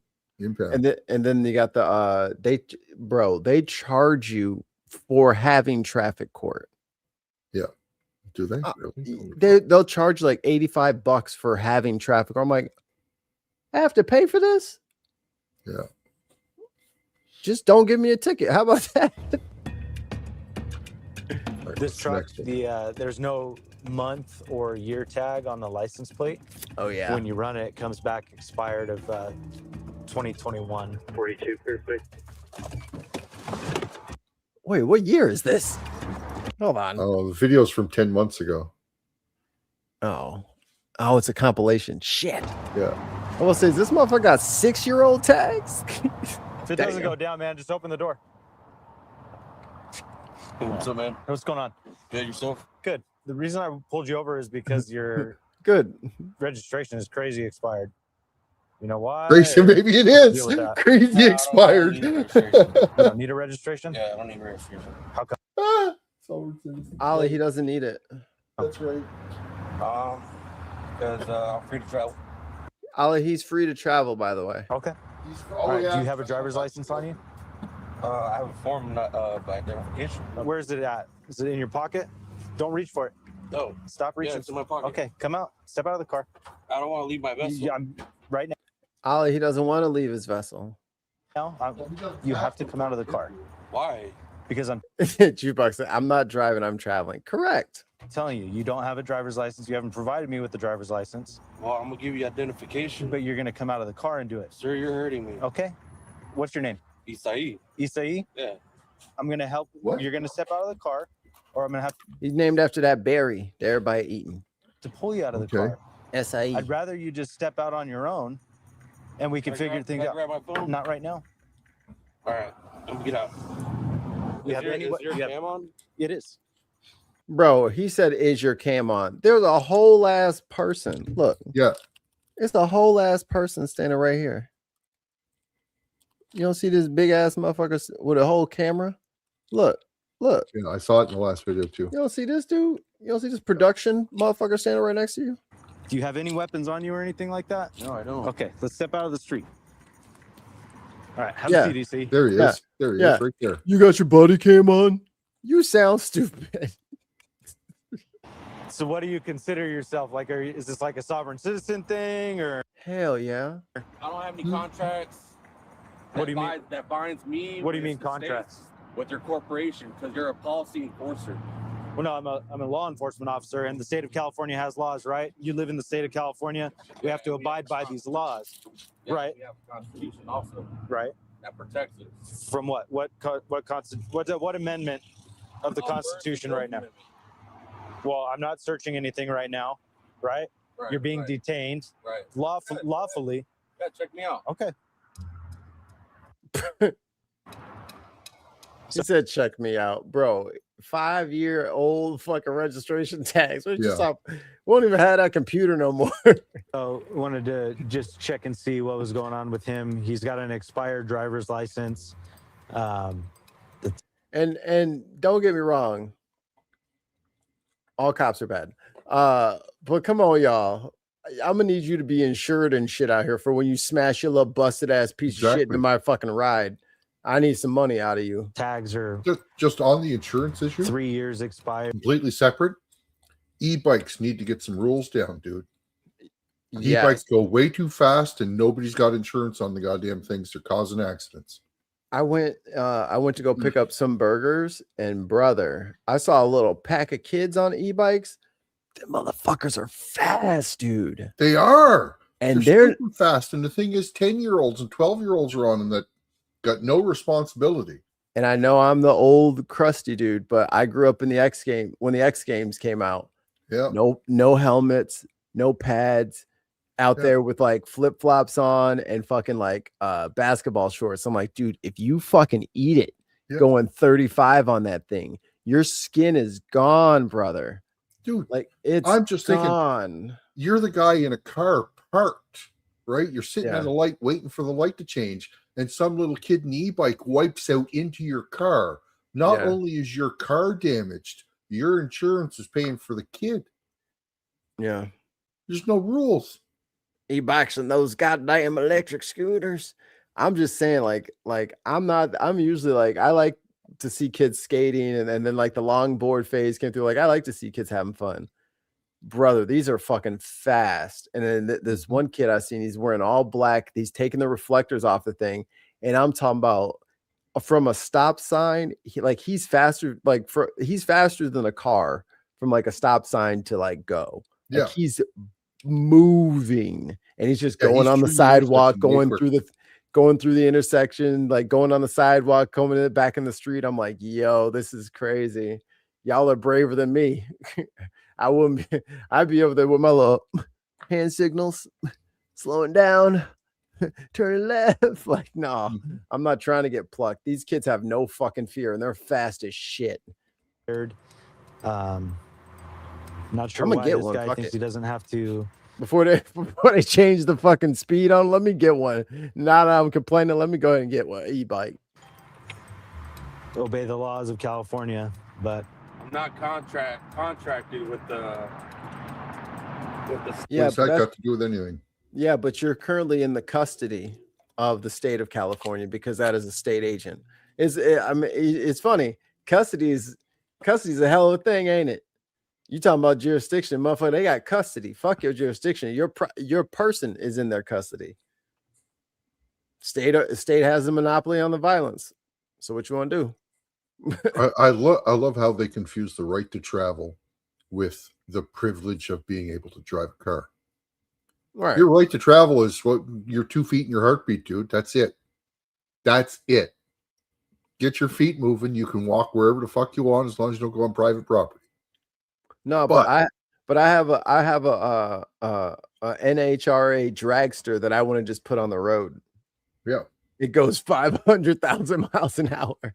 And I'm probably just going to wreck it into somebody, but I have a right to travel however I want. State, a corporation that you're policy enforcing. there's vehicle codes and laws that I'm Not the policy enforcement. following. And so unfortunately, his truck's going to get towed tonight. Looks like this is where he's getting all of his information, the UCC connection, how to free yourself from legal tyranny. And brother probably bought that book for $20. Yep. So I'll ask him if he wants to get that back. How to get rich and make an idiot out of people. That's what that is. A blank book for $20. Yeah. I get it now. Do you want this? Yes. That's petty. That's petty. How come you don't have this on there? That would have been much easier to explain. No, I just haven't got around to it. That's all. He's got a new license plate. Yeah. It would have been much easier to explain. No, What is that? He's got to get him pulled over immediately from a distance. No driver's license or insurance required. Yeah. Private. Not for commerce. Use private mode of travel. That's all. This corporation you work for, they work in You put that code. plate on your car and you're getting pulled over every time a cop sees you instead of just one saying, oh, he's got a plate. Right? That's why. That's why he doesn't have that plate on. He said, just do this. This would have been way easier. Yeah. I could just call the tow truck right now. They work in secrecy. Yeah, they do. You guys are stealing my property, my private property, which owns to me. It doesn't own to your corporation that you work for. Owns to me. It's Belongs. like they forget how to speak English. Yeah. It belongs to me. Not owns to me. Yep. Belongs to me. Let's try it again. Belongs. Private property, which owns to me. It doesn't own to your Nope, can't teach them. corporation that you work for. You can only apply law and codes and policies if you own the property. You don't. Where are you If you belong the property. No.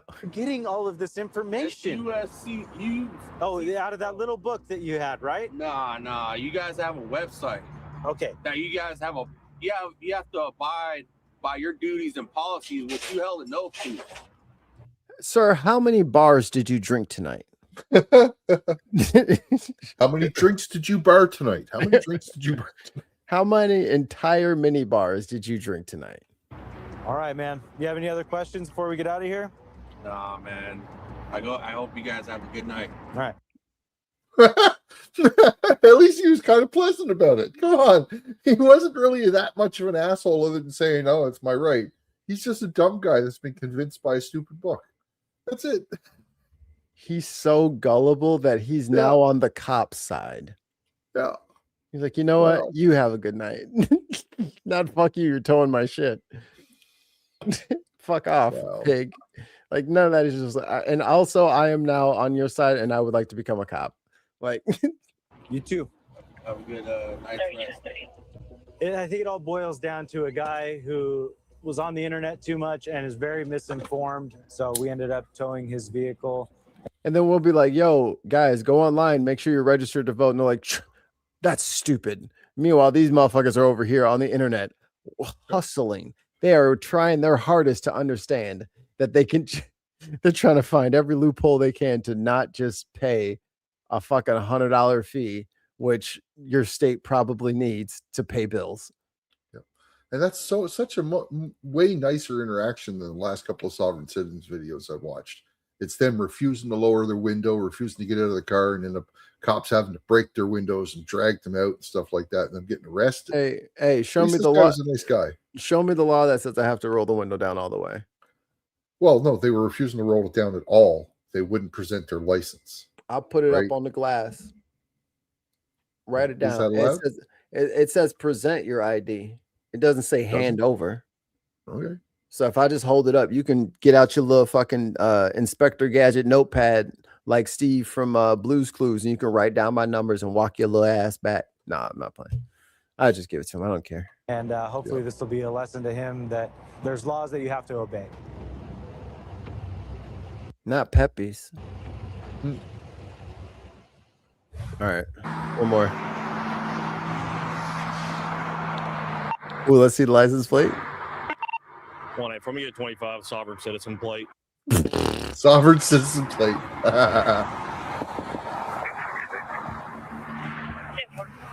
Thank you. Roll your window down.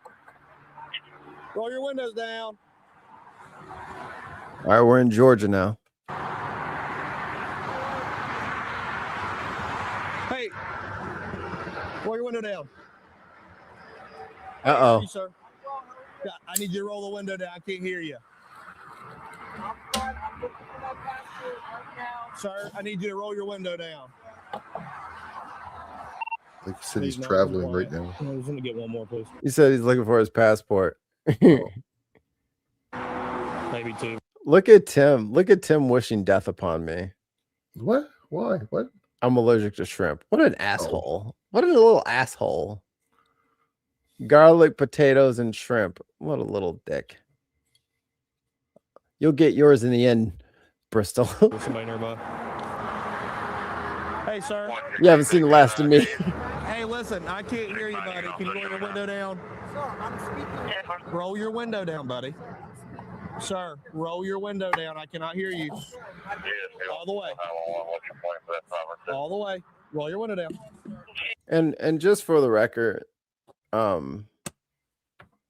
if I ever get pulled over on the highway again, dude, this needs to be the shortest interaction fucking possible. Being on the side of the fucking highway is so fucking dangerous. It is. People do not pay attention. They fall asleep. They're fucking with the radio or the heat or something like that. And they just plow into people, man. Yep. It happens all the time. I do not want to be on the fucking side of the road with anybody. Whatever you want, take it. I want to go. Last time I got pulled over, before the cop was at a full stop behind me, I was already stopped, had my car shut off, had pulled my keys out of the ignition, set it on my dash, had my registration, my license, and my insurance already in my hand, and then he got out of his car.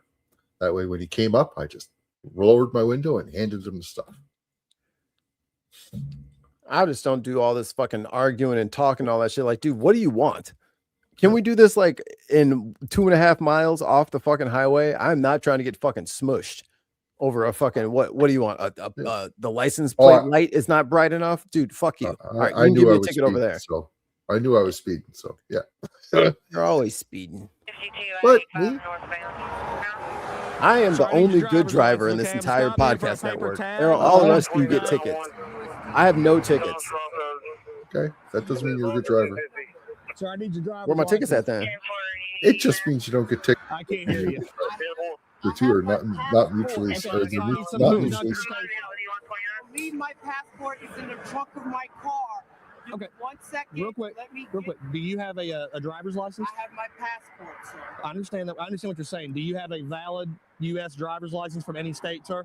I have my passport, sir. Okay, so no, you don't have a driver's license? That is the wrong answer. Okay. Do me a favor real quick. Turn your car off, okay? Is there any weapons in the car?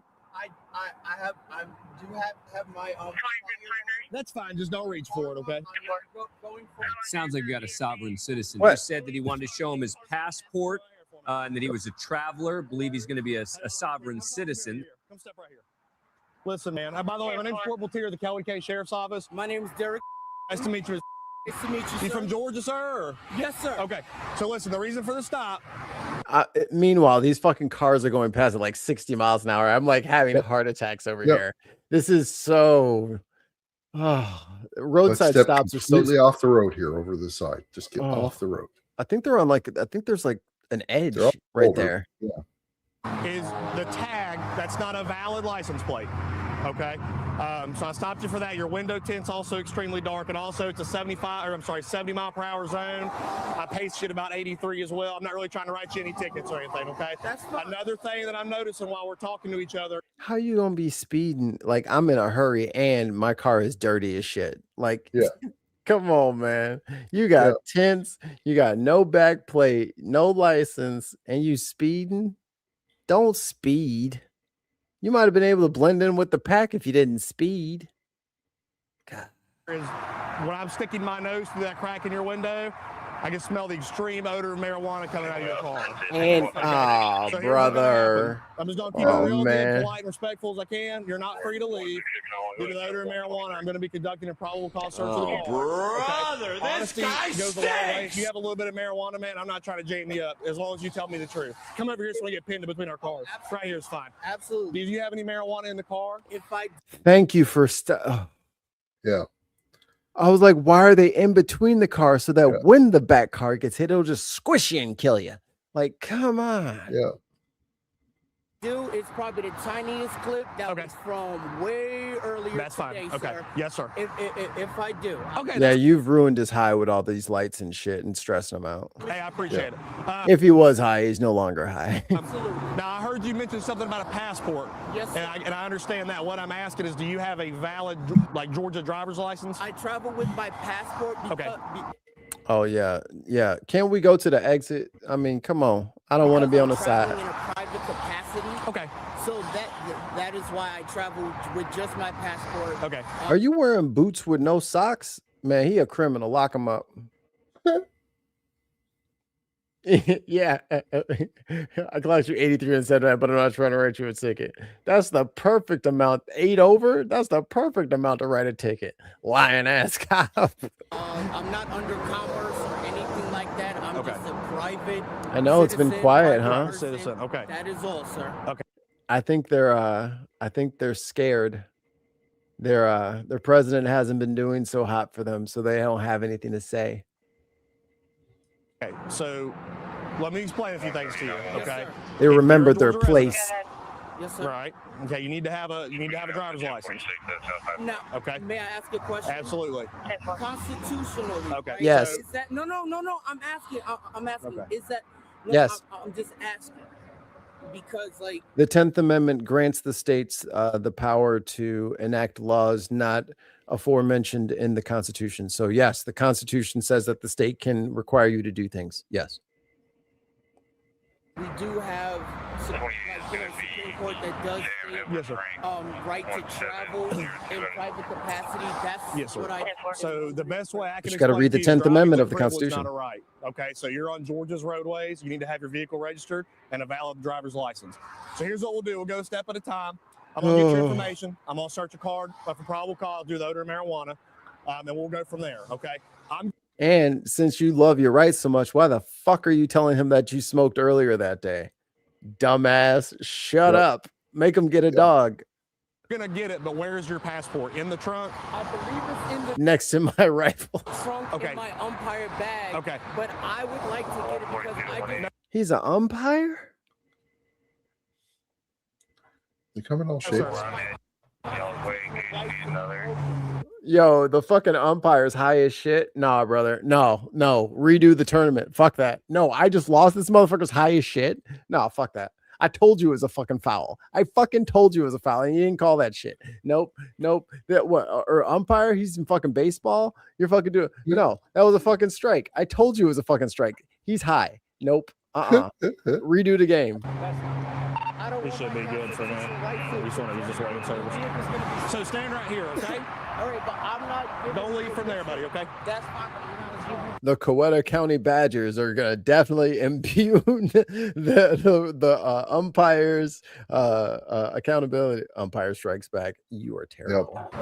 Yep. So stop the vehicle because you have no valid registration on the rear of the car. Smell odor of marijuana coming from the car. There's a little Tim, you spelled everything correctly. I know it's you. You know. bit argumentative about the sovereign citizen thing. So we're going to try and figure everything out. That's dangerous as fuck right there. It's always Your door open like that? fascinating. No thanks, dude. Just asking for a vehicle to nick you. Oh.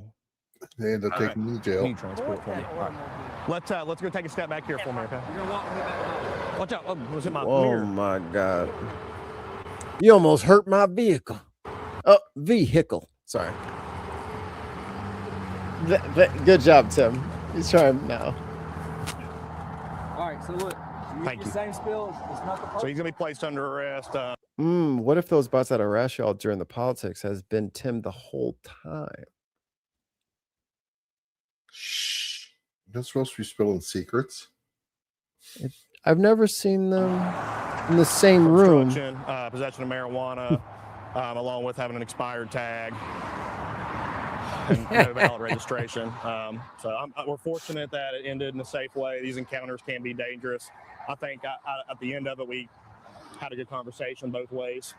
So unfortunately, like I said, his vehicle's unregistered. You can see the tag, no driver's license or insurance required, not for commercial use, private vehicle. It's a common. It's the same one. Yeah. He just put the U.S. Oh my God. Wait, U.S. Department of Oh my God. Trend we see on the road. And unfortunately, a lot of police officers and a lot of citizens, they get hurt because there's no communication. Yeah, It's getting there. It's a one-way street. Nobody will communicate with each other. So fortunately, nobody got hurt. He's going to be taken to Cali County Jail. We'll tow the vehicle and we'll get out of here. Wait. I just realized, Ollie, what's on his ear? Looks like a light, right? It's a camera. It's probably light in camera. And he's like, "Do you have a body cam on?" And there's a fucking camera crew, and he's got that big honking thing on the side of his head, looking like Cyclops from fucking Was that X-Men. the same guy, or that was the last guy that asked about the camera, wasn't it? I think it was him. That was the No, it was the last guy, I think. Oh yeah, it was the last guy. Yeah, but that guy had the fucking floodlight on him. Yeah. Fortunate nobody got. Thank you. Tag is Not too bad. Deputy of the Sheriff's Office. I just got pulled over. Hey, so the reason Oh, why boy. I'm stopping you, boss, I didn't recognize the tag that was on your vehicle. Yeah. Okay. Do you have your driver's license registration with you? There you go. I got the paperwork right here. Where's the paperwork at, Michelle? Here. Oh man. All right. Look at him already trying to patch up. Michelle, deal with this. Michelle, here. Michelle's on speakerphone. Michelle. Yeah. Michelle. It's where? Yeah, let me see. Oh, Here, she wants to talk. She wants to talk to you. What the fuck? I ain't talking to her. Who the hell is that? Yeah, I don't care who that is. I'm talking to you. I ain't talking to Santa Claus. Give me your damn shit. Woman on the phone is apparently the driver's wife, or lawyer, or both. Okay, where's your driver's license, boss? That's first. No, I don't need my window down. I'm sorry. Wow, this is gonna go swimmingly. All right, so, do you Yeah. have a driver's license? Yeah, right there. Okay, what's your name? Why am I watching this for fuck's sake? LOL, bloody woke rubbish. Oh, see, you guys are trying to troll. I appreciate it. Obama wanted transgender for everyone. Oh, Obama. Okay. No. And then he tried to capitalize wanted. He's trying to mess it up a little bit. I see what he's going for there. Yep, he is. Make everyone androgynous. There you go. Androgynous for all. Boss, I don't see your name on here. Can you point it to me? Yeah. Okay. Beards for everyone. Okay, that's not how this works. Where's your driver's Shave pits for everyone. name at? Don't show him anything. He doesn't get to see it. Okay. Here, you talk to him then. Brother, I think you've been What? talked into something that you don't completely understand. Yep. I think you took the bait. I think you took the bait and now you're finally getting pulled over, and you did not memorize the scripts, you didn't do your homework, you don't know what your lines are, and you are kind of fucked right now. Yep. And Michelle is not helping.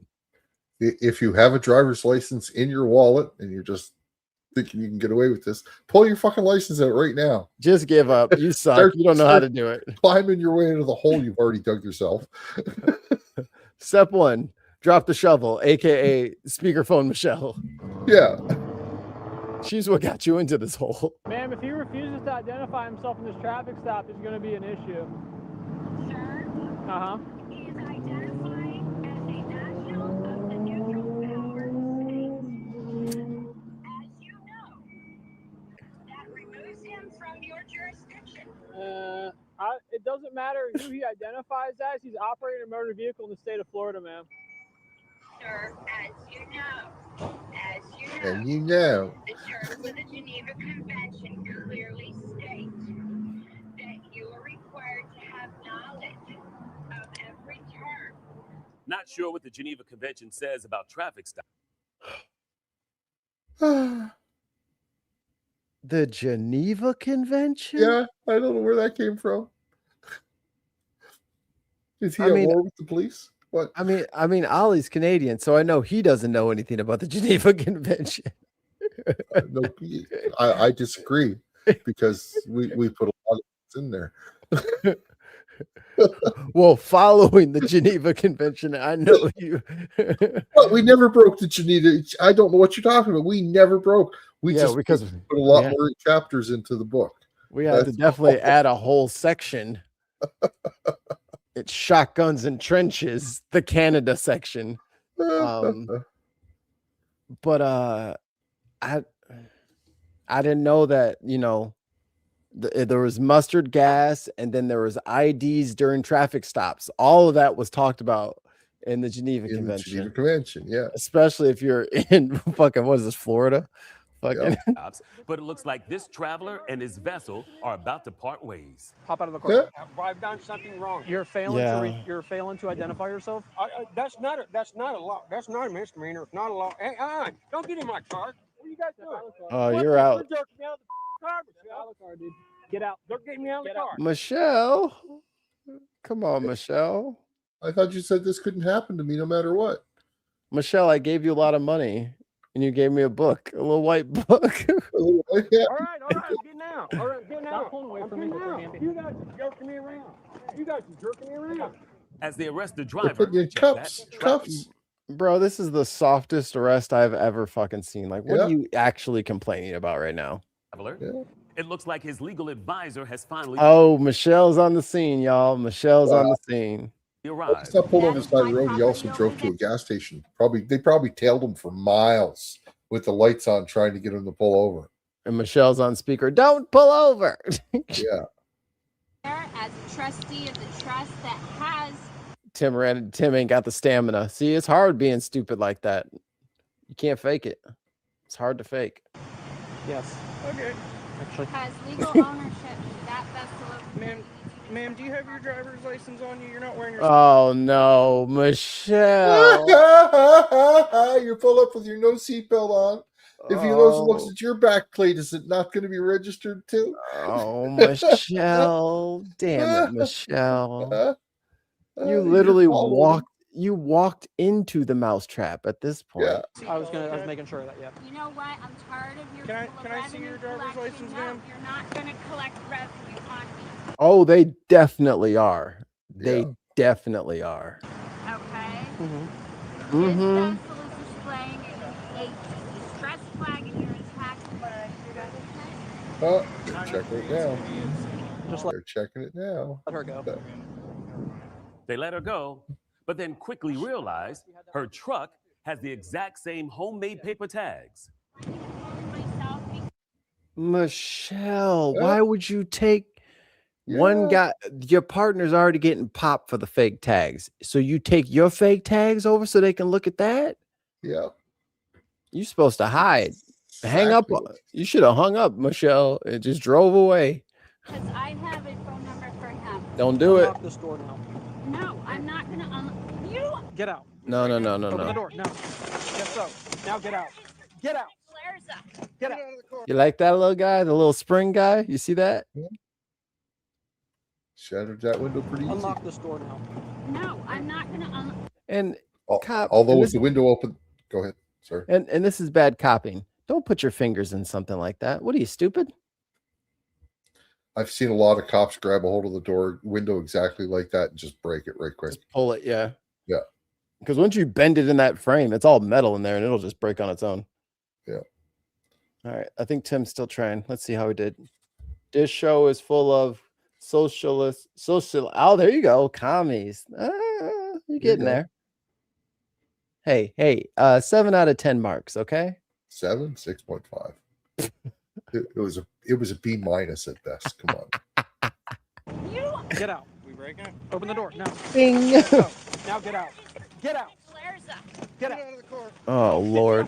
She's pulled from the truck, which is still Oh, my God. It's still in gear. Oh, Jesus Christ. in drive. Put hands on your back. U.S. code 241 and you're hurting me. And now both these travelers will be traveling to jail. Oh, I think we're good. Well, we still broke out a window. Oh, well, yeah, for that part. Hey, but that was the part I'm worried about. 43-year-old Laura Lynn Michelle Nabozi now faces charges of battery on a law enforcement officer and resisting an officer with violence. Now, Destry. Lord, they need all the help they can get. They out here struggling, y'all. Yeah. They out here struggling. Just pay the little fine. Just pay the little money. It's not the worst thing that could happen to you. It'll be okay. And if you don't like where that money is being spent, if only there was some way for you to show up at your own what's it called? Your own Democrat shit to make sure the money goes where it's supposed to go. Oh. I don't like that the city collects money from me. Okay, well then where's the money going that they collected? Well, maybe deal with that. Oh, that David guy's having his hearing. Gross. That guy's he had a fucking teenage girl, like a body in his trunk of his like cyber truck. I don't know what you're talking about. Some like singer. Oh. I hadn't heard his shit before. But he's a freak. Yeah, he's a freaking murderer. Yeah. All right, guys. That's it for me and the old man. We're going to call it. I got to eat something. I'm starving. That's not a bad idea. Get something to eat. But we will see you tomorrow if Tim will be back. I will not be on tomorrow. I don't want my money being spent on woke cops or filthy commie roads. Yeah. So the only reason I was on tonight is because I had a doctor's appointment and ended up getting off work early. So.